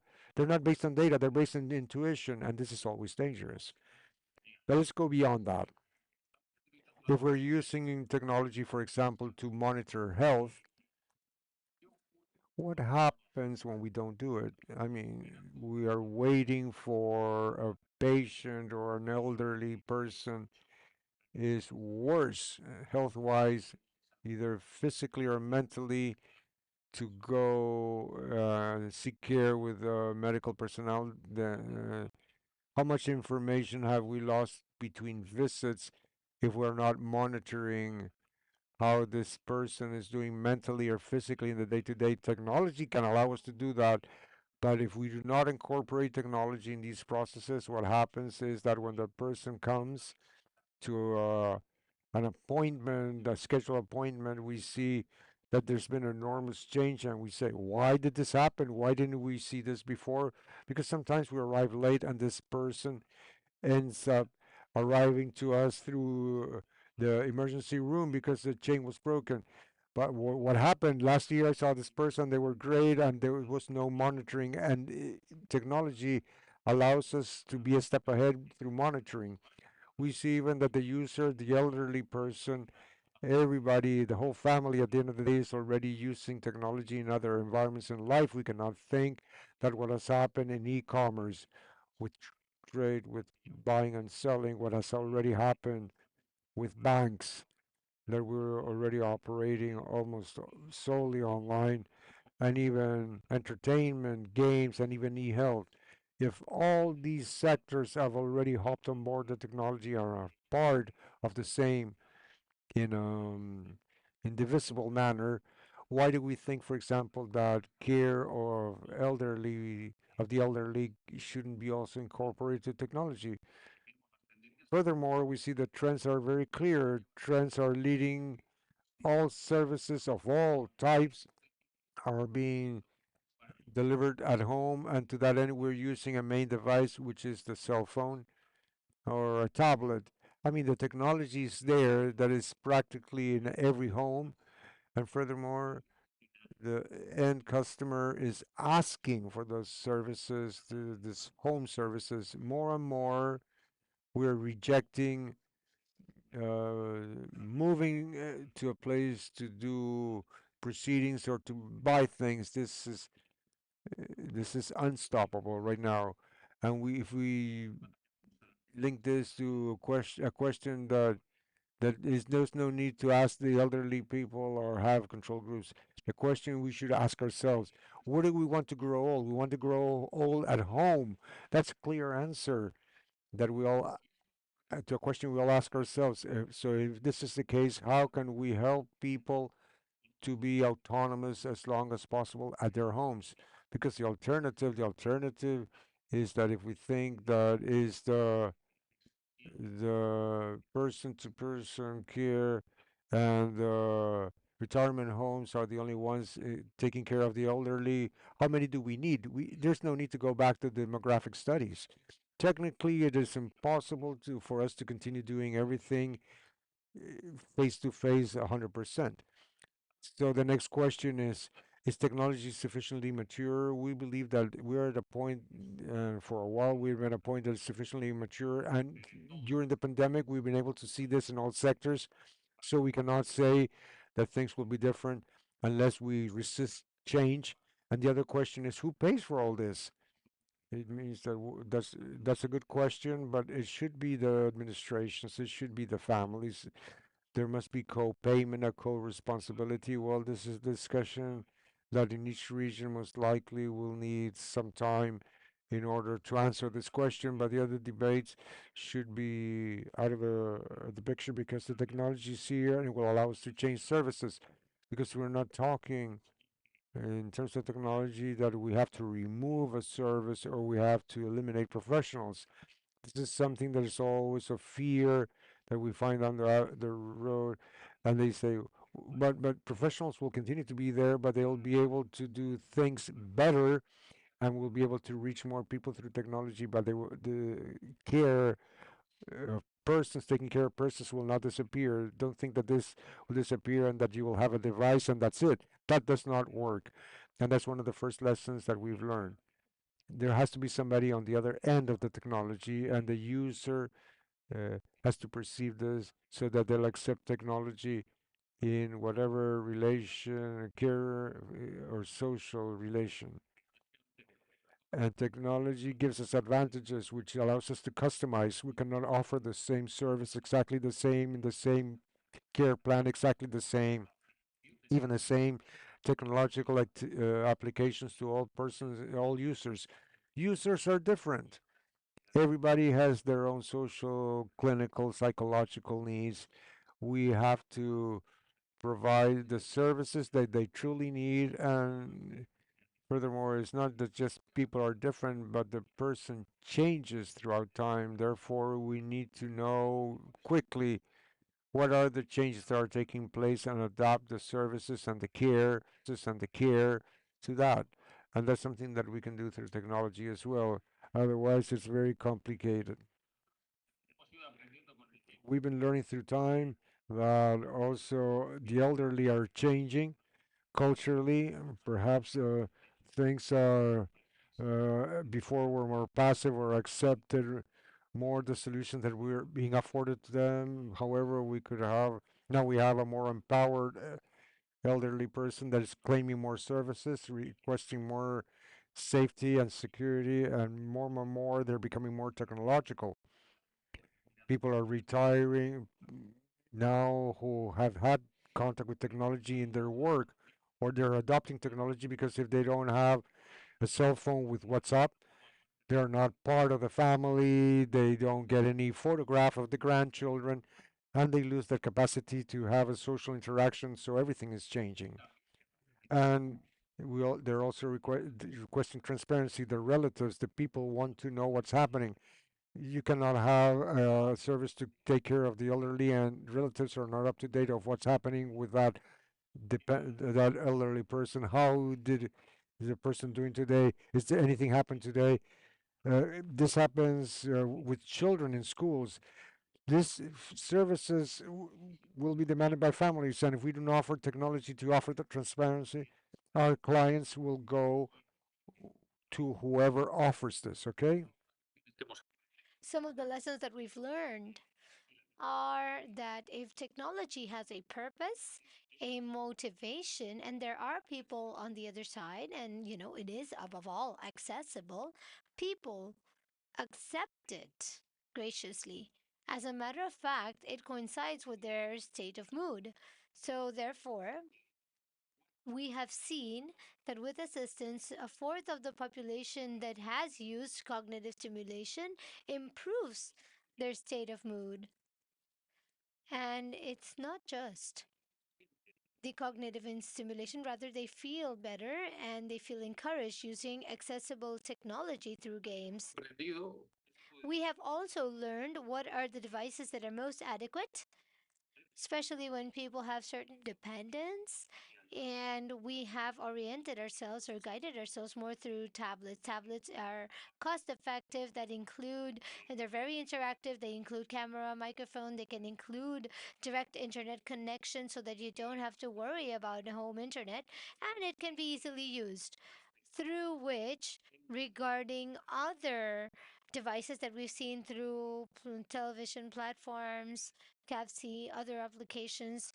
I think maybe because of its availability, size, icons, it has been difficult to use. We have seen that it is a very interesting platform in order to offer services in the platform through the home. And so we have adaptations to older people who have been uh, some games have they have found that are very childish, or some of them clearly just reject it, but they don't of course they do want the training, but they don't want it to look very childish. And some of the projects that we have worked on as well, and some of them that have appeared through the uh, presentations of Ana Isabel, we have actually put forth through technology in the presentation of Ana Isabel. In the case of, we've also had a project that sounds very, very technological. So we're talking about putting sensors in the homes of the elderly, because or that can run on because there's no activity in the morning, or they're not going to the bath, or they didn't use the bathroom, or because didn't use the refrigerator. These are caretakers of the towns or the locations that are implementing the system, that are pending on the application, and they receive this incidents. So if they are the ones that visit them or go to their homes to see how they are, so the elderly already know them. And above all, this person is offering this personal touch behind care. It's not just blunt technology or plain technology. So, it's people who are receiving this information and acting as a consequence to it. So, we have this stimulation in cognitive development in order to aid older adults at home. And what has had great success is that we have set up groups of video calling, group video calls, where one person has united older people with similar likings and similar interests, and they talk about people that interest them. They share screens and they all talk together. All of this has been a success that complement the cognitive stimulation, cognitive stimulation. And basically, it's these two sessions of video calling that you have in a week. We are working in projects where they do a geriatric valuation through a questionnaire series of questions where they establish how people are, what risk can they develop, and the plans of care has been established in the calendar so that this can help the people, the family members or the caretakers. And so also this is something that is a tool that is very useful. They are actually saying that finally it gives them a use that will allow them to understand how to take care of the elderly and to have resources in order to do that. And they can actually access those resources. And on the other hand, you see professionals. And the same thing we said earlier, the star functionality within the systems that it have, which is that it has a control of the calendar of the activity and all of the elemental exercises for the health. All of this goes in consensus with the doctors. And this helps clarify any other concern that they might have. And this is mainly the caretakers and those who are taking the case. So, people who make successful a program of this type, obviously, technology alone does not do that. It has to be a center of dialogue where people get assisted, where whereas around 50 people could assist. Now, with the same budget, we can attend 25 people at the center and 300 people at home through technology. And so, this is how we reach out to many more people. And so this is how we can see that technology with people backing it up can help, and people can be receiving assistance in their own homes, and it is allowing us to take care of more people with the same budget. So that is all. I don't want to extend myself anymore. And through these experiences that we've had through the experiences of the countries, we could transmit all of these lessons learned that eventually take us through technology, because technology needs to be accessible. There has to be motivation, but at the same time, there should be somebody who could actually see people. Thank you so much.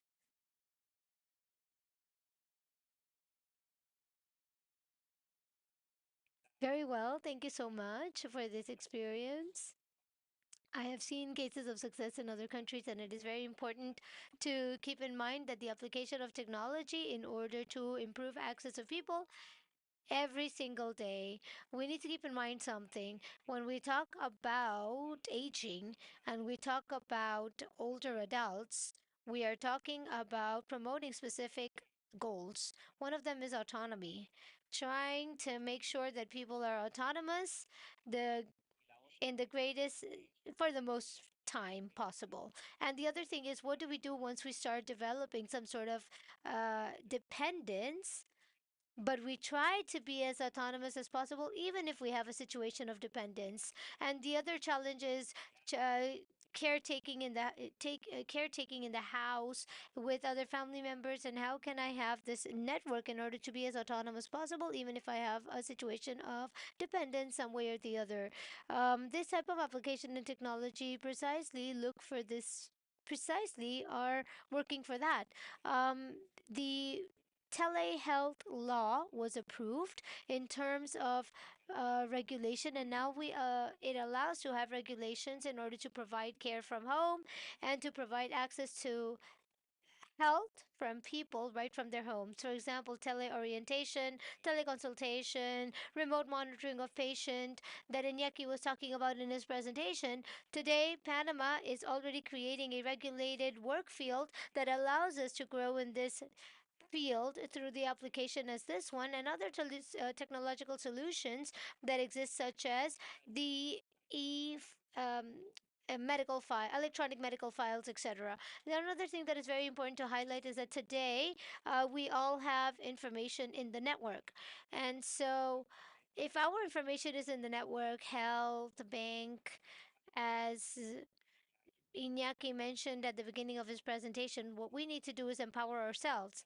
so that other people should not be users of our information instead of us. So we need to be the owners of our own information, and we need to take the best advantage to that information so that the information works for us, not the other way around. The idea is not to deprive you of any access, it's rather to give you as much as access possible. So then we have our next speaker, Jose Flores Arango. He is the assistant clinician in well cargo medicine in the state of Colombia in United States. And he is going to talk to us about the future of the use of exponential technologies through health and life cycles. Jose Flores, excellent topic. Thank you very much for being with us. Greetings, and the floor is yours.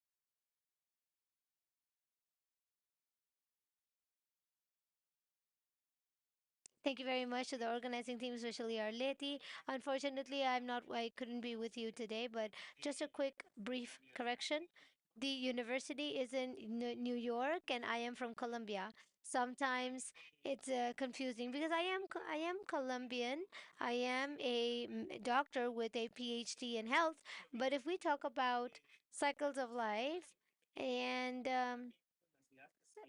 although I have different links with different city institutions here, the whatever information I will disclose today is my responsibility, and no institution will be involved in this case. And so we're seeing how the adoption of technology has changed the world. And this is a picture of a little over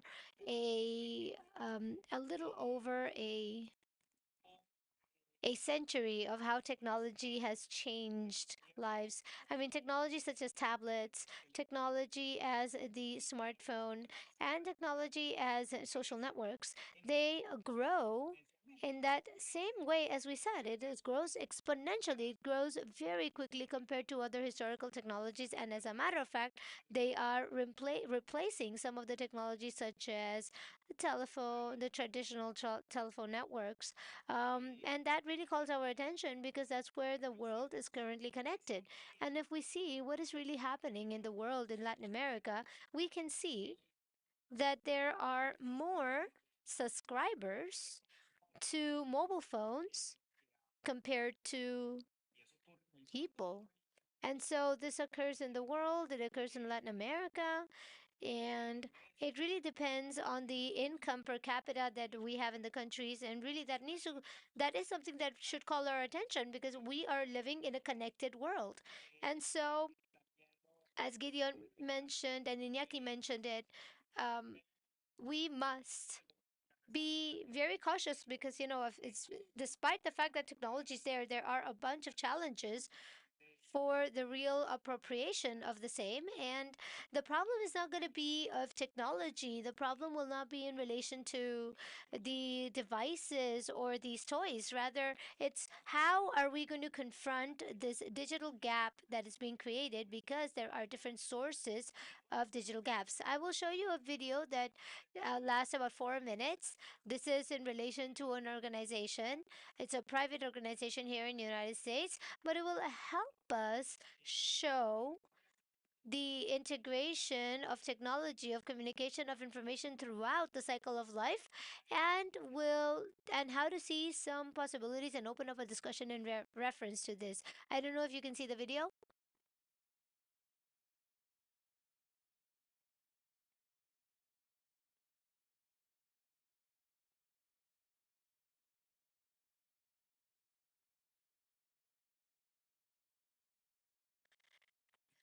Ma-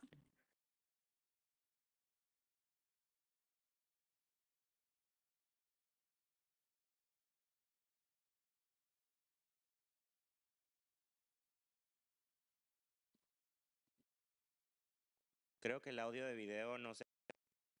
I think we cannot hear the audio of the video. You may have to share the video with audio. Let me try to share it one more time. When you hit share screen, you hit share or you click on share with audio. Okay, we can hear it now. Scan.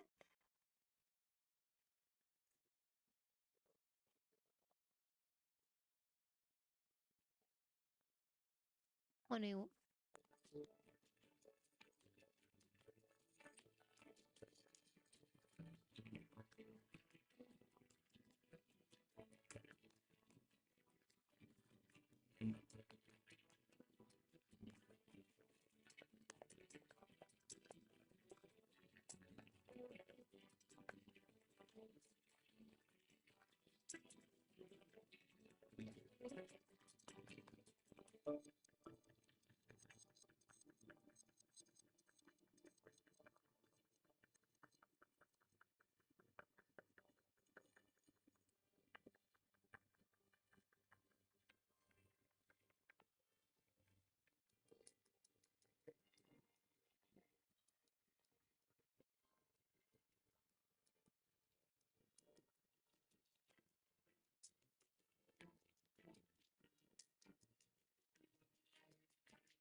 Este video entonces, como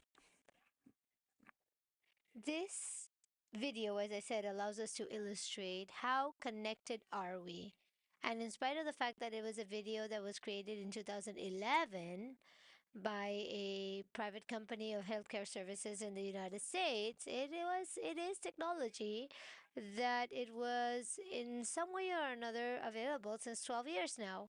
But it is technology that is definitely available today. But the great question is, why aren't we using it? Why aren't we adapting to it? And everything, all of the previous speakers have already mentioned.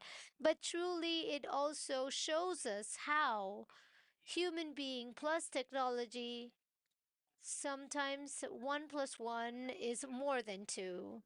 So, how you are so capable and so efficient, and it gives way to the future of providing services through cycle of life. And this is what is the medicine and precision health. So we have so much data about ourselves and the environment that at the end of the day, every intervention is really unique, where every healthcare intervention or public healthcare will be an experiment with samples of oneself. Because what we practiced before as evidence-based medicine protocols recommendation has a population of reference, but our populations, as they grow old and as we have more data, the reference population has been reduced, and we have to start acting based on data as a preventative measure. It's just like we would use the vaccines to avoid getting a disease, but we can be proactive, and which is implementing actions of change in our lifestyles to avoid a complication. Participation is to be able to listen to the voices of the patient nowadays. Nowadays, the patient voice, be it through social network or even something called um, patient reported outcomes.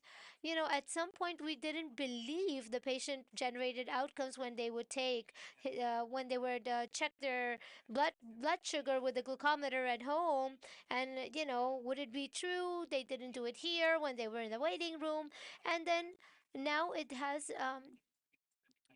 then it started taking importance in order to provide tailor made and continuous care. Because at the end of the day, it's not these toys, rather, the will of the people to exchange data and connect. So, we've already mentioned that the great challenge of this digital gap and the cause that it creates. And we need to keep in mind three main causes. Because regarding digital gap, the first one is economic. In spite of the fact that we have more devices, we have mobile phones that are connected to our network of people in Latin America, we're talking about great disparities because there are people who are approaching all of the services and we're not giving access to others. And then that's where we need to be very careful, because otherwise we end up having only digital services.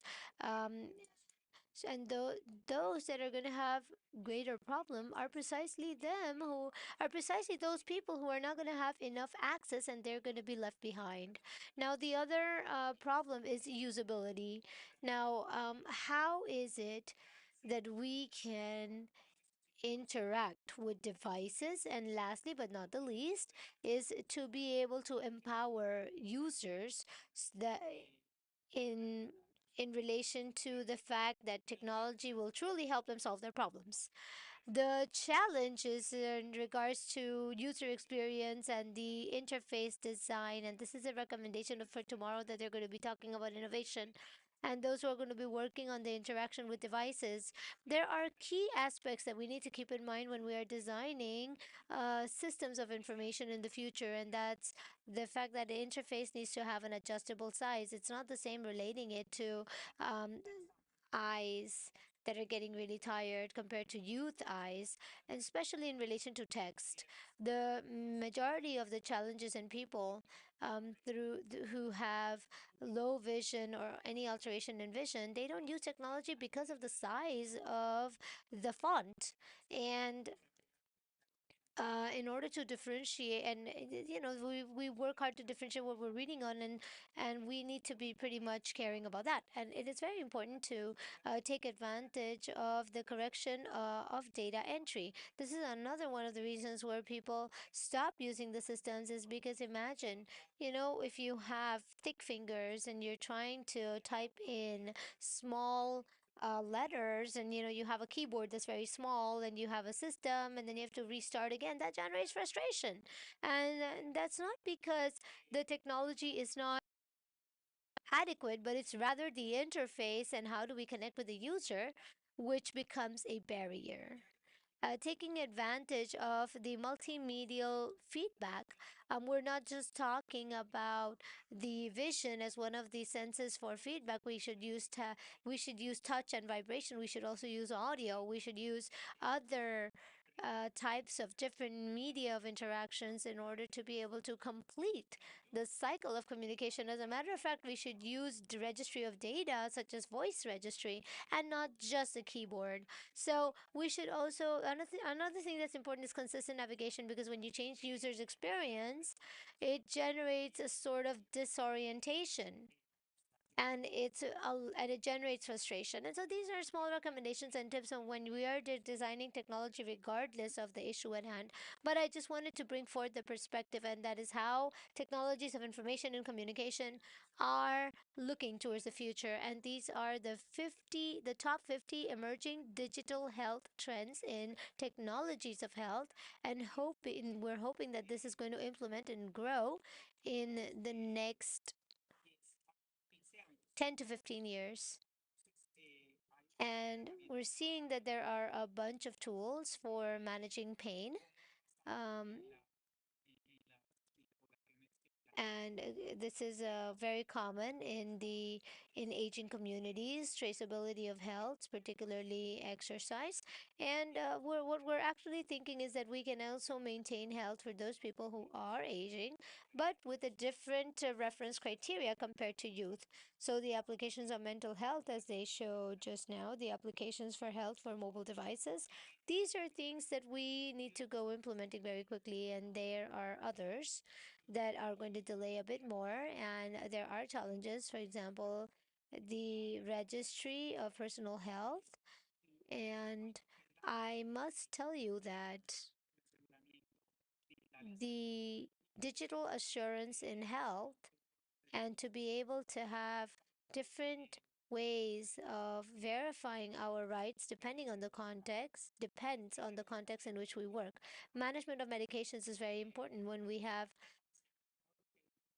a everything related to remote healthcare, in terms of nutrition, robotics and exoskeletals in order to improve mobility in patients who have reduced mobility. But we were talking about that we wanted to be independent and being able to extend our physical capacity. And therefore, we can go along many other, a lot of other terminology. You have artificial intelligence, investigation, and longevity.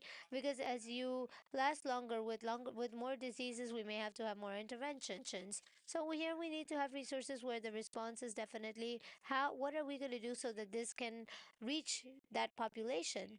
Um, they will have physical challenges and interaction, and so we need to participate in that. So this is showing you that the future is big. It holds many promises. The future holds way more than cell phones and those things that can be treatable. But we need to understand that there's a lot to do and a lot to learn. Thank you so much for your attention. Muchas gracias, José, por tu exposición. Yo creo que nos ha... Thank you, Jose, for your presentation. I think you given us an exercise perspective with that last slide that makes the outlook much clearer. What are the trends in terms of technology for the development of new applications?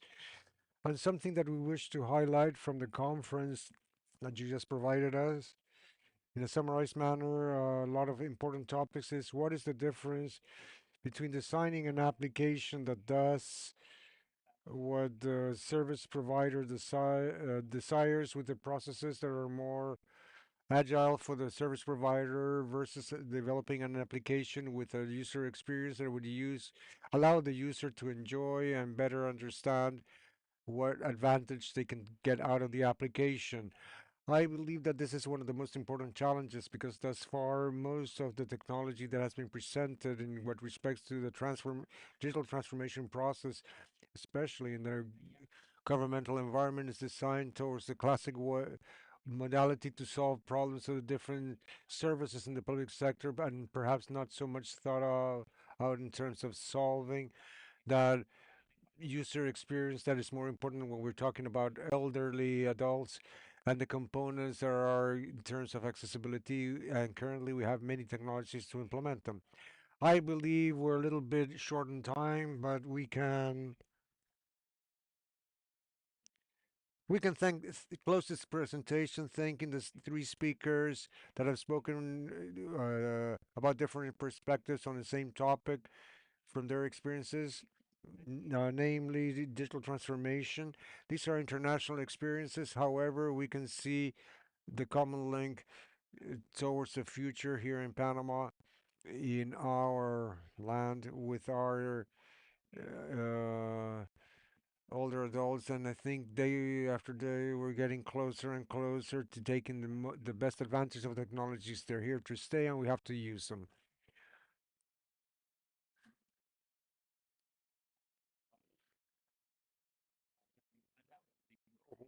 I'm sorry, I apologize. We have a little technical thing here, issue here. I think this was okay. Well, we close the panel with this. Thank you very much, and let's hear a round of applause for all the speakers.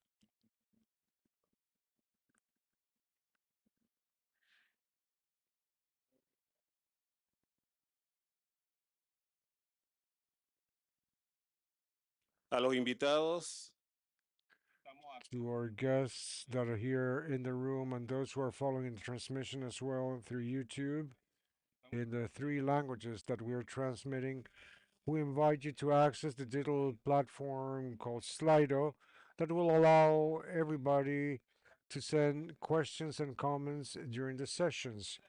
They will be shared and developed in future activities.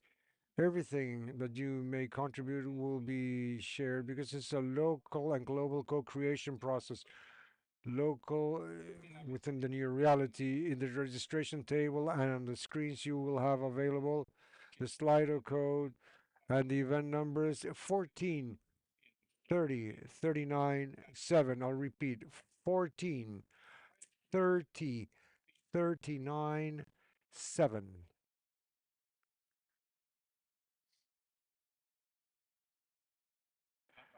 On the screen locally you'll have the code, the Slido QR with the access code. I'll say it once again 1430397. Access to platform is very important.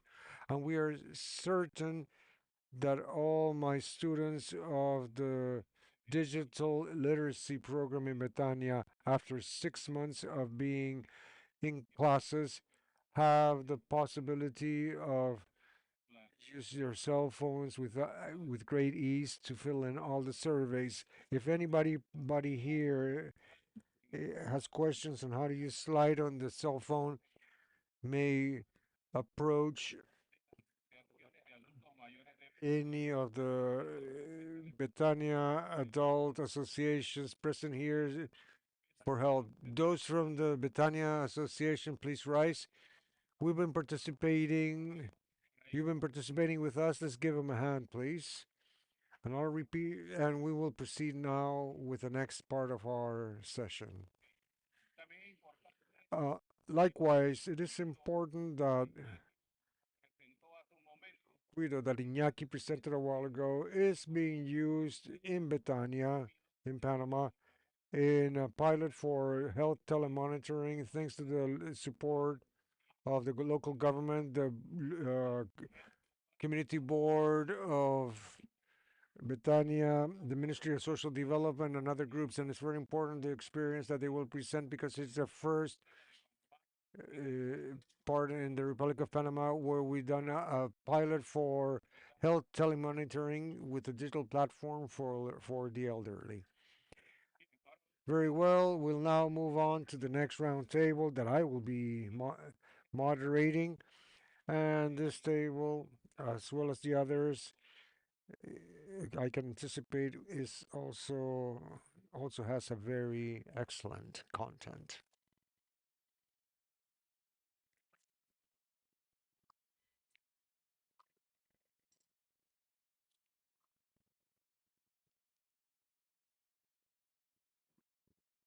Muy bien, estamos esperando que todos estén pasando una excelente.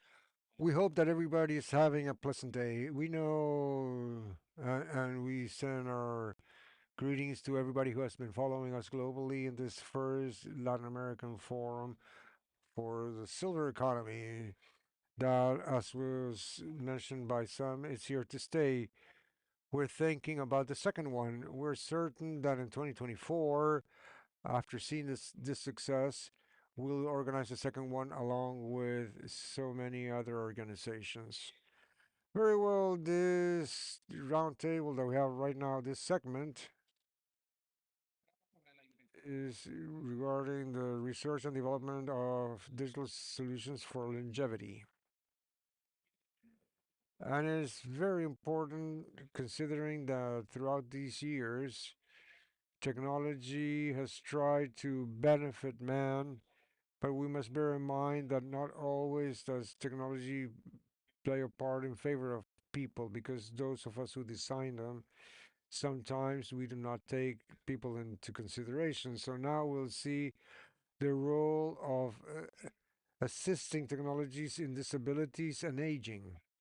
To that end, we have Julio Arjona, very well known nationally and internationally from Senadis, Panama, Director of Assisting Technologies of the National Secretariat for Disabilities of Panama. Go ahead, Julio.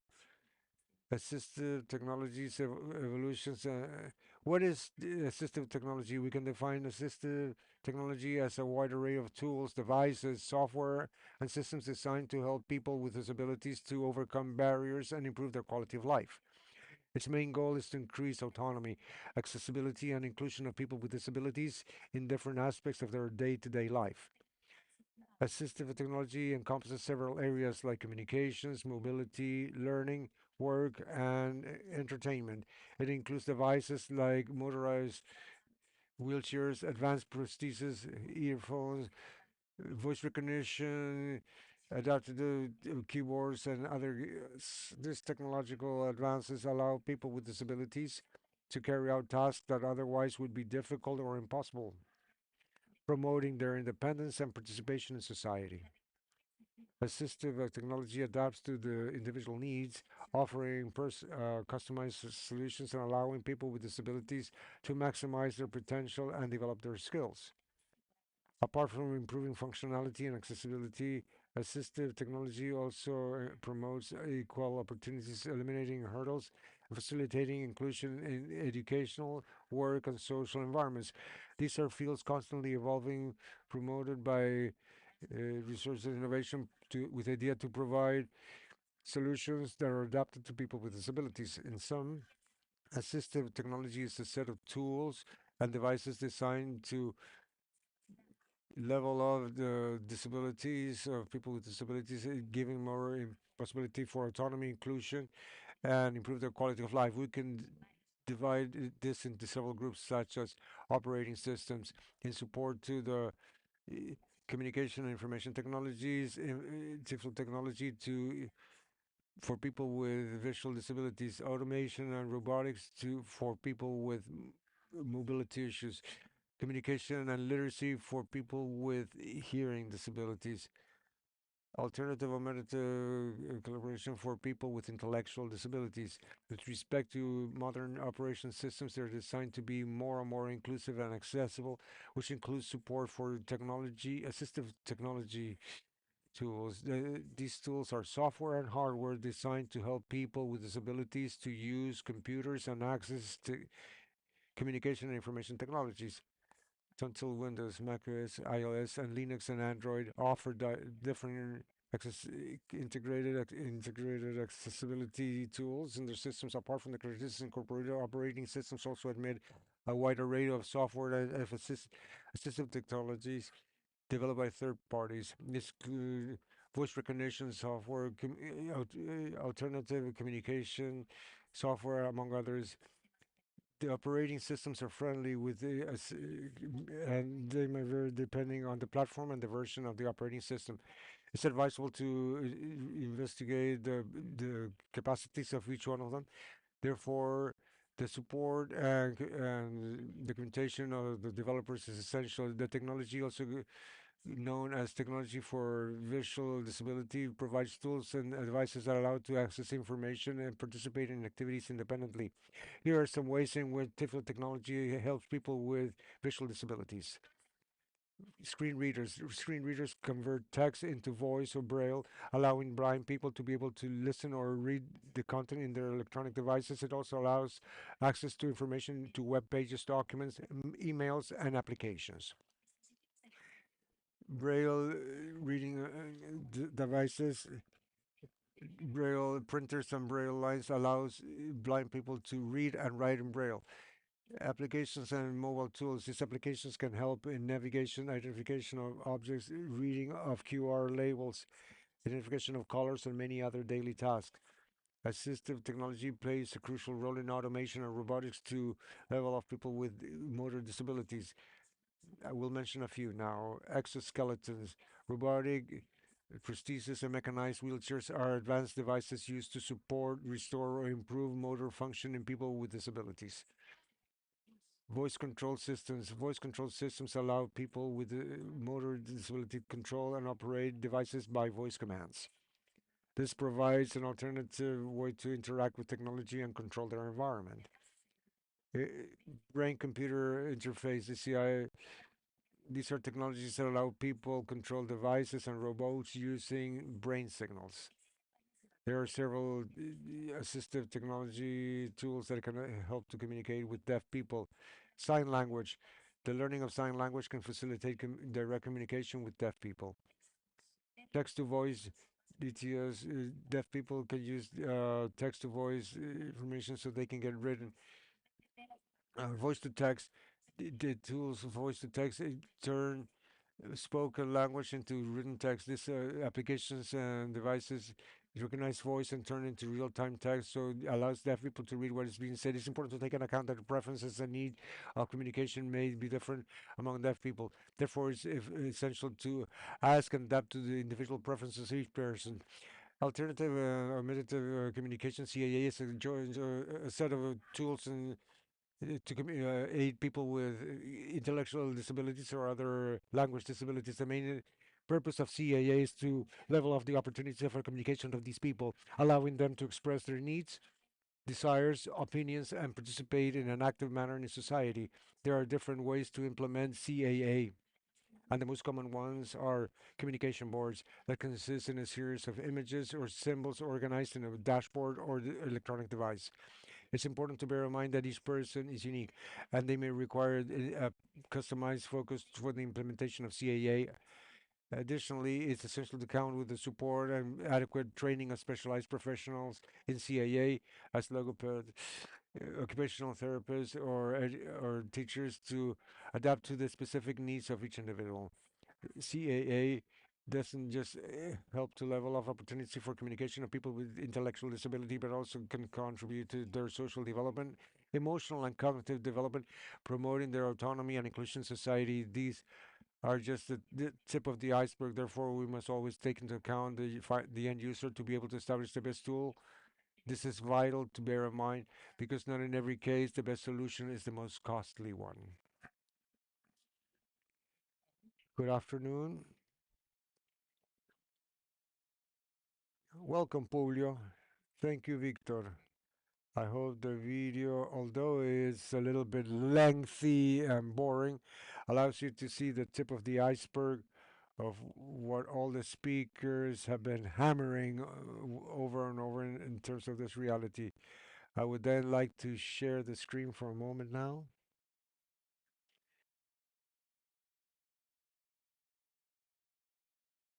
I don't know if I'm sharing screen right now.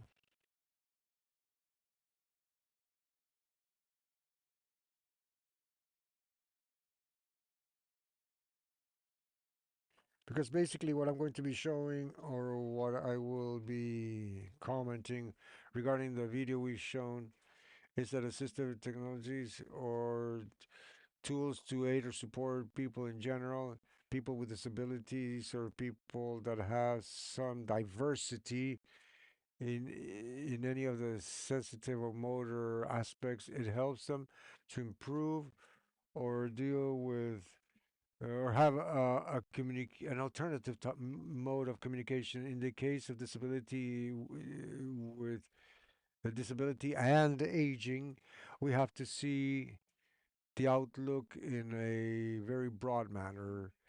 And I always explain that, like the engineer or the professor that Flores, who spoke before me, said,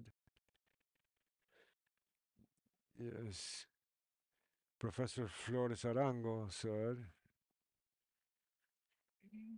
it's very important that we take into account all the trends that are being developed in the 21st century. But that they're developing doesn't mean that they're already with us. In fact, the 21st century, simply said, affords us all these advantages of having all these tools now with us. In fact, the most important thing that we have to bear in mind are two sides of the coin. In everything, we have two sides of the coin. I always explain this when we talk about technologies of all sorts for all sorts of disabilities, just like we have for the blind, for the deaf, reduced mobility.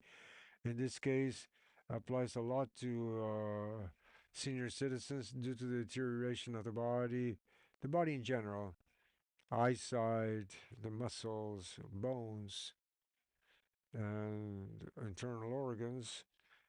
We always have two sides to this. One of the sides or one of the faces is the user, the person with a disability or the person with some type of disability or old age.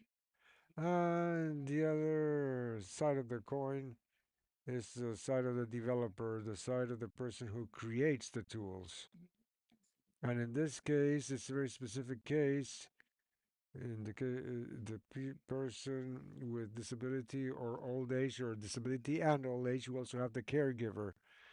And the caregiver that often is a family member. And I've heard throughout all these presentations that yes, these are people that are close to the person who's disabled, or in this case, the senior citizen.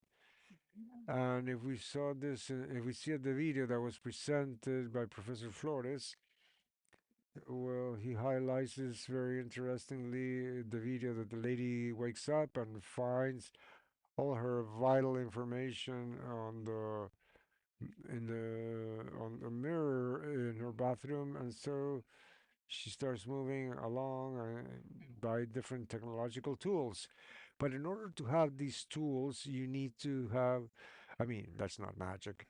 You need to have on the side of the developer, well, also what was explained by the previous panel speakers, we have to have very clear that those tools have to be developed taking into account the end user, and the end user is a person who needs, as they mentioned, large buttons, large images, sufficiently adapted spaces so that persons with very little coordination will see this as a detail and not a problem. And all these things have to be properly designed, but to be properly designed or designed in a manner accordingly to the person that has age issues, then this professional is the one who has to take that into account. There we have then all this economy, the whole aspect that, well, we have to have that line of developers so that they can work in accordance with this new demand, because at the end of the day, it's a demand. Every type of trade has demands and also supply.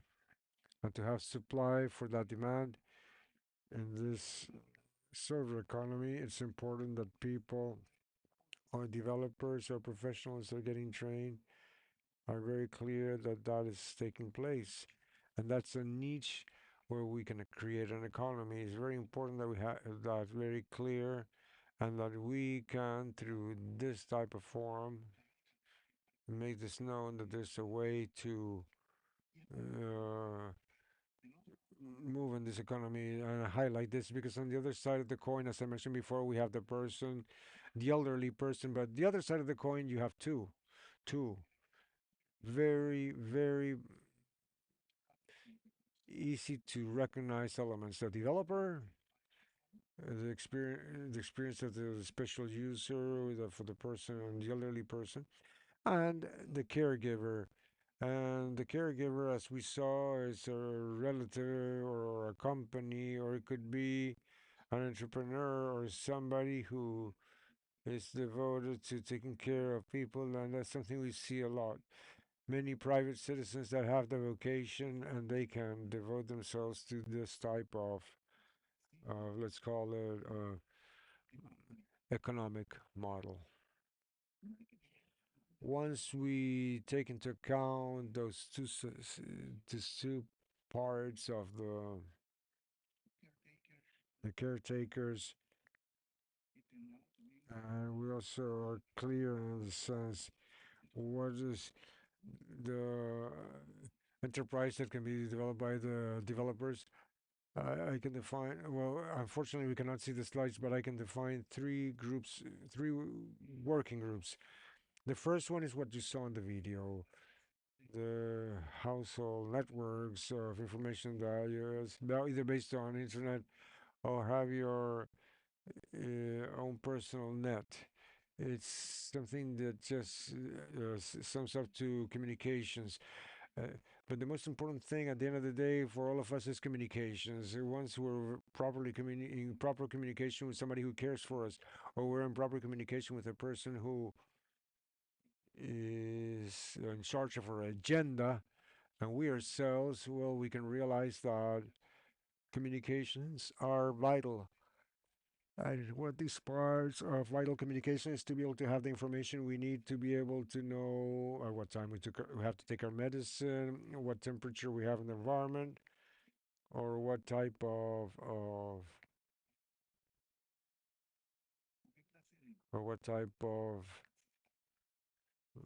promotion we need in order to develop a better quality of life in this sense. And often these household networks, we get them through the clouds. And that's where in the cloud, that's where we keep the information, and the information can be customized in the measure that we can use that. We can go back and talk about that. If somebody has to manage the cloud, it's not ourselves. It's the specialist, and in that sense, we go back to the economy. It's the specialist, the professional, who's in charge of that user experience. That's basically the summary. Take into account that in order to have a silver economy, we need to have a person that manages technology without user experience, and the caregiver that can be the family or a private citizen. Thank you, Publio. Let's give Publio a hand. And I tell my students and all the students that are here that every time that I try to complain about somebody, I think about Fanny, Wong, and Publio Arjona, and I get over it. Very well, we want to invite now to the stage Valesca Gatica Rojas, founder and researcher of the CCTN from the University of Talca in Chile, who will be talking about exponential technologies and physical rehabilitation in the elderly. So we're going to start setting up the presentation. Here's the pointer for you. And please be seated. The microphone is right there next to you. And while the presentation is being set up, the students from high school that are here, please stand up with your professors to show that we don't only have university students, but we have visitors from what school? From the Pan American School. Perfect. Thank you very much. Go ahead, doctor. Good afternoon. Yes, can you hear me? Good afternoon. I would like to thank you for the invitation you have made.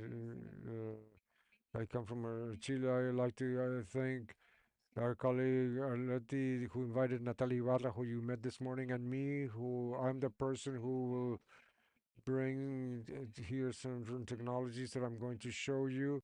We arrived today very early at 7 a.m., so we basically came from the airport over here.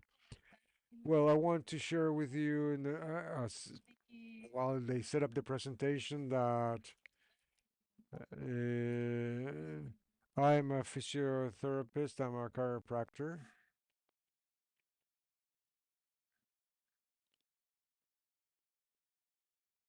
Uh, okay, the presentation, we're having issues with the presentation.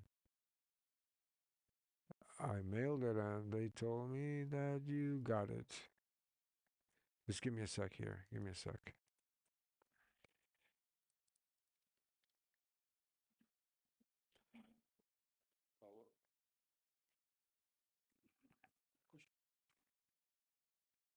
We are going to have a change.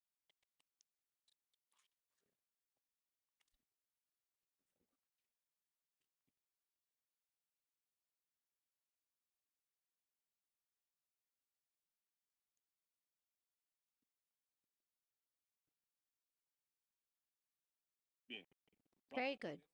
We're going to have a change. We have a technical issue, and technology, talking about technology. I'm not good with technology, honestly. I mean, this creates a lot of difficulty. I don't even understand it. But what we're going to do is that we are going to continue with another presentation, and then we're going to go back because it is very important to hear all of the presentations with full quality. So we have Gabriel Britton, who is the investigator of Indicasat. Are you there, Gabriel? Hello, how are you? In I we know that you are a little you're having a you're a bit sick, but we're gonna see that, we have a funny note here, just talking about the pandemic. This was basically, we're going to do a summon. Ma'am, are you there? If you are, turn your camera on. So, thank you, Gabriel, for being with us. Gabriela Britton is investigator in Indicasat, Panama, is going to talk about digital phenotyping and the prevention of Alzheimer's disease. And I would like to thank, before Gabrielle starts, because I am part of her sample for this work, and I am very happy that she's doing this investigation. Thank you very much, and I hope you can see my screen.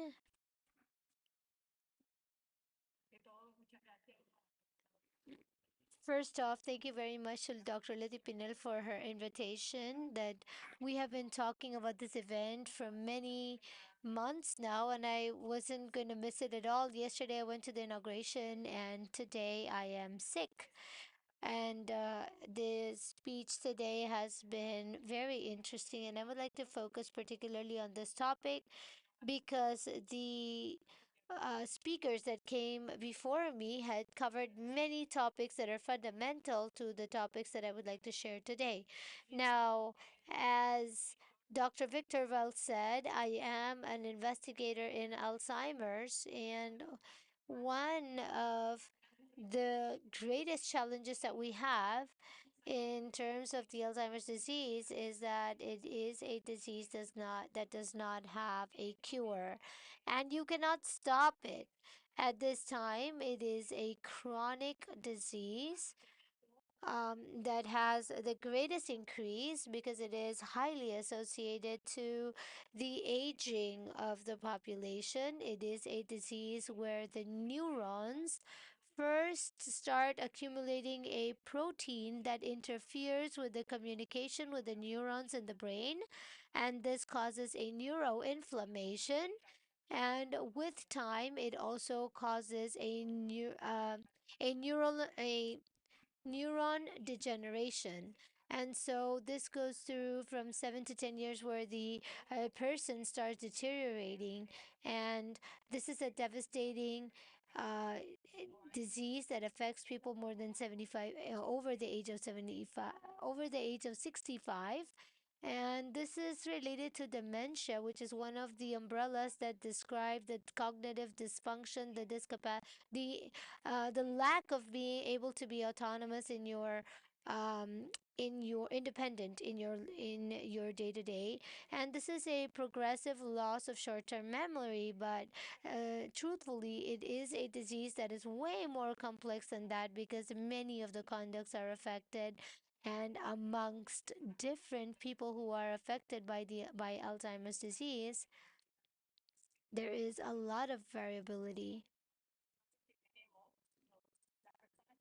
One of the main challenges of the people who study Alzheimer's have is the detection of Alzheimer, and I'm going to explain about our conversation on digital phenotyping. And so this disease is developed through many stages, and you start having a mild cognitive deterioration, and as the word says it, it affects certain part of your brain to have a subtle memory loss where your daily activities are affected.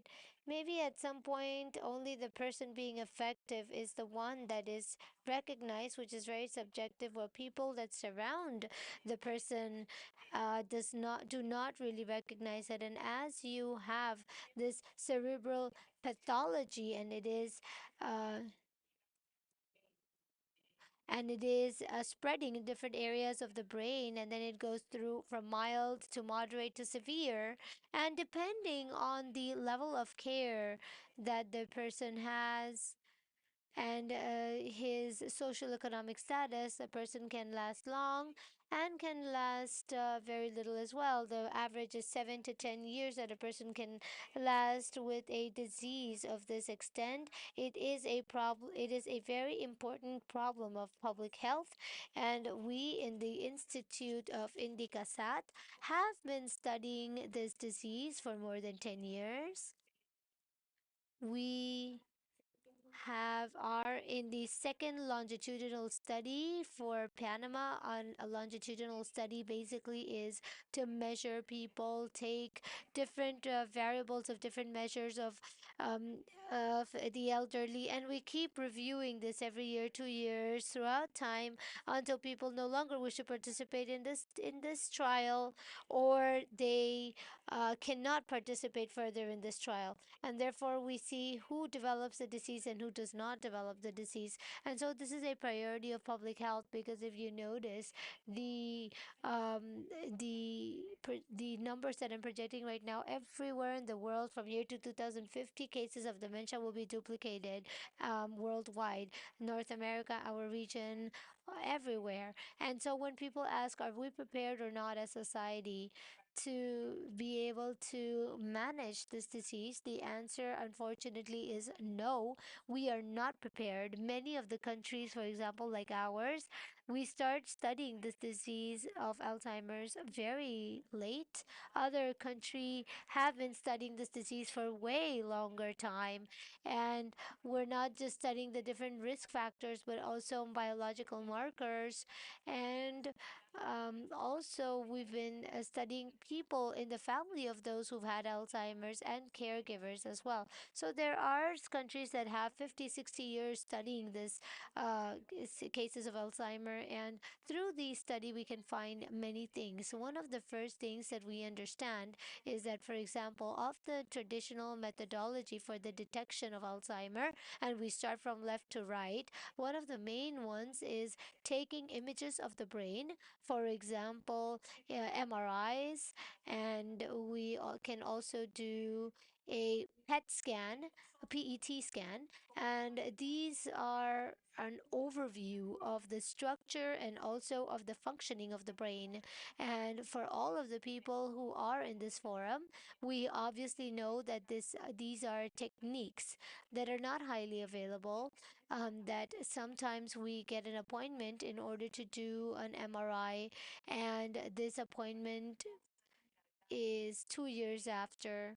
And so, and these are really not techniques that are easily accessible to people in general.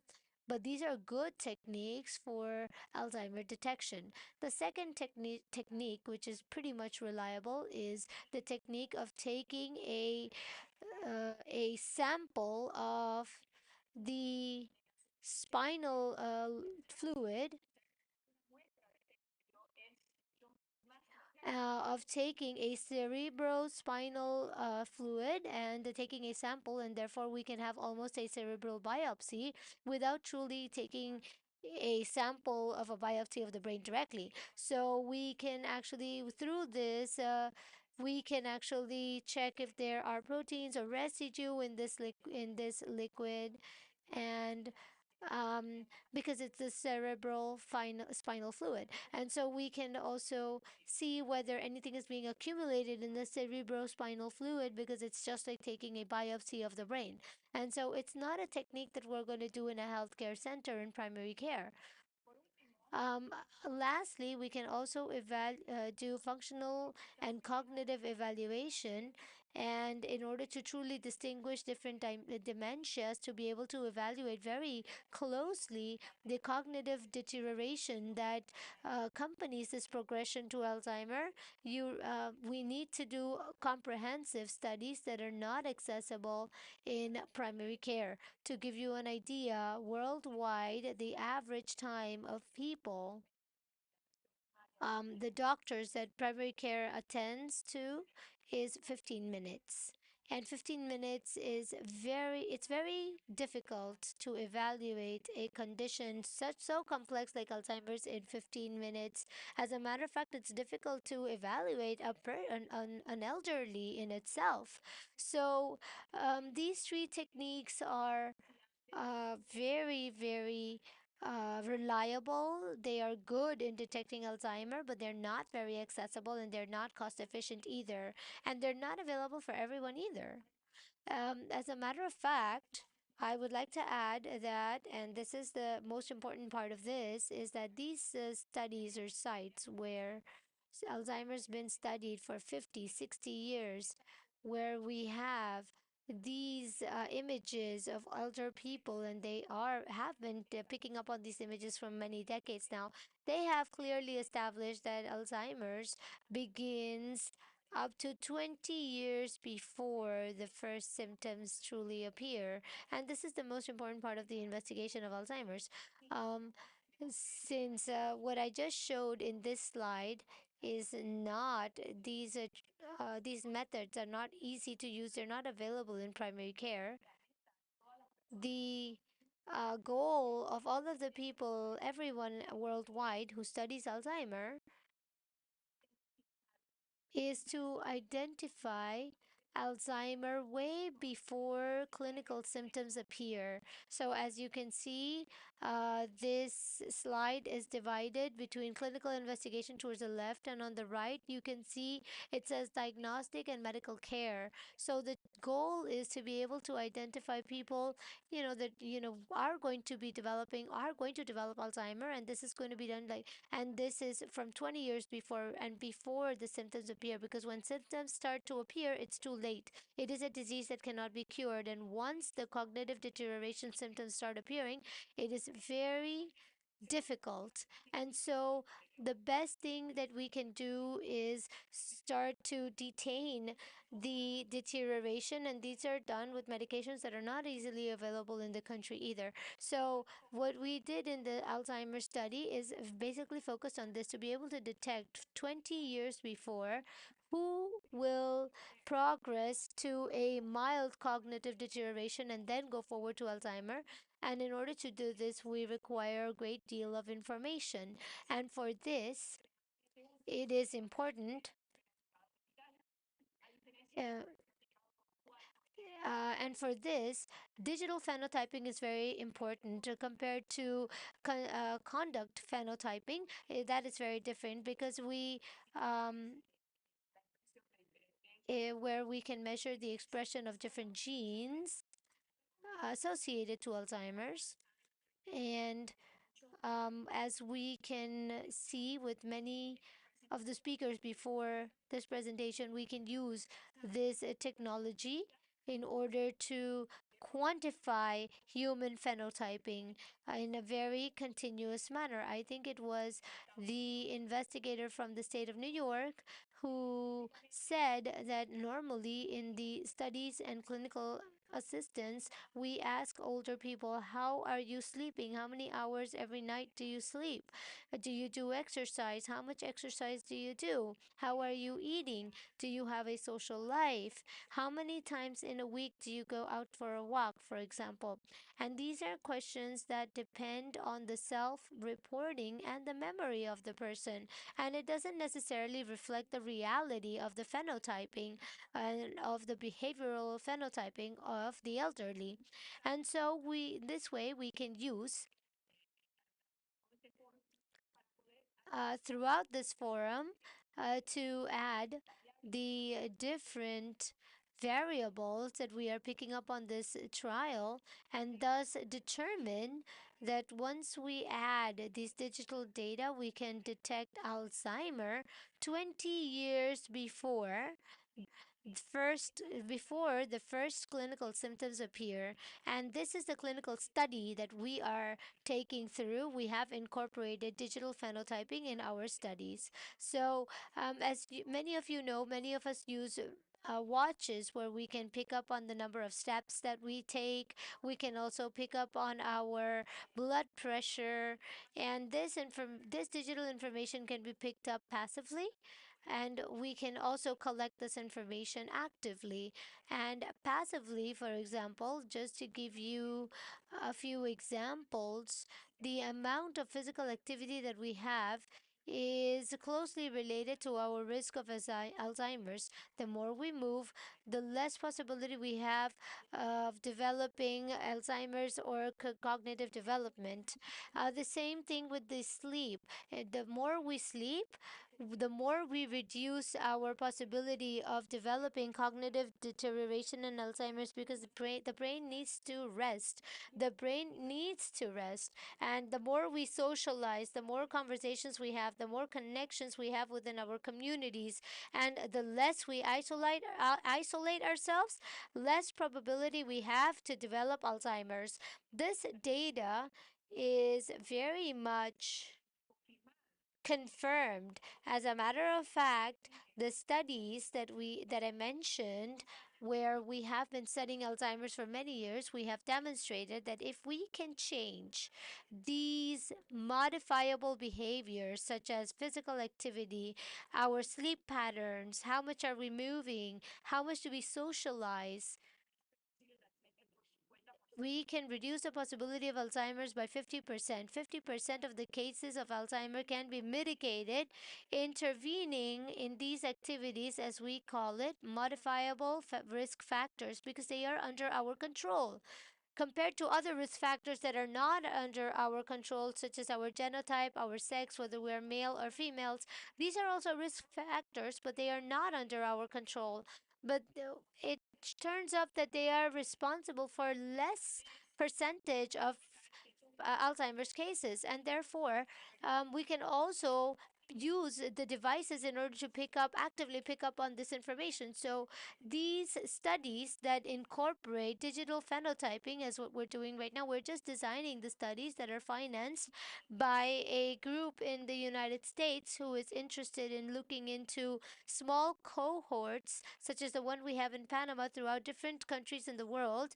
People are underrepresented in Alzheimer's group, and this group approached us to finance the study. So we are simply taking a subsample of more than 1,000 people who are in our study, and we are incorporating digital technologies. And to avoid reiterating of what's said in many occasions, this active recollection, having tablets where we apply questionnaires, where we do cognitive evaluations, require that the person should have some competencies with these devices.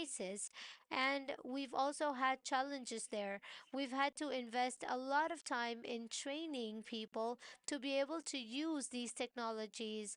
As a matter of fact, also to use passive technology, because we want them to take this information, for example, from their smartwatch or their tablet, or to be able to upload it to the cloud for us to be able to use the information. So that has been one of the greater challenges.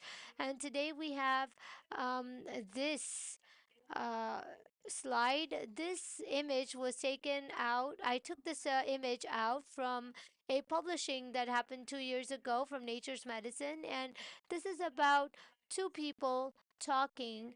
And this is the conversation is about Alzheimer's. Two people are sitting on the hall, and the information has been picked up remotely, and through Wi-Fi connection, the information is being sent to a cloud where investigators can access to that information, and we can combine it with the information that we're already recollecting for these studies in order to then determine what is the added value of having this digital data.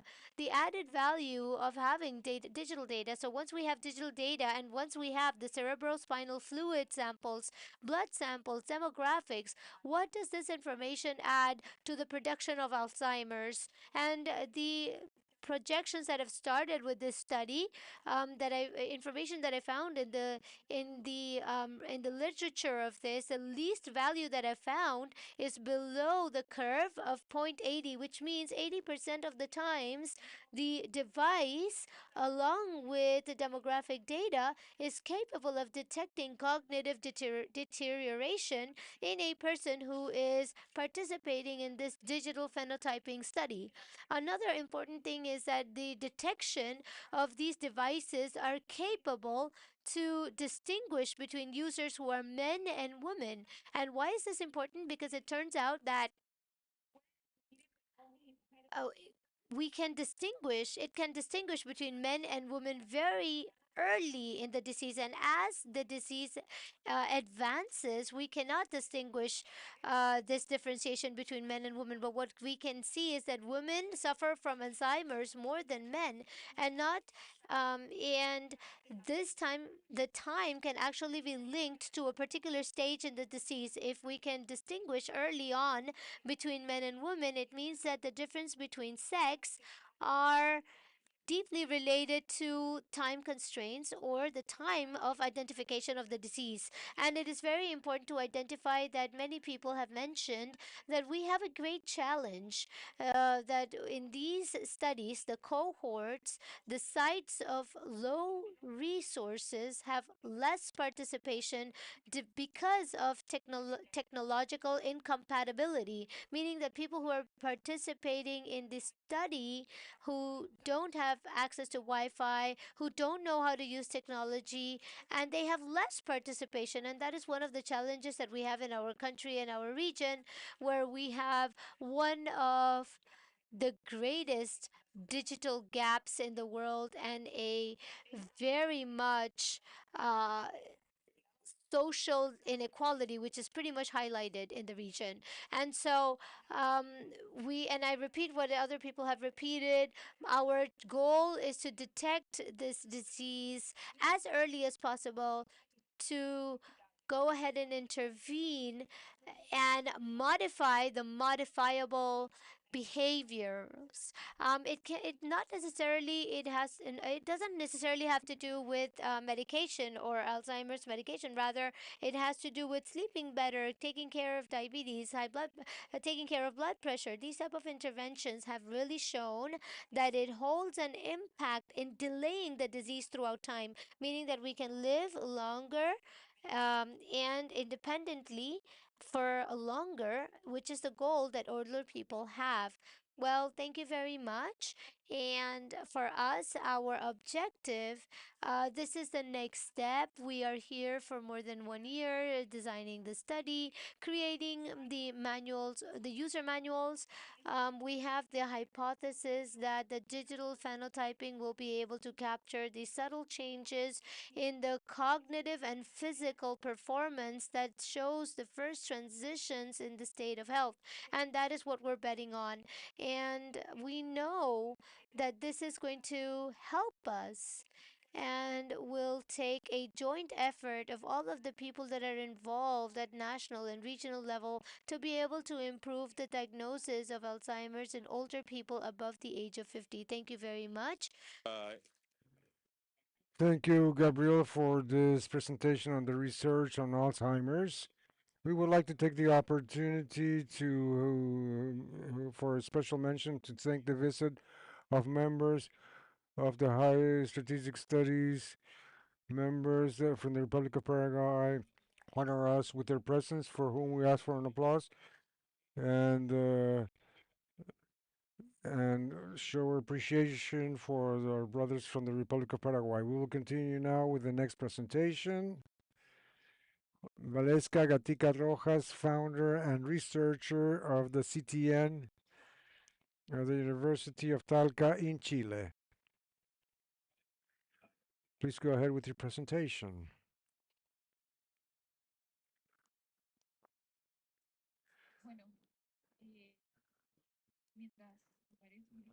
While my presentation comes on screen, I would like to tell you that 18 years ago I started working in the University of Talca. I was part, first of all, of a lab called Human Motor Lab, and then after that, the facts that took place afterwards led us to establish a technological center. What led us to establish a technological center? The research we were developing showed us very interesting outcomes, and these results were printed in scientific articles where other scientists would read it and would allow us to quote us. However, we uh, were able to transfer that knowledge, transform that into something that people could use. I have the control. I'm sorry, I'm going to stand. I'm a chiropractor, and that was my first hat. And I like movement. My classes usually I do them with a lot of movement. I do active pauses with my students. Victor, may I? Yes, thank you. After this, I have some other background. For example, I have masters in human physiology and finally a master's in neurosciences. Therefore, I'm a chiropractor. I'm also a neuroscientist. Well, I present today, and I would like to thank my colleague Arleti who invited me once again. It's a combination of scientific contributions and technology, finally.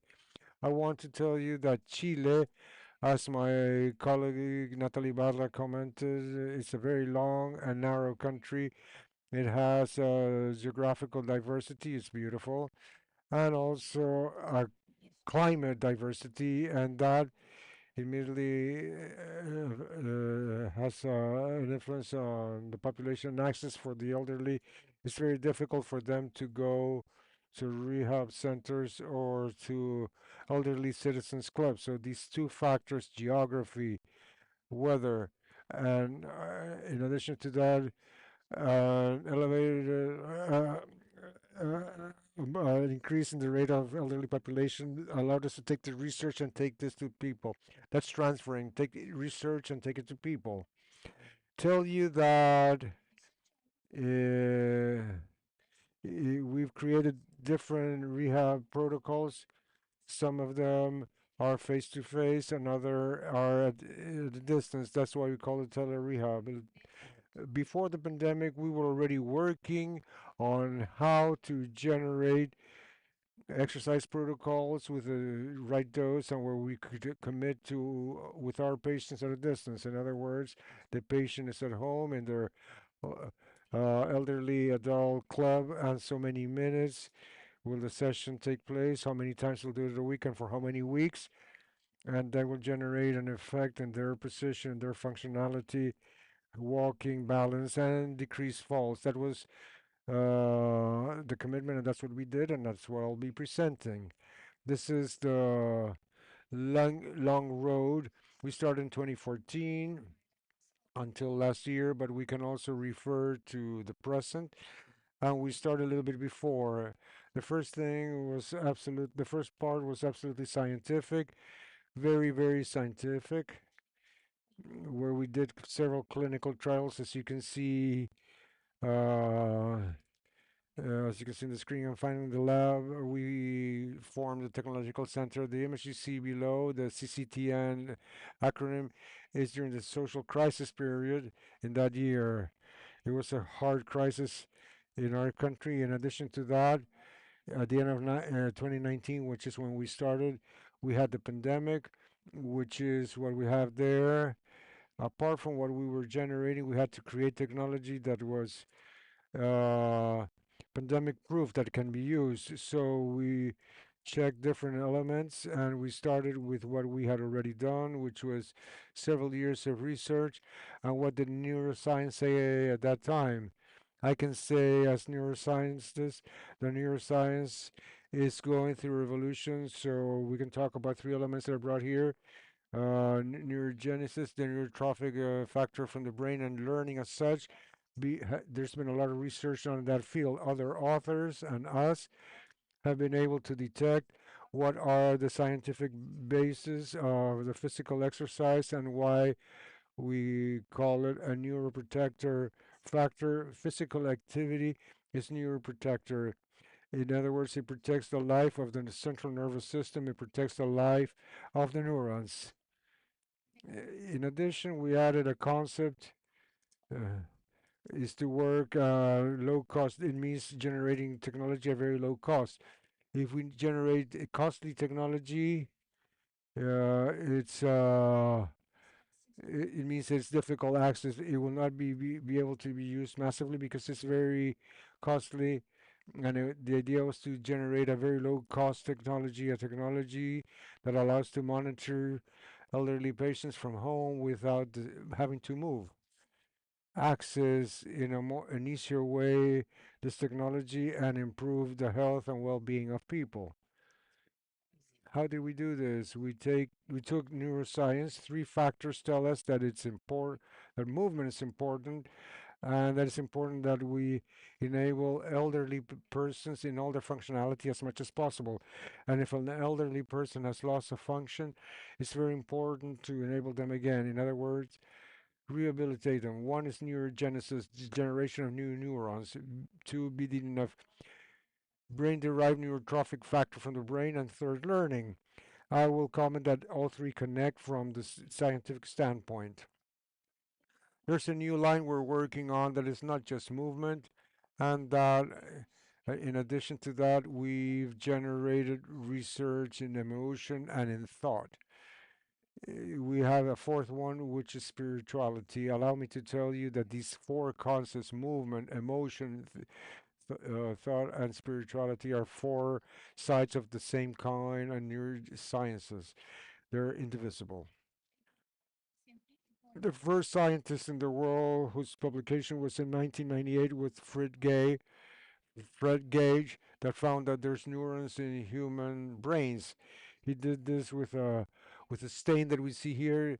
That's BRDU, which goes exclusively to the cells that are in division. Therefore, they went into the neurons that were dividing.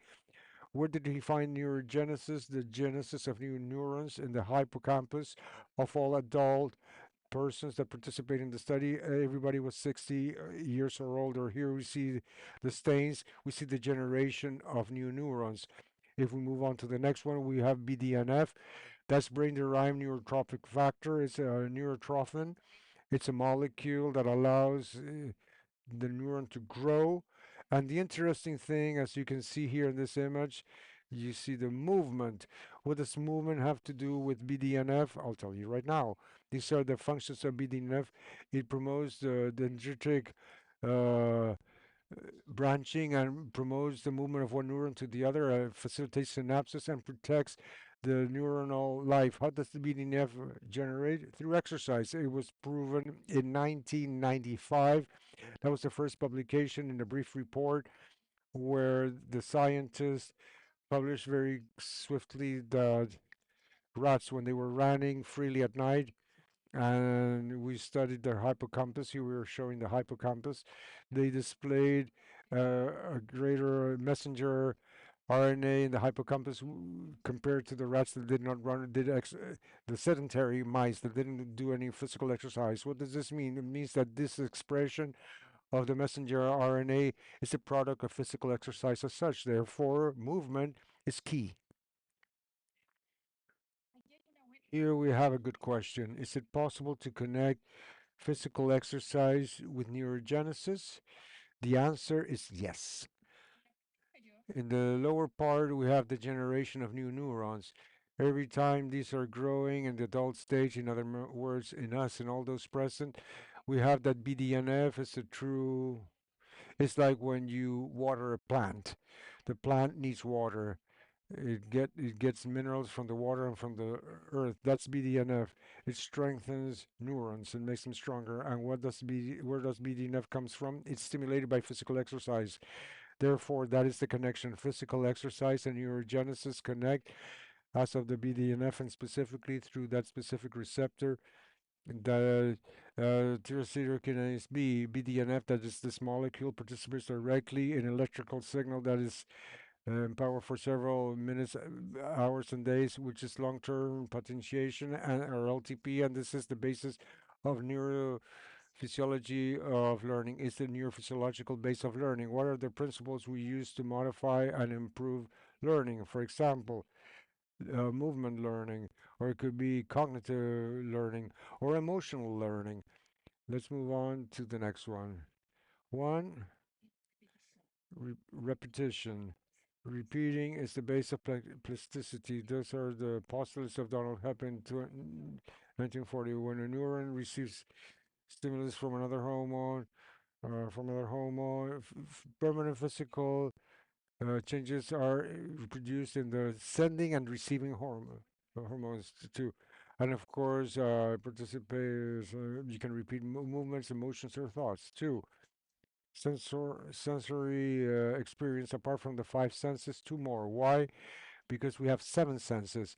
Apart from the five we all know and are broadly explained in classic physiology, we have the interoception, which is the feeling of my body, of how my organs communicate what I feel when I have a stomach ache, when my heart speeds up because I'm facing something that can generate stress, or I'm facing somebody that I think is interesting. That's interoception.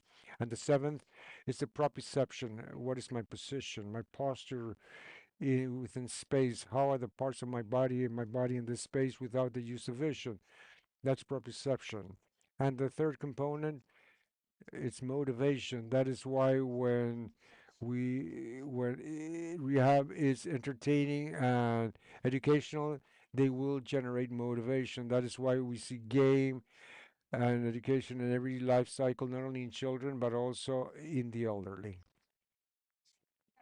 What did we do here? We created ways to do rehabilitation with virtual environments in two dimensions. Work with virtual environments generates an enormous motivation in all those who use it. Where did these changes take place in the molecules? Pavlov, in 2006, in his publication, says that from the molecule will finally stimulate synapses, neuron circuit, and a circuit to another, and finally to the network. Therefore, what do we have outside of the molecule? The LEC, the extracellular liquid. When I ask my students what is extracellular liquid, it's this: the environment, the experience, rehabilitation, and that influences directly in the molecule and finally in the full network.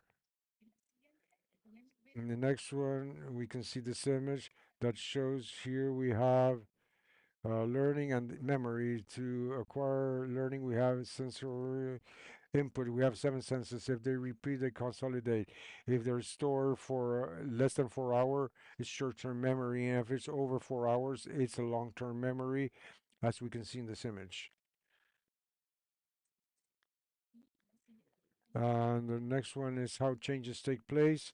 Here, physiological, like this, with electrical signal that travels through the neurons, and here's the synapses.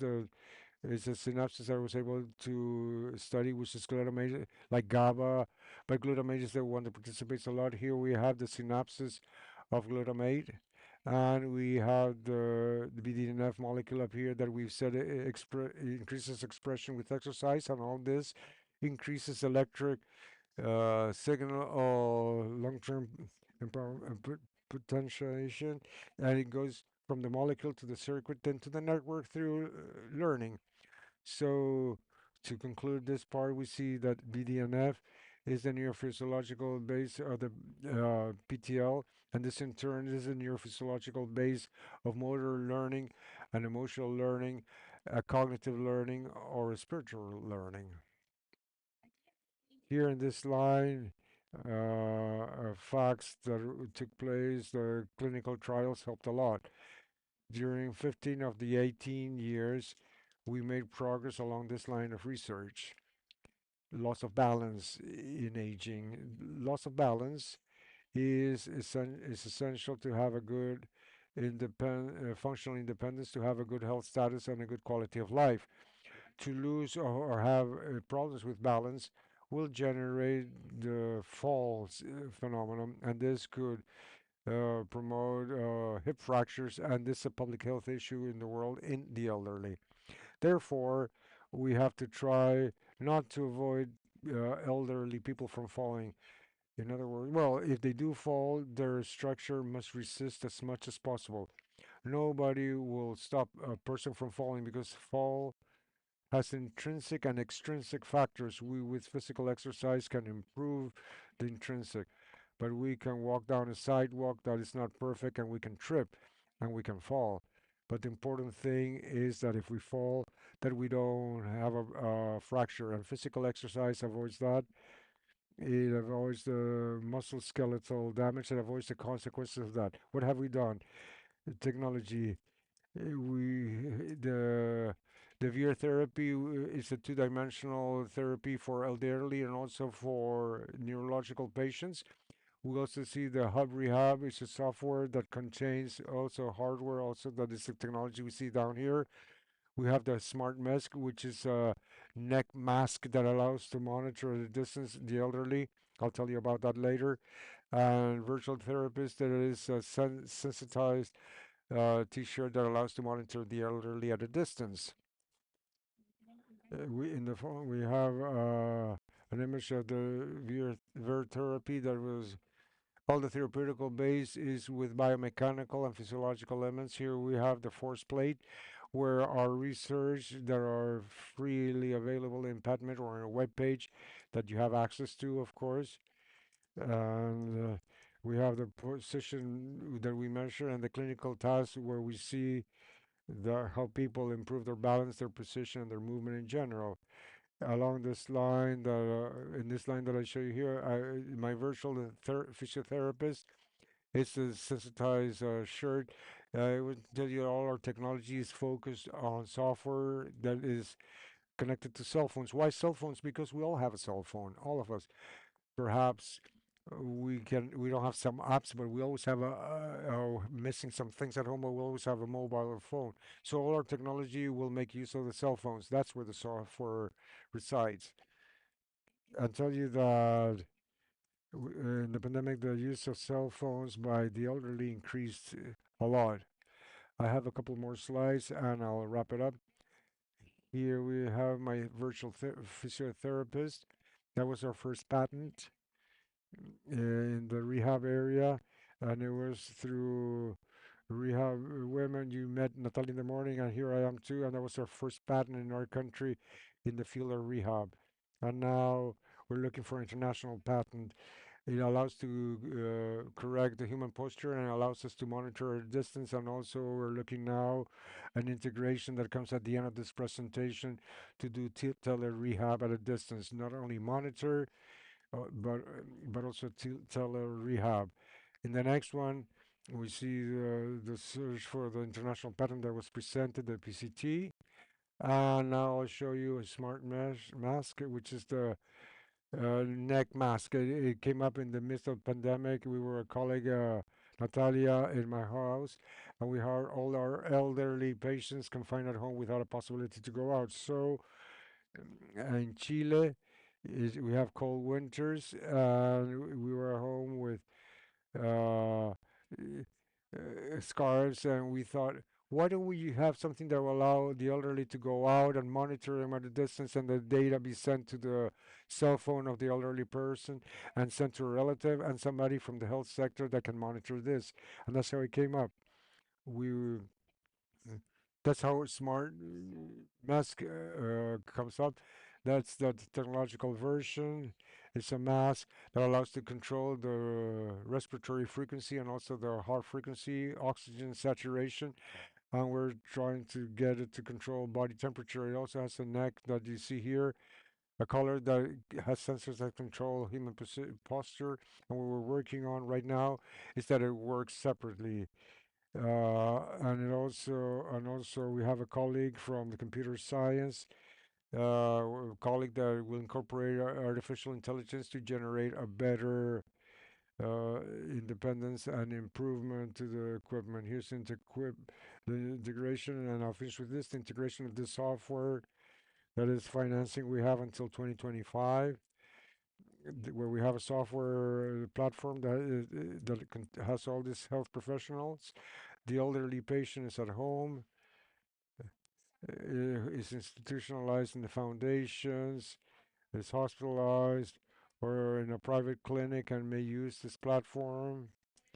And apart from that, can use we have the technology, uh, smart mask, uh, and to wrap up, all these people are my collaborators and these institutions, and I'll end up with and more. And more is all of you here, cordially invited to know us and to know our work. And we invite you to Chile. We come from the south of Chile, from Talca, and that we can collaborate um, with all the Spanish-speaking population. Thank you. Thank you, Valeska, for this presentation. We're certain that it will not be the last time you come here, because you open up the scope for many collaborations.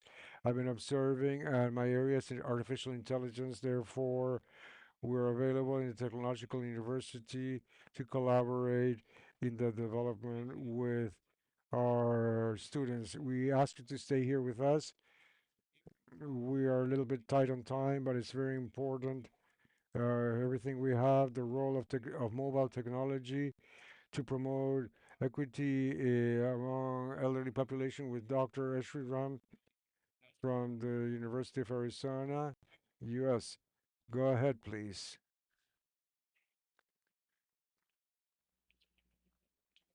Y agradecemos a todos. And we would like to thank everybody for your patience and the fact of how to all collaborate to the success of this first Silver Economy Forum. Go ahead, please, Sridham. That's great. You might. Thanks so much. Muy buenas tardes. Me gusta mucho. Thank you very much. My Spanish knowledge is not sufficient, so I am going to talk in English. My apologies. To talk throughout this excellent meeting, and I want to thank my good friend Dr. Arleti for inviting me here. And Panama is a place which is very special in my heart, so I'm very happy to be back here. Um, Throughout this meeting, we have seen how people have talked about cellular technology and the use of smartphones. So I've been very interested in using smartphones to address health inequity. And I guess, how do I move this?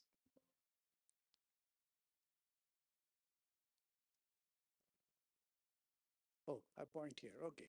Sorry, pointing in the wrong direction.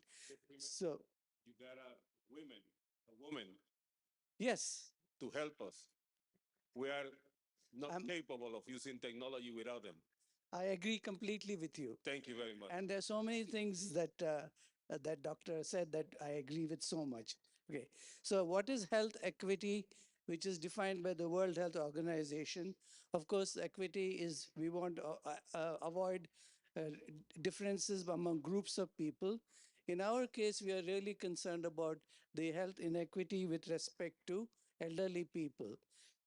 Oops, what happened here? Oh, it's going the other direction. Okay. So where do health inequities occur? There's profound disparity in health status of racial and ethnic minorities. And of course, elderly people, rural populations, minorities such as African Americans, and so on. All of these are subject to documented health inequities. So we'd certainly like to address health inequity. And being a computer scientist and engineer, obviously we're interested in using technology and informatics to address health inequity.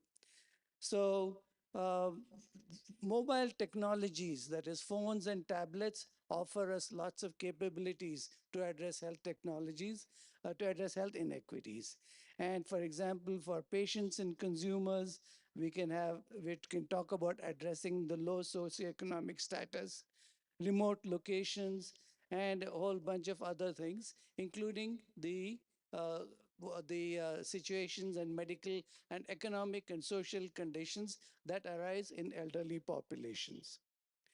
So smartphones are an exciting opportunity to address this. And I think I don't have to convince you because many of the speakers prior to me have said exactly this, including my colleague here. So penetration of smartphones worldwide is basically 85–90%, depending on where you are. Everyone here has one smartphone or maybe even two. So the problem, of course, is that when we want to design smartphones, where our technology is based on smartphones, we have to be very careful because studies have shown that badly designed apps can actually be very detrimental to the user.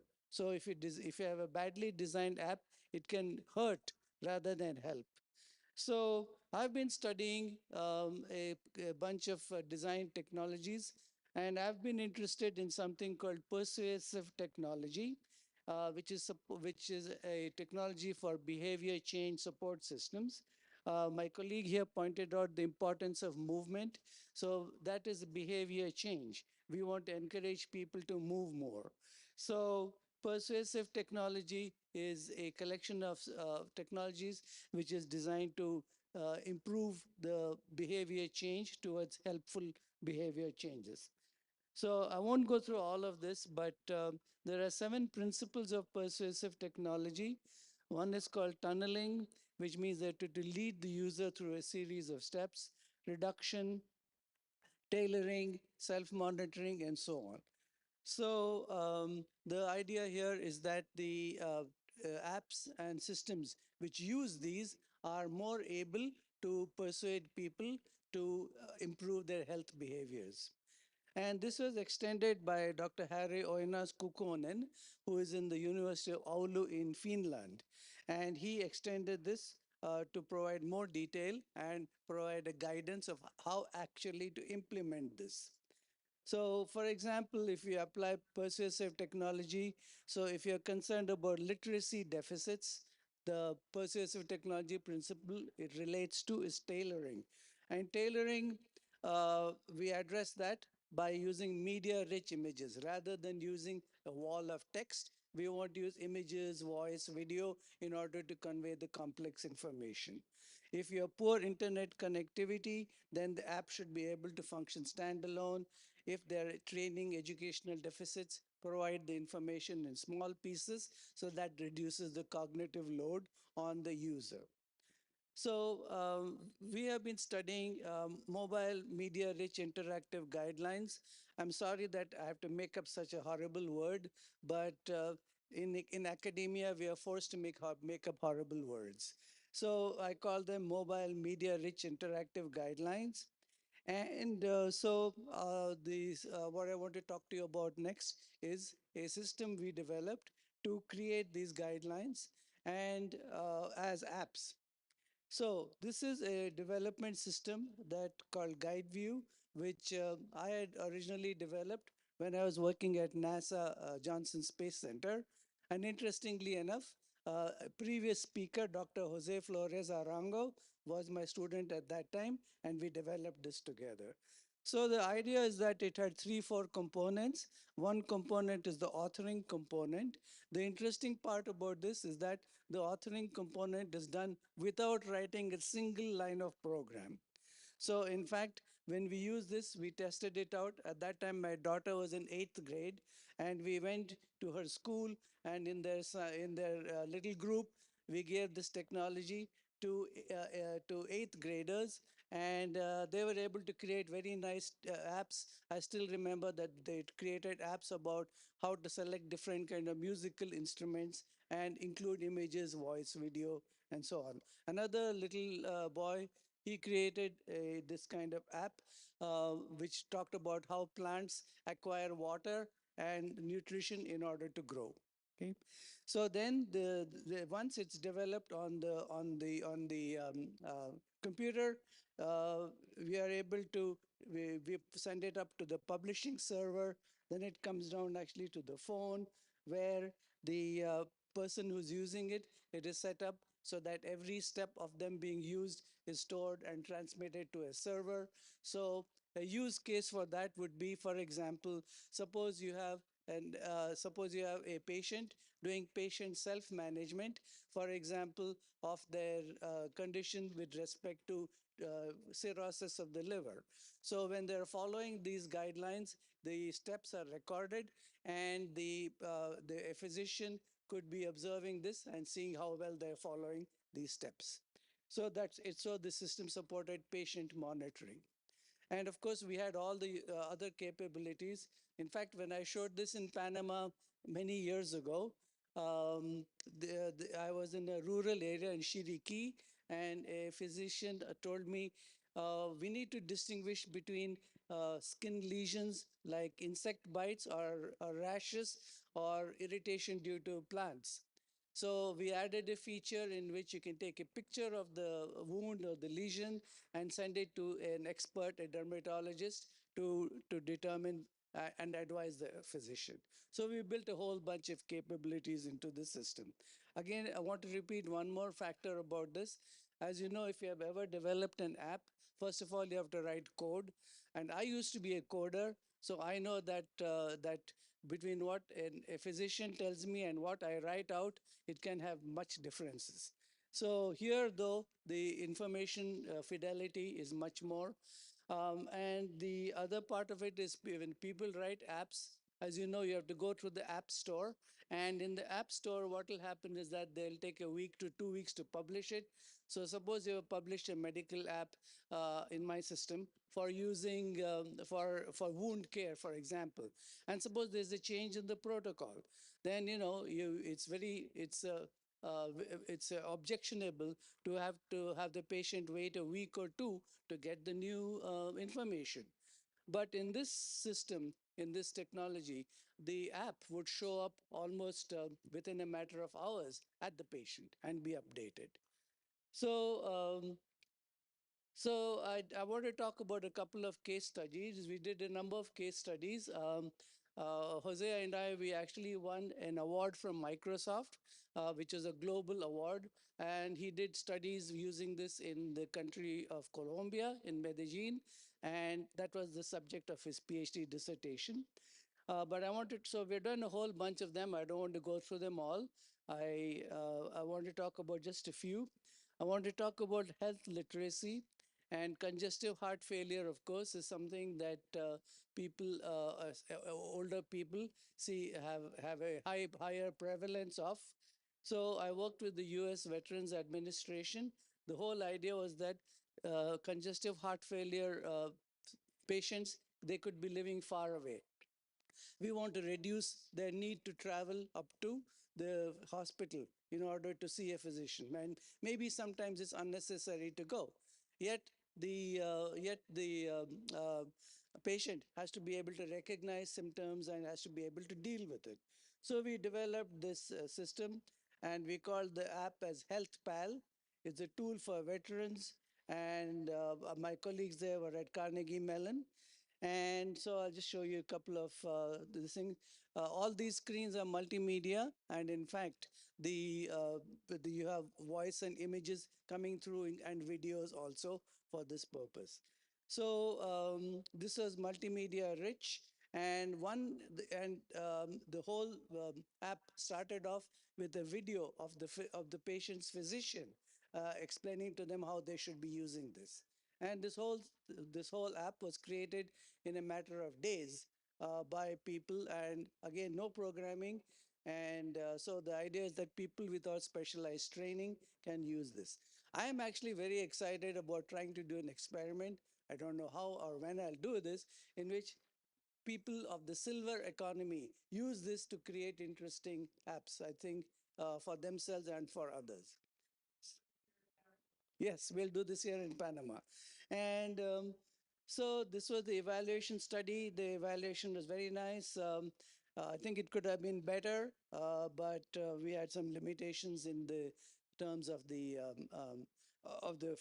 resources we had. So the next one was self-efficacy, self-management in rural Louisiana for type 2 diabetes. Of course, type 2 diabetes is one of the biggest problems of our time. And the whole idea was to improve self-efficacy, self-management among people with type 2 diabetes.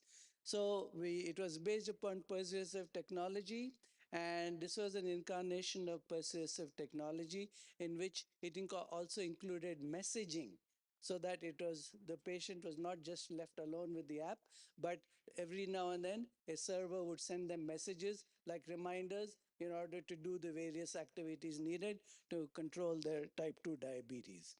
So the system was called Capability, and it improved the self-management. It was a dissertation of Dr. Scott Settig, who is now at the University of Louisiana. So it showed a lot of improvement in all of these measures. There are some nice pre and post comparisons. And one of the more recent projects I did was mobile mental health. I think everyone understands that mental health is very, very important in order is a condition nowadays. In fact, the pandemic made things work. I have some study looking at anxiety levels during the pandemic. So this was done in Fiji, and it was supported by the National Institute of Mental Health. And here, the whole idea was how do we quickly identify depression and suicide risk. So this is pretty simple. We encoded the several couple of the depression and suicide risk scales, and then we showed that this was improved the ability of the nurses to quickly diagnose these problems. So there's a lot of a bunch of other papers, but for right now, I just want to say gracias and thank you so much.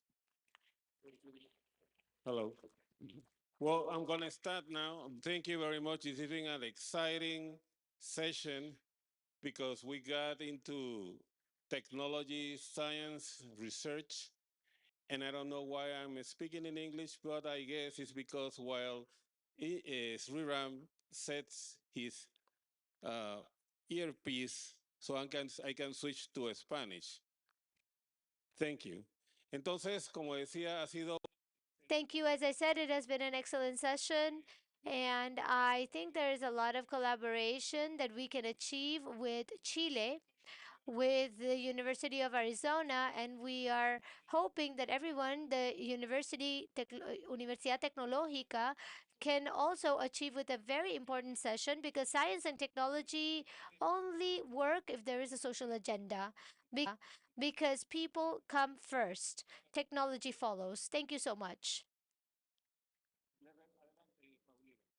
Go ahead, Paulina. Thank you so much. We would like to remind you that Slido is available uh, for surveys in the site of transmission in YouTube. It is you have the QR code and you also have it locally in your cell phones. Thank you so much.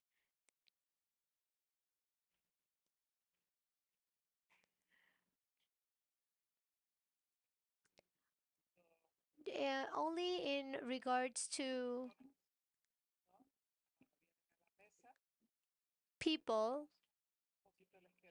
coming to the roundtable, we're just going to move a little bit the overview. All right. Well, I think the overview is not ready yet. Paulina, thank you so much for being here. So let's call upon the people uh, on your roundtable and then let's move. Oh, let's move ourselves before starting. Okay, so, well, you actually read my mind in order to start up with some energy. I would like to invite our.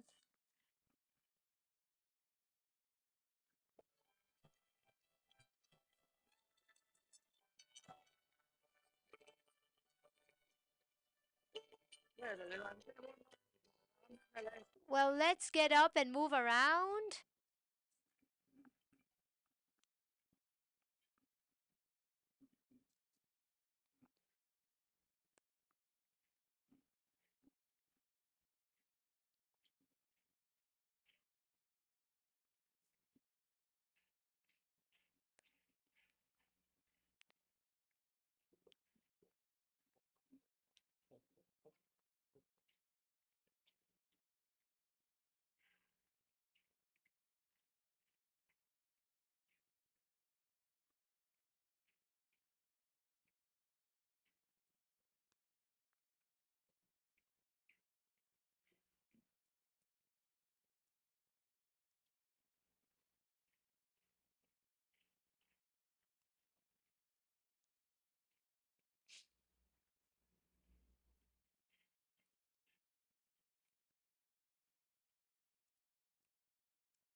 We're seeing history. We're seeing that the playing field is being outlined. I'm proud of being part of. I want to congratulate Dr. Leti Pinel and thank her for what she's doing for this country and for the region. She's the one that made me passionate on the topic, and I'm certain that she has made many of us here passionate as well. And that is why I'm here supporting her, and she will always have my support because I believe she's an agent for change in our country. And I ask you to put your hands together and give her an applause. Thank you. So now we will have in our panel today, I would like to call all our panel speakers. We already have Argelida de Barrios here. We have Clarissa, right? Aida Romero, I'm sorry. And I also have in the panel Deacon Alfredo Alzamora. I don't know if you're here with us. Oh, please come up here. Thank you. And we also have among the panel speakers, we have Clarissa Botello. She's representing the company? No, some other company? Okay, perfect. And we have Sara Omi, lawyer, who's a leader. I don't know if she's here with us. We have Sara Omi here. Excellent, excellent, Sara. Wonderful. And we also have with us, I believe that we also have in the audience Paulina Ismaria Pua, who is from the Wunan people. Paulina, she's here. Oh, yes, she's here. Welcome. Sarah, it's a pleasure to see you here with us. Ready with us. Perfect. And so, look, as I mentioned before at the beginning of the presentation, the purpose of this panel is to give you testimonials, experiences, and share with the audience those environments where you can appreciate the definition of the social policy from the social aspect of the country where all this process of aging has a tremendous impact, and we will see this in spaces like in education, health, in the intersection with culture and vulnerability and inclusion, as is the case of the participation of financial inclusion, for example. That most likely Sarah will be talking about that, and we'll also see this from the aspect of the experience. Uh, Mr. Deacon, please join us for the purposes of knowing what is being redefined in that social environment, and that gives us a clear idea of where the movement is heading. That, as I mentioned before, is irreversible because we are facing a movement that truly is not going forward, going backward, changing. It just continue to move along, and will increase the dimension of the presence of people age 60 and older. So I want to start by giving the floor to Agenida to talk about everything. She's a founding director of the Intergenerational University of the USMA, the Catholic University of Panama. So we give the floor to her to talk about the older adult today is not something unusual. We're more and more, when we started our research in the University of Panama, and I was undergoing my master's course. It's 30 years have elapsed, and we established the University for Work and the Senior Citizens, and I spent there 25 years trying to discover what this seventh stage of the vital cycle of Dubai, uh, old age. And if we get there, people don't want us. We are rejected. Uh, but I didn't.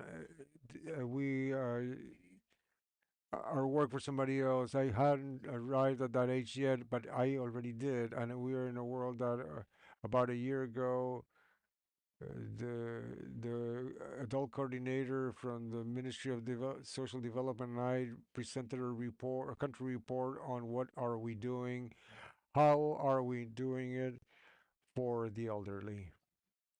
For me, I grew with a great grandmother and a grandmother. It was a very strong impact when I lost my grandmother. This led me to do research such as who decides to put us in a home, who, the family, and the best place you could be. What is the best place? Exactly, with your family.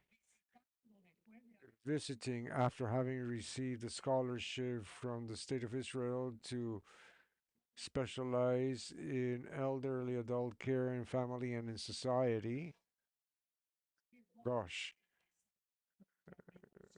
we started to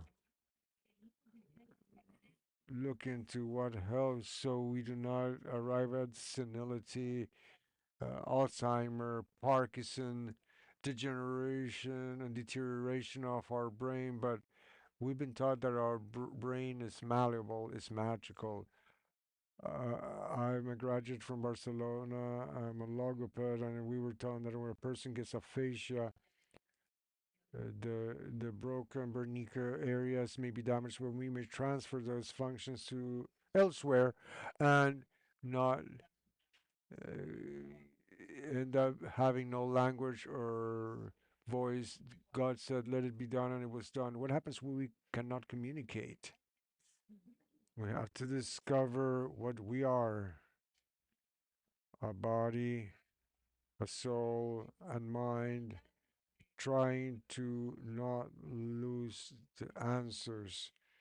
We are seeing that there's a lot of people doing research. We have to try afterwards, after this forum, we have to try to work more united, because the silver economy may have many colors, the economy, but it interests us if we're going to live more with a better quality of life. That is what we're looking for.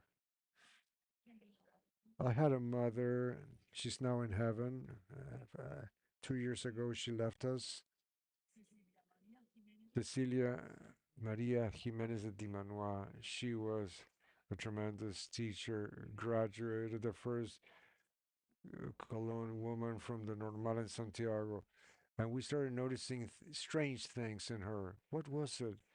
Dementia. It's no longer senile, it starts early now. How can we go into the heart, mind, and soul that we cannot allow to be discarded? We are creative. What enterprises can we activate from our position in the family, in the community, and society, where we can have something to contribute if we've already given roots to this country?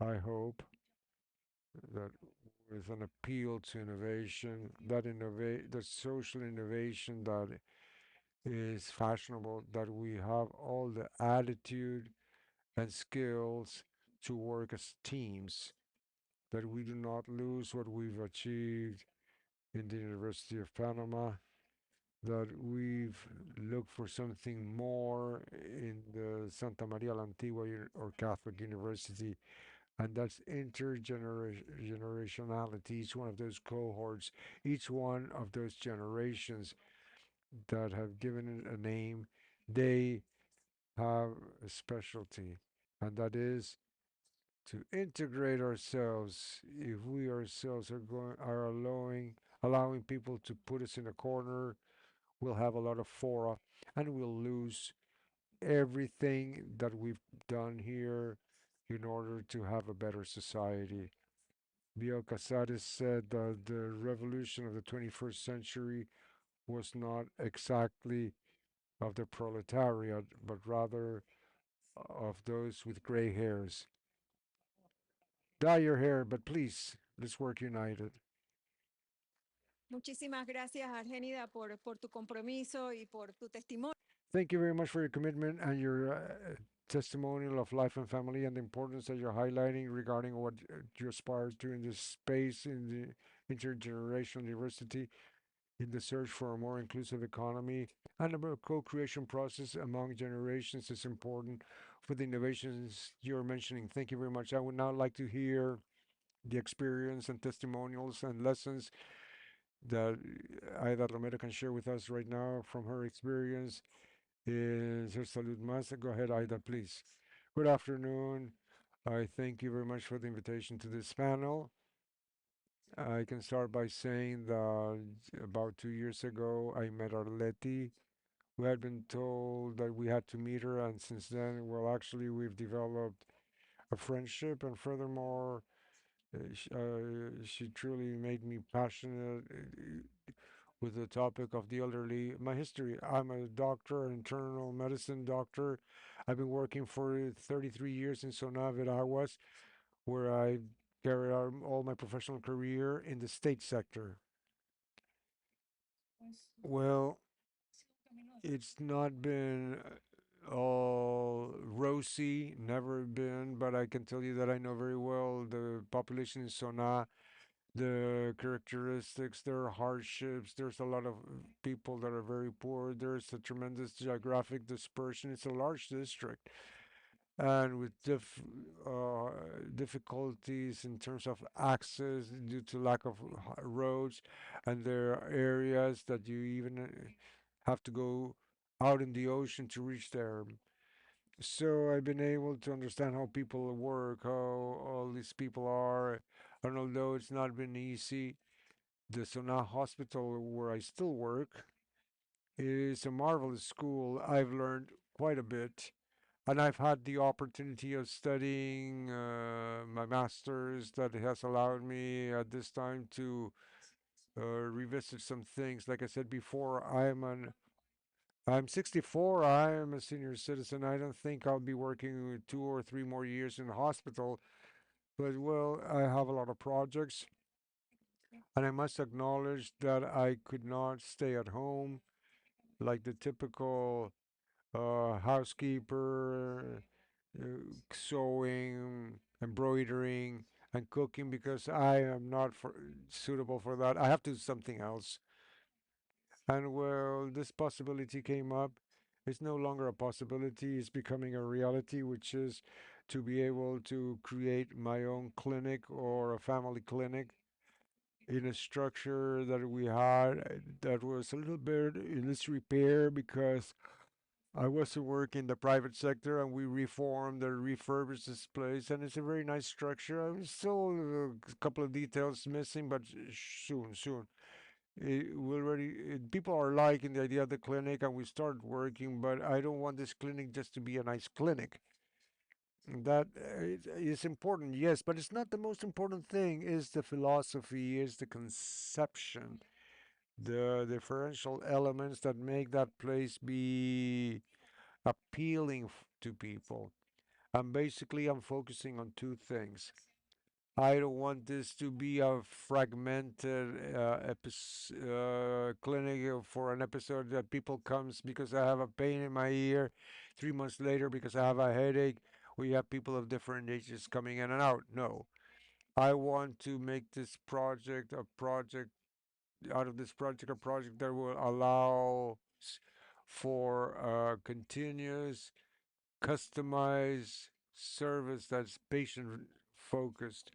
And since I focus a lot on the elderly without disregarding the other age groups, I want to create communities. I'm also participating in the project, just like Betania, in the telemonitoring and telehealth project. We have a group of 20 people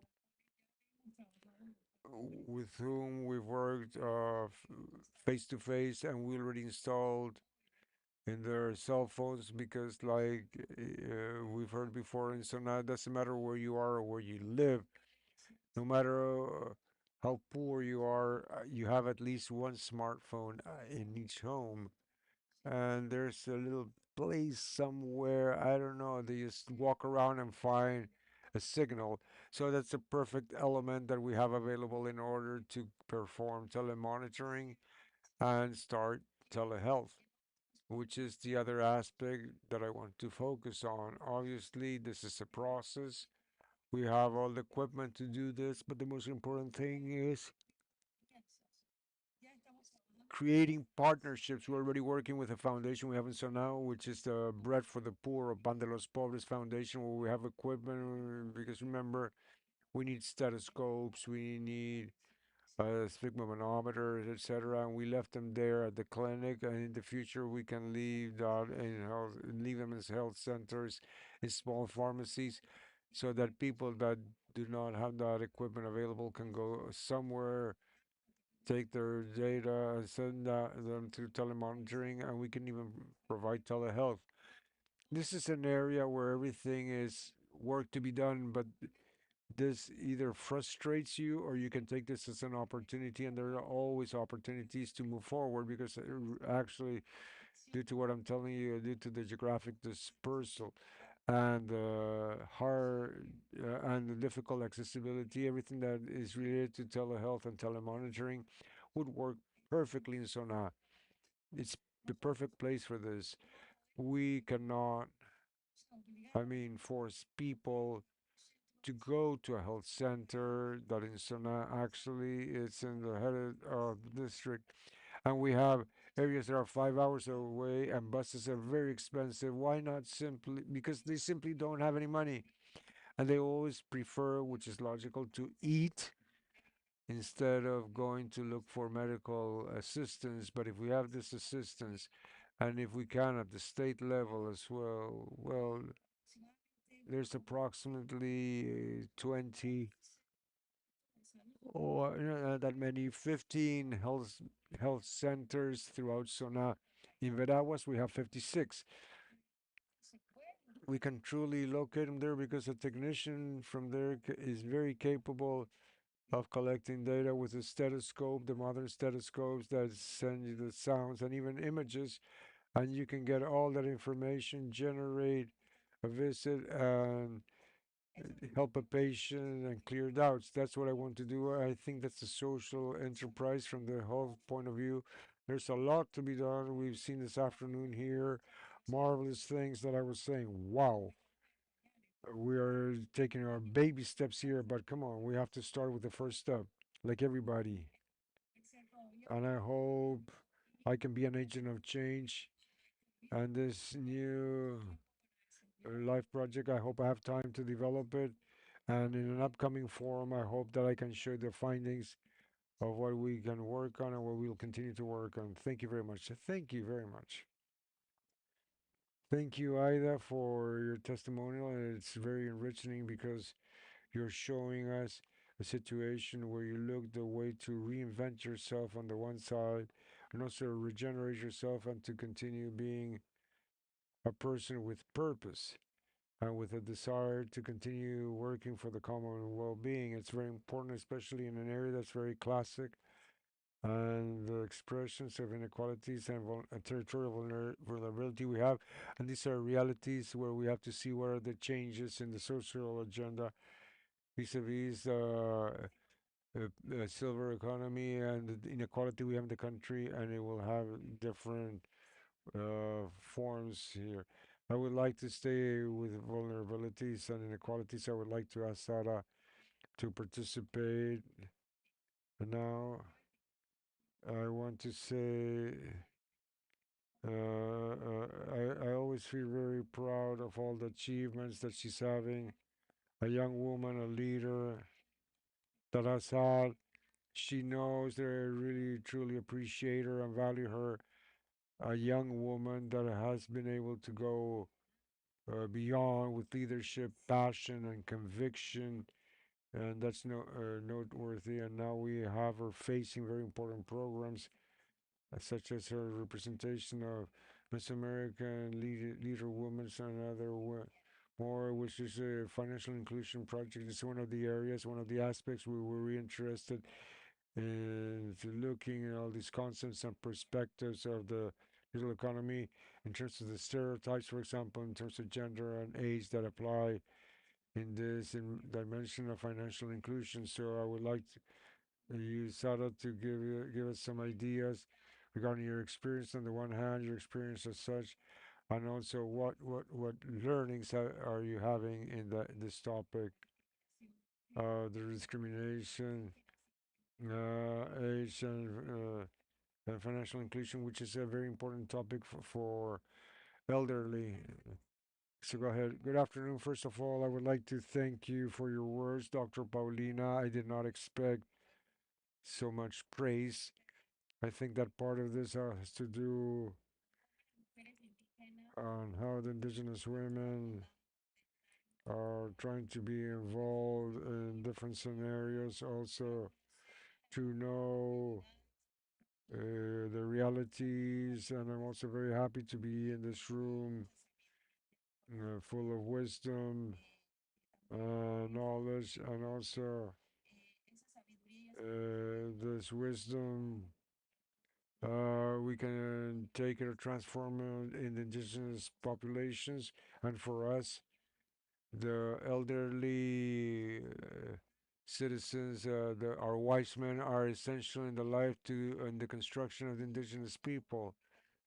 And when I was invited to come to this forum, first of all, the concepts are changing so often that even I, as a young woman, I'm being in this process as well. We have to be running around to be able to adapt to the new concepts that we as women are unable to understand from our own perspective as indigenous uh, people. And I also have to talk about these realities when we talk about inequalities within our territory and the importance that all the knowledge and wisdom and resistance above all place that have been left to us by our grandparents and our communities.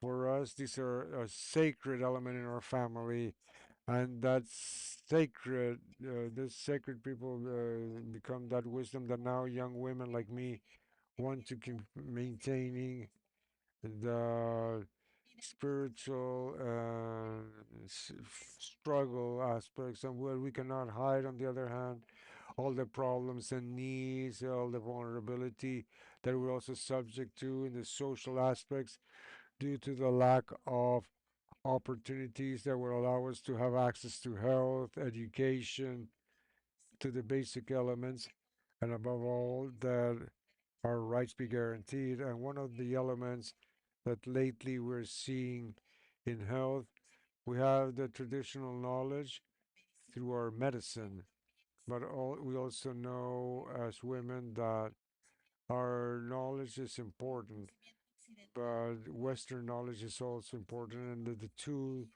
have to go hand in hand.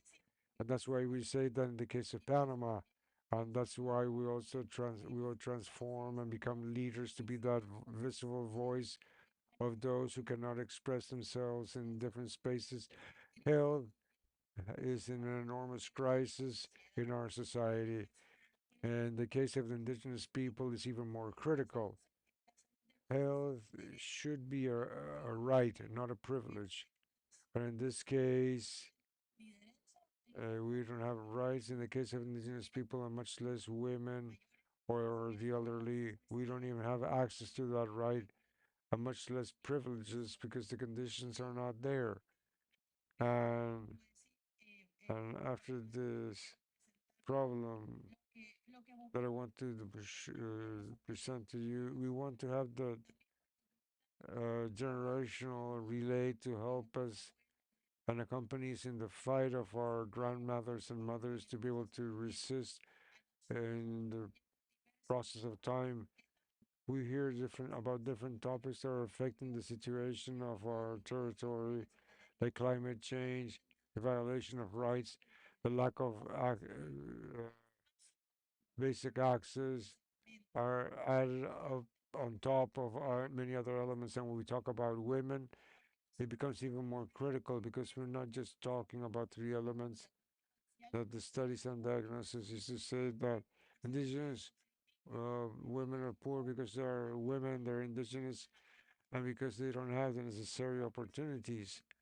Now, in my own story, not only are we living three elements of vulneration and discrimination, because for us, we have many hurdles of violence and discrimination and lack of, above all, of how we want to be seen as subjects to rise within the context of our territories. And the balance that we're looking for when we talk about gender is to precisely look for the balance that Mother Earth offers us, that our grandparents leave us, but due to chauvinism, take another avenue. So our task now is to revisit it, bring it to the different instances, and see how valuable women are also in order to contribute to that development that we aspire to without casting aside our identity, without casting away that cosmogonic and spiritual view we have, the vision we have in our communities. And that is what the biggest message is that now we're recently building as well public policies in the plan for the empowerment of the indigenous women of Panama, precisely to break away barriers. I worked a lot with Dr. Paulina. How do we tear down these barriers and these inequalities that exist, not only talking about the problem that we have as indigenous women, but also putting on the table the tools that must be considered in order to bridge the gap of inequalities in our territory. And that's what the indigenous women have bet on through economic empowerment, a topic that cannot be isolated from the debate and discussion because women have a lot of knowledge, a lot of capacities. What we're missing precisely is tools and opportunities to take the next steps that are needed within our territories. For me, it's simply the mechanisms precisely what you were talking about. We need to coordinate ourselves to continue making progress with our agenda. We're not foreign to these topics, and what we're looking for is inclusion, full and effective participation, and acknowledgement of our knowledge and being redundant, as well as the use of the best practices of all the actions that are taken to achieve equality and, above all, the empowerment of the indigenous women in all the contexts where we are present. Muchas gracias, muchísimas gracias.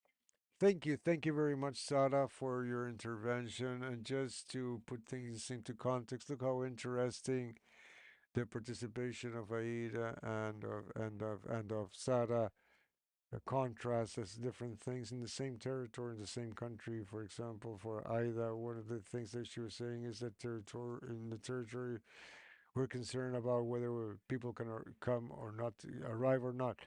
And indigenous people respect and equality and rights. How we as women, adults, elderly or not, we have these conquests, but it's also part of a culture that has a different idiosyncrasy, that different values. So that also plays a role in this whole adaptation towards the silver economy, towards the rule of a state of law in this silver economy. That I think both panel speakers covered this from a different territorial and values and cultural aspects. I would now like to give the floor to Paulina. Paulina, you are a chieftain. I mean, it's an honor to have you here. Congratulations for your leadership. Yes. Paulina, I have a question. I have a question following what Sarah mentioned because I believe that you contributed to the discussion and questions and observations that have a burden of different idiosyncrasies. Perhaps if you can share with us your testimonial, but what calls my attention, for example, in indigenous culture, the role of the caretakers, because in the indigenous culture, I understand it's the family, the one that in fact takes care of their elderly adults because they're and their host, they share the same house in most cases, and perhaps interesting. There's a lot of lessons we can learn from you precisely because historically that's the role that has been played by this relative caretakers. Well, the new culture see in our world is something new, but that's traditional for you. So perhaps you could go deeper into what you wanted to share in this session. I would be very grateful. Well, Rahim, thank you very much for this invitation. And I would like to thank the audience here as well for being able to share. And we heard about a lot of knowledge from scientists and doctors that talk about the diseases in the elderly. When I was invited, I saw the Latin American Forum, the silver economy. I wonder what is this about. But when I saw in the back an image of a lady or a gentleman who was an elderly. Oh, silver, that must mean the gray hairs. I identified that and I said it must be the gray hairs. Now, as indigenous people participating in this conversation, in this forum, I thought, well, this will be an opportunity because there we can be the spokesperson of our older adults that often they're made invisible in their participation in these important events because for us as indigenous people here an older adult is a privilege, it's an honor for us. It's something to listen to them is like a melody because it's the history that takes us back to the past and brings it to the present. That is why we as indigenous people we value a lot our elderly in our indigenous population because they're an open book. The open medicine is the food, the gastronomy that we have present for us, and it is the scientific knowledge as well of our adults. I'm very concerned as an authority that we're losing, not because we want to lose or because they are crossing the river to the beyond. And I'm very concerned because nowadays our youth, our our generations assign little or no value to this importance of knowledge, of broad knowledge we have. So I'm very concerned about this. Now, the uh, elderly adults, as indigenous people, we have, as my friend Sara mentioned, we have several limits or limitations because our adults, when they talk about the Latin American silver economy. They also talk about technology. What is this? What for our older adults? What contribution are we talking about? So it's important to listen to the intersections of the transmission or exchange of knowledge of uh, the Western culture that we call the non-indigenous people, and also the indigenous uh, ancestral knowledge, which is how to adapt the current system and how can we offer that support, that help to those who need it. For us, therefore, this part is very important. And the other thing are the disease that today are abundant, unfortunately, because of food, the bad eating habits that we have, or the bad food that we intake. And so I have grandparents that are no longer there. They died because of their age, not because of a disease. And so this is important. And it is important to highlight today that what is healthy eating or ancestral gastronomy, which I know that many of our non indigenous and indigenous peers alike have had it. And so it is important to highlight that in Panama, diabetes is increasing a lot. And we should ask ourselves why. Are we feeding our people correctly? No, we're not. And even older adults. And I'm sorry to say, but we are transmitting and asking our children to eat junk food. And so we need to see how can we look into this because I have always asked, where do you want to go? Do you want to go to KFC? Do you want to go to McDonald's? Where is it that you want to go? I'm not doing a negative publicity or anything. I'm just trying to bring forth the awareness of the sensibility of health and why is it important to keep health in mind because in this way we can really get this through as indigenous population. What is it that we are doing regarding the concern within traditional or ancestral medicine? We are trying to rescue that by writing, by means of writing, documented.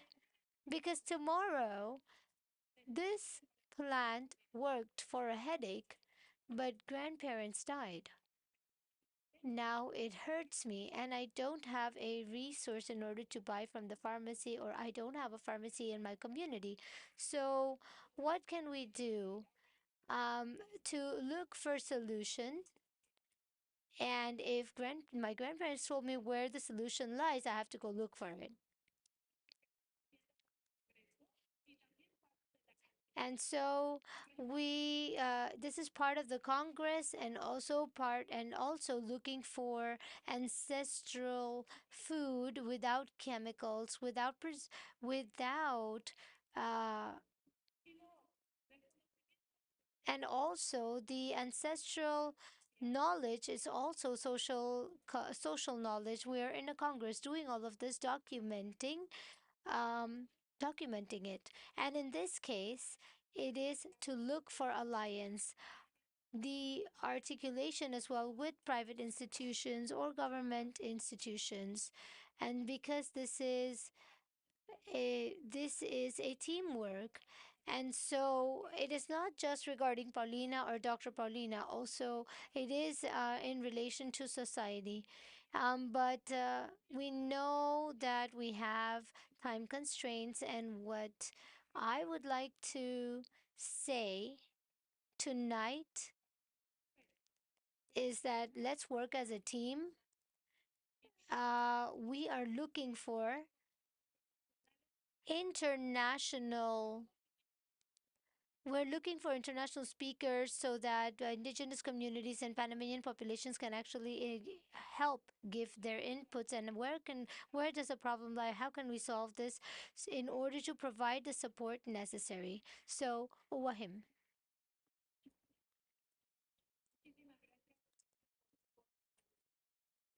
Thank you very much, Paulina, for sharing your experience and your reflections. And I also speaking to my panelists with that impression that having older adults is a privilege many times. So that just came to my mind. This is something very beautiful. It is, some of the things that in this space, in this transition, having a society of older adults, something we need to keep in mind is not to lose this ever and to share this knowledge. So my takeaway is this beautiful emotion, the topic that has been mentioned today as to how to reach this inclusion of older adults in our day to day and with new generations going forward. So, our next participant is going to be Diago, and I gave the privilege to be there for the closing. I mean, we're not going to close yet, but closing the first round, Diago. And it is very important that in the previous panel, the medical investigator of Chile was mentioning the importance of spirituality. The topic in relation to everything we have learned and study, the reaction and the stimulation of human beings. And so within Caritas, the church that surely manifests and has experiences regarding how to feel as a useful human being, how to feel proactive. I would like to really hear what are the elements that you consider from this social dimension that the church complies with are uh, calls to attention of the listening we are doing regarding the topic of older adults and aging.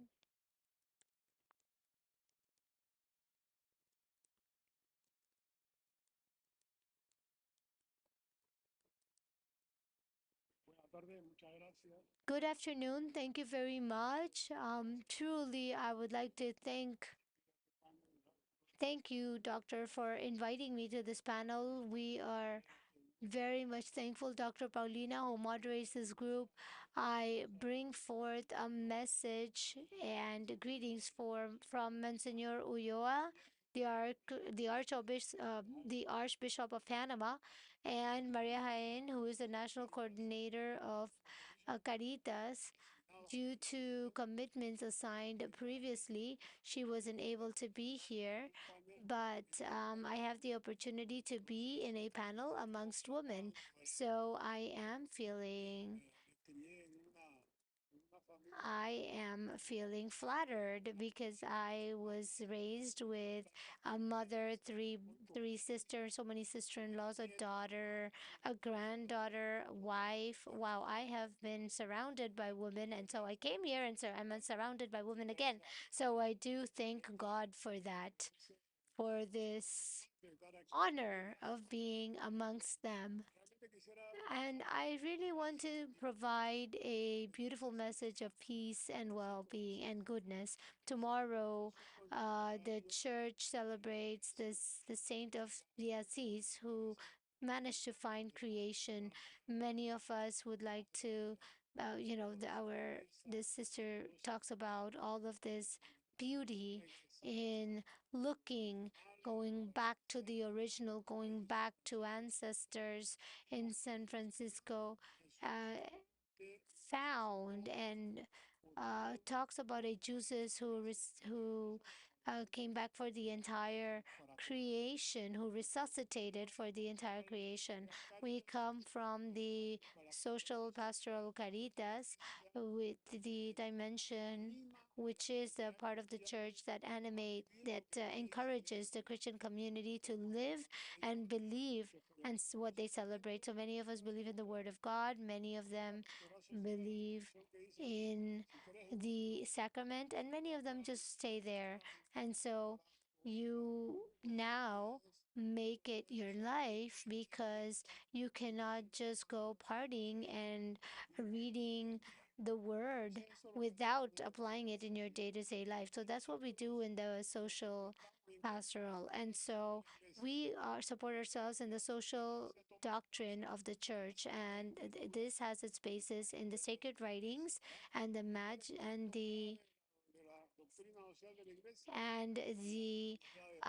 teachings of the church, and which is that it is the dignity of men and women.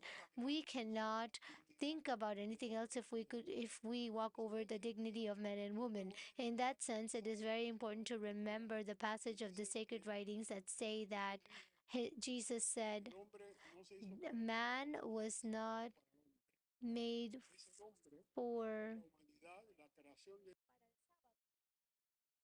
this is the creation of God, which is important. It's not the regulation, the registry, it's not the statistics, but it is the creation and man.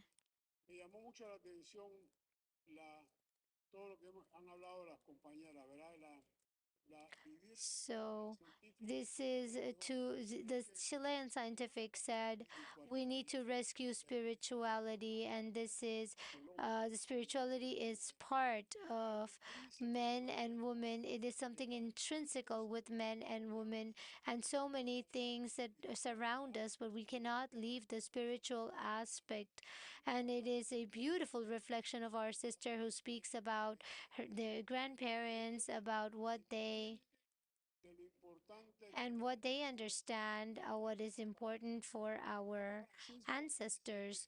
Pope Francisco says that we need to pay attention to the older adult. The older adult is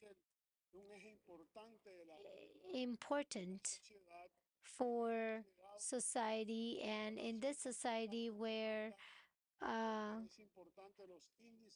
the index of growth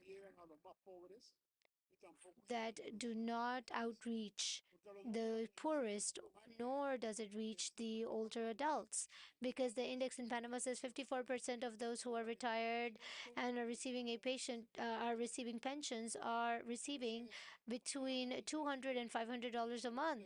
So when we talk about impressive growth of the country, and we see that 54% of the of the retired population, around 300,000 people who are receiving between $200 and $500.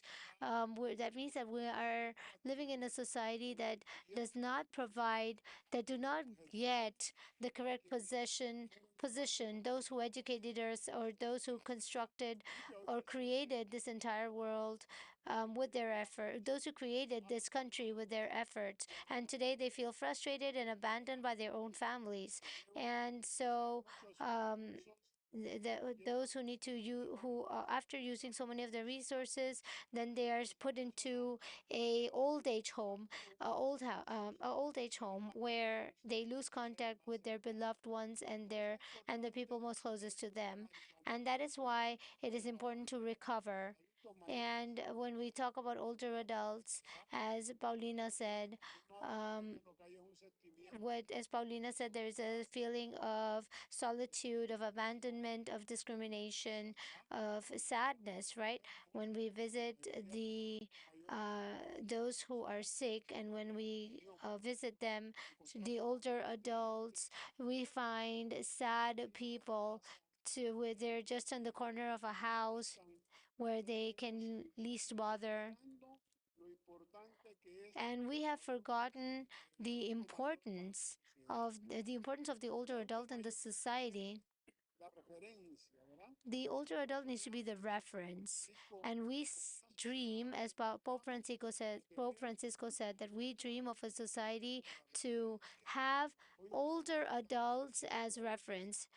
Nowadays, our reference for the youth are athletes, are artists, and lastly, for our girls and youth, the reference is the one who doesn't cry, rather, who passes the bill.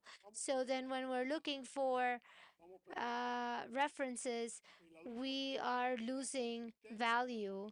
We are losing the consistency in family. The older adult is the custody of the heritage and the one who announces faith. And so when we talk about spirituality, we cannot forget about the experience and the feeling and the experiences of the older adult, of the elderly. And so from the Catholic Church of Pastoral Social, we invite you to please pick up on the dialogue that is necessary between both generations, the older adult and the youth. Um, the youth that doesn't speak with their grandfather. I mean, I can talk about my own experience. My maternal grandfather in the Via de los Santos was for us an experience of a philosopher talking to us in parables. So there was always a teaching, a learning point in the stories of of my grandfather. Every story that he lived many years ago, because when you're young and when you are a teenager, you think that those people who are 50-year-old need to be retired. So when we hear our grandfather, we felt that that happened a long time ago. But every experience from our grandfather did create a very important moment for us in the history of our lives. And so you cannot, the one who doesn't look into the history of their grandparents do not know from where they come from and do not know where are they headed. And as the poem goes, if you do not stand firm to your roots, you cannot give any fruits. So, in our society, it is mandatory that through the states and the governments, the assemblies, the communal gatherings, the civil societies, academias, we need to pick up on the importance of dialogue of the youth with the older adults, placing the older adult not like an obstruction and not thinking about discarding them just like society is thinking about today. What is of no use is discarded today, just like we discard the paper cup after drinking water, and that's how we are discarding the couple who could not have a child is discarded. The sick are discarded. The older adults are discarded as well. So it is a society, as Pope Francisco said, it is a society where we are just discarding everything. It's a society where we need to live together forever and until our ancestors and older adults have a calling to go unto the presence of the Lord, then we do let them go with happiness and after having their experience and for them to be in our heart and in our spirit, that spirituality that they can give us. So this spirituality of every man and every woman that walk through our streets, be it young adolescents, young adults, or older adults, God is there. In every suffering face of a man or woman is Jesus, that Jesus that we see on the cross. The prophecy of Zacharias. I love the prophecy of Zacharias. The prophecy of Zacharias says something like, in the plazas will be the older adults sustained by their canes with the uh, with the age they have, but in front of the street they will the children and the youth will dance. Thank you so much. Muchísimas gracias. Thank you so much for that beautiful testimony that has been given to us in the spirit of this session. And we have seen and raised the thermometer of the human feeling or the feeling of humanity and that feeling of being discarded and that sense of abandonment that you talked to us about in this and that the pastoral of the church speaks to us of. And we can have this constructive dialogue of the different contexts in this ecosystem that we are trying to construct, the different ingredients that we have in on that table. And we have considered some aspects of health, some aspects of law, of education, dialogue, communication, calling the attention in order to overcome discrimination for being adult, for being older, and for being women. And it is very the input that you have given in this panel is very important to be able to contribute and reaffirm that we do have the new definition of the social agenda that is constructed on the experiences that you have shared today.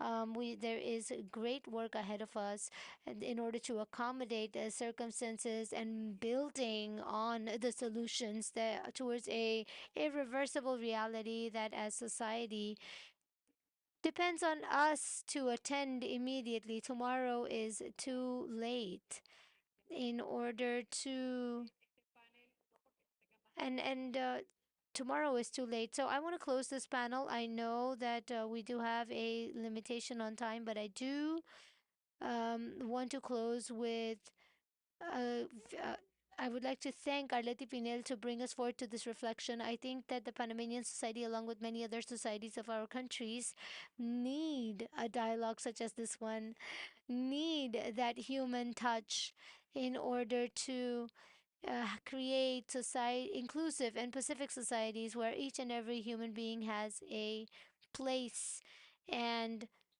a task to comply with, a space to fill. Thank you very much for all of your input. I loved to be here in front of the panel, and thank you so much for being. We know that it is a little late, but thank you again, Arleti, for the blessing, for the experience to be able to be with you in this first Ibero-American Forum of Silver Economies that is creating a history, and it is a point towards the correct direction and the changes that we need to commit. So again, thank you very much. Thanks to everyone.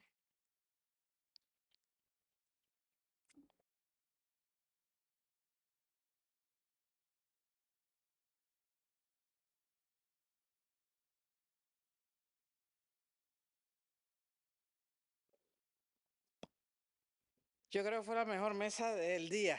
I I think it was the best table of the day. Estamos cerrando el foro. We are closing the forum with the future, and the future is a project of silver economy that is that emerges with a collaboration between Brazil and Panama. From Panama, we can offer, it can be offered to Latin America. Now, to close, let's talk about the project Hack Girls.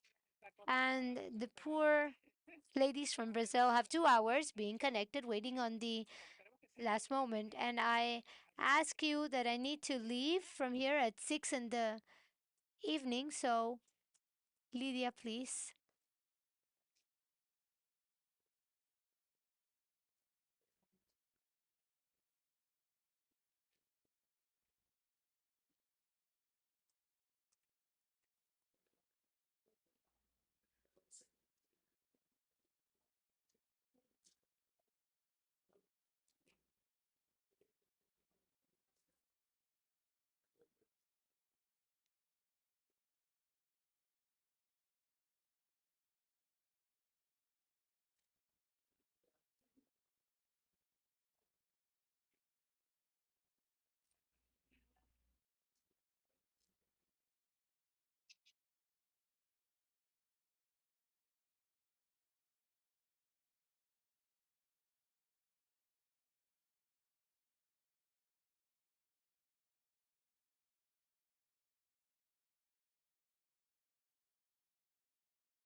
Sí, buenas tardes. Yes, good afternoon. Continuing with this forum, we'll try to do this as soon as possible. We have to make the presentation of a project that will be coming next year. And to that end, we'll invite our participants that are going to connect from Brazil. We will have the presentation of Clenia Sarges, Angelica Batista, Cristina Araipe. The three are from the Fiocruz or Osvaldo Cruz Foundation called Fiocruz.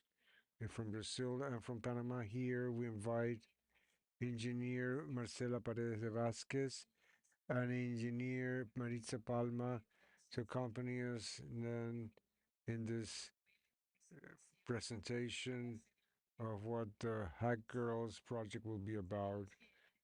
We know we have our participants from Brazil, therefore we invite them immediately. Our first participant, Clenia Sarges, to talk a little bit about the Hack Girls topic. Hello, everybody. I am Clenia Sarges. Welcome.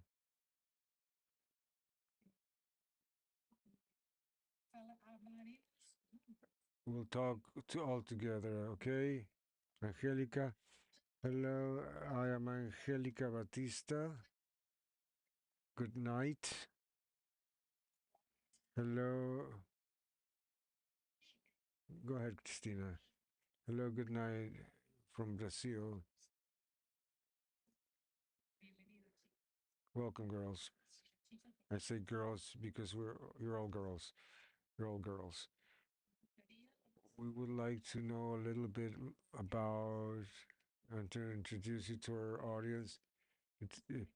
What has been the experience that Fiocruz has had in the development of this such interesting project that we hope will take place soon here in Panama in 2024.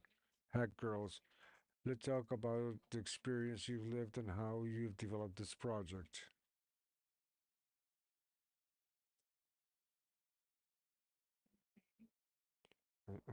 Angelica?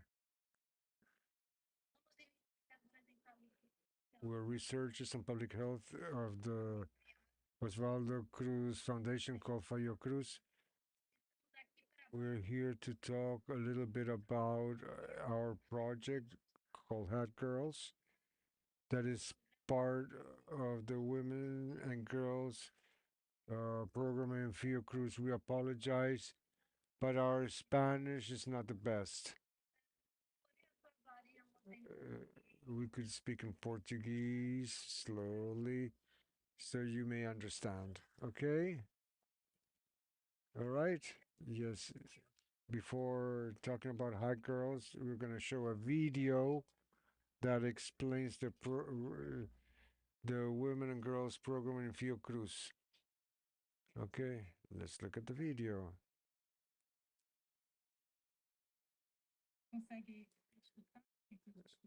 So, can we hear? Can we hear? Yes, we can hear.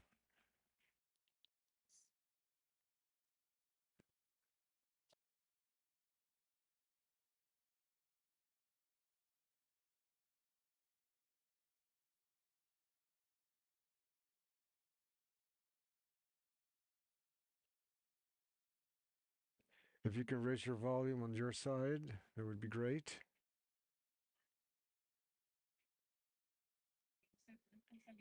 We're not seeing the video. You haven't shared the video with us. Just a minute, just a minute.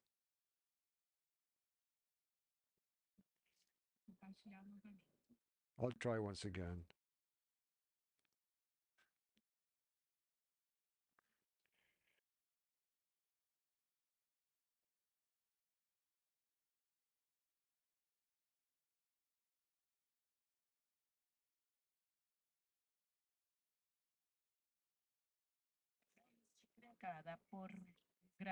Our history is marked by great women that conquer their spaces, women that with their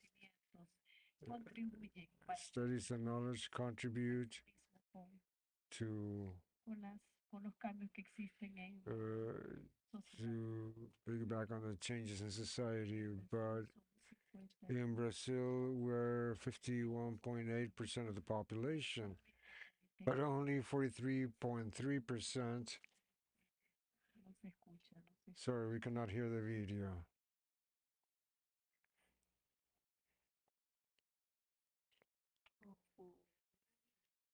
With perspective of growth equals salaries.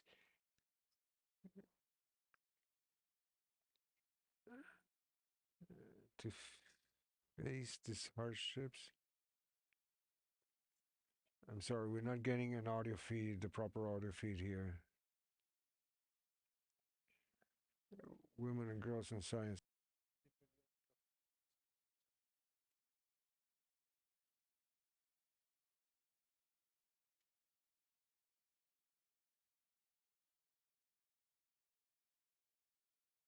I'll try and see what we can do.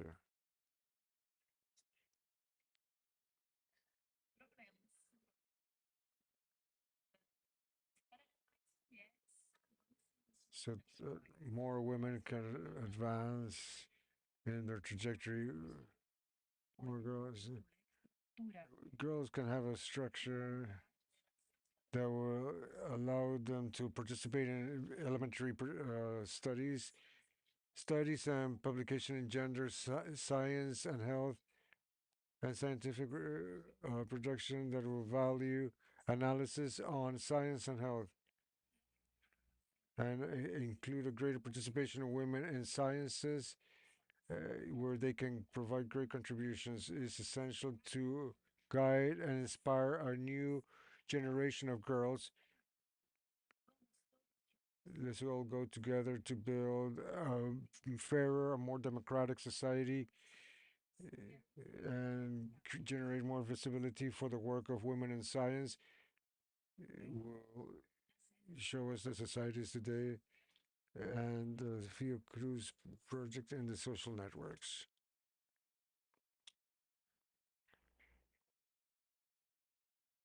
Thank you very much. What is Hack Girls? There's several Brazilian initiatives created in Brazil for the participation of women in sciences here in Brazil. Awaken a vocational and interest,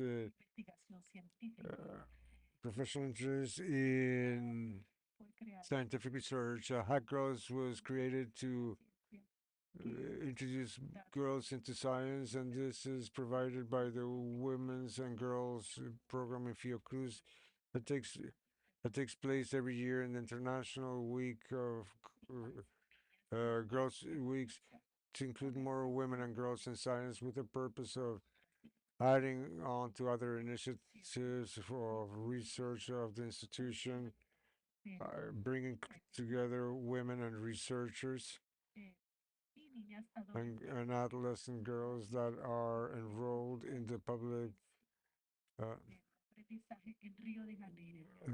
the public network of learning in Rio de Janeiro that will be the future in science applied to health as well as technology and health. These girls also participate in a Rackathon, which is a platform that will. They start with a challenge of the girls for science and health. You can you share the images once again? They're not showing up. No.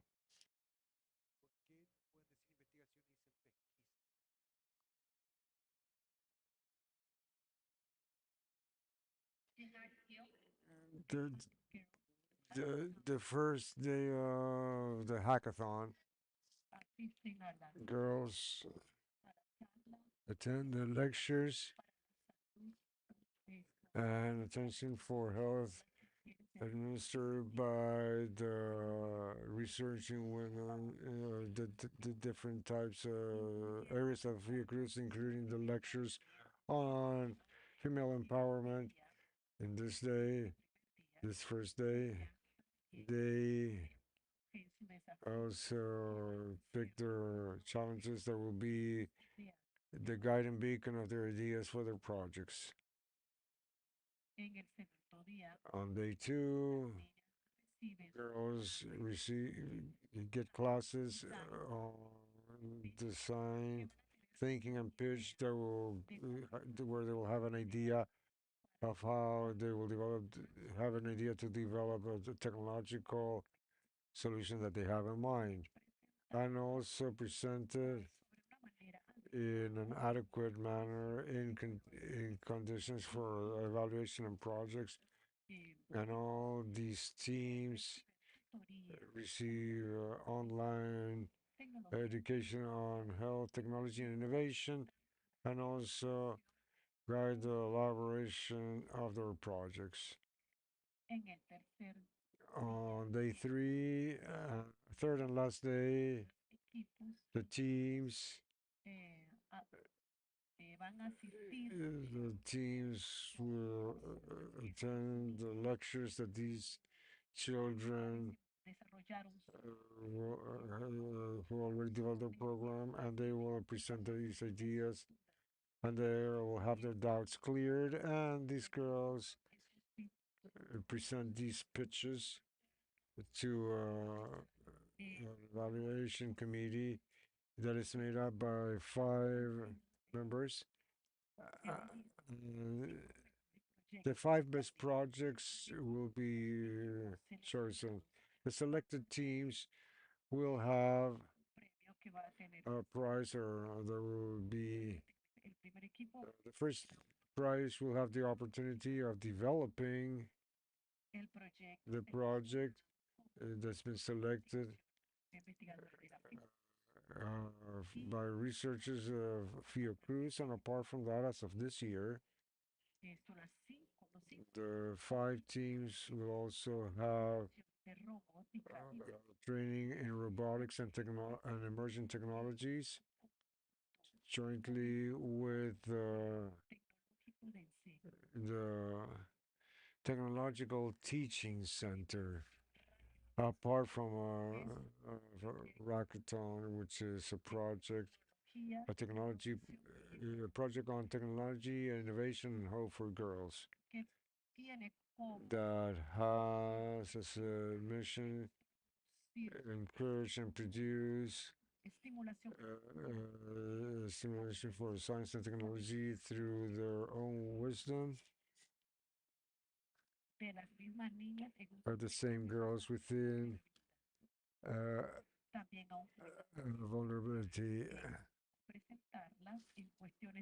So, to present them in gender matters that have different challenges, to be able to encourage them to continue developing innovations for this development.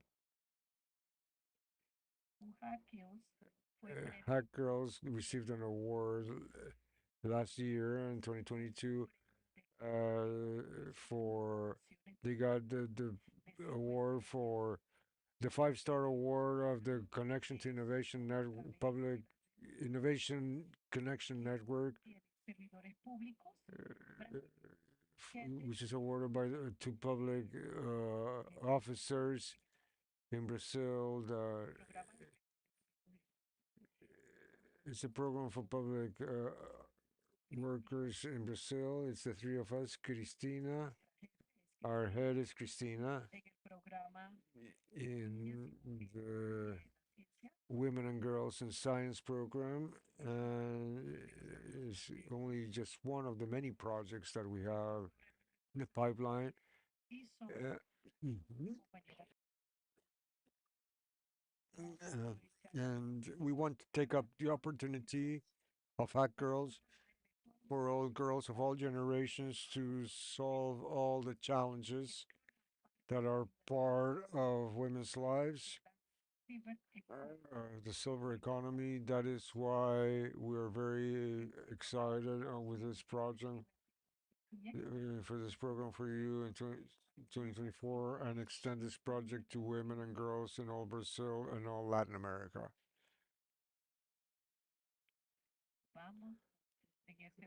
Walk together in this project. Thank you very much for this opportunity to be able to participate in this forum. Thank you once again for the invitation. Thank you very much. I speak a little bit of Portuguese. I hope you've been able to understand what we were trying to communicate to you. Well, in some, we've seen a presentation of an experience that you've had in Brazil and with some countries, like, for example, Martinique, as was mentioned, where the target, the goal of this project of Hack Girls is seeing how to encourage girls that are in high school in order to guide them towards the study of careers in the sciences area, and also in the field of technologies. The experience you've had with the development of some projects that are aimed at health and the use of technology to improve the quality of life of people. This project, we want to bring this project to Panama, and to that end, we will be talking tomorrow morning about what we are planning to do as a country, jointly with the experience that you have, that you've developed. in Brazil through this event. So we then hope to count with you in the morning so that we can talk a little bit about what will be the projections at the Panama level for the development of Hack Girls. An example of inclusion of women for the development of the country. We thank you then for your participation, the participation of each one of you. The panel speakers we have here from Panama will be with us early on, so don't miss it because we have very interesting things upcoming. We're expecting you then, so we'll see you tomorrow. Thank you very much.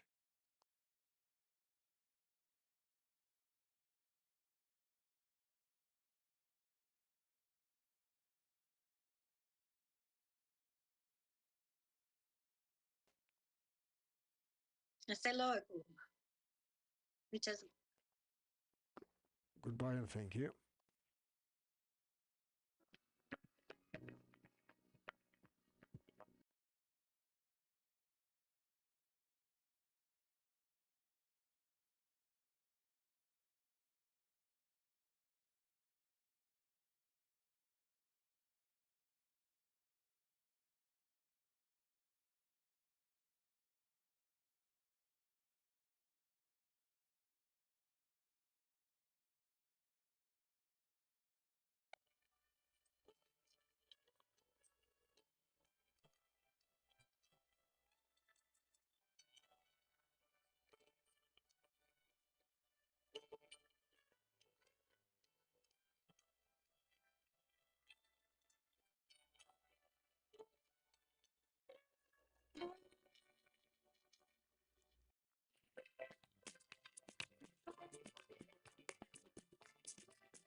¿Quién dice que es tarde?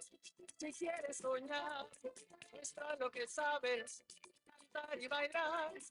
¿Quién dice que es tarde para disfrutar? Hay mucho que hacer, ver la vida brillar. ¿Quién dice que es tarde para ser feliz? El corazón late, el alma sonríe. ¿Quién dice que es tarde para que florezca una flor? Yo por vivir si hay amor.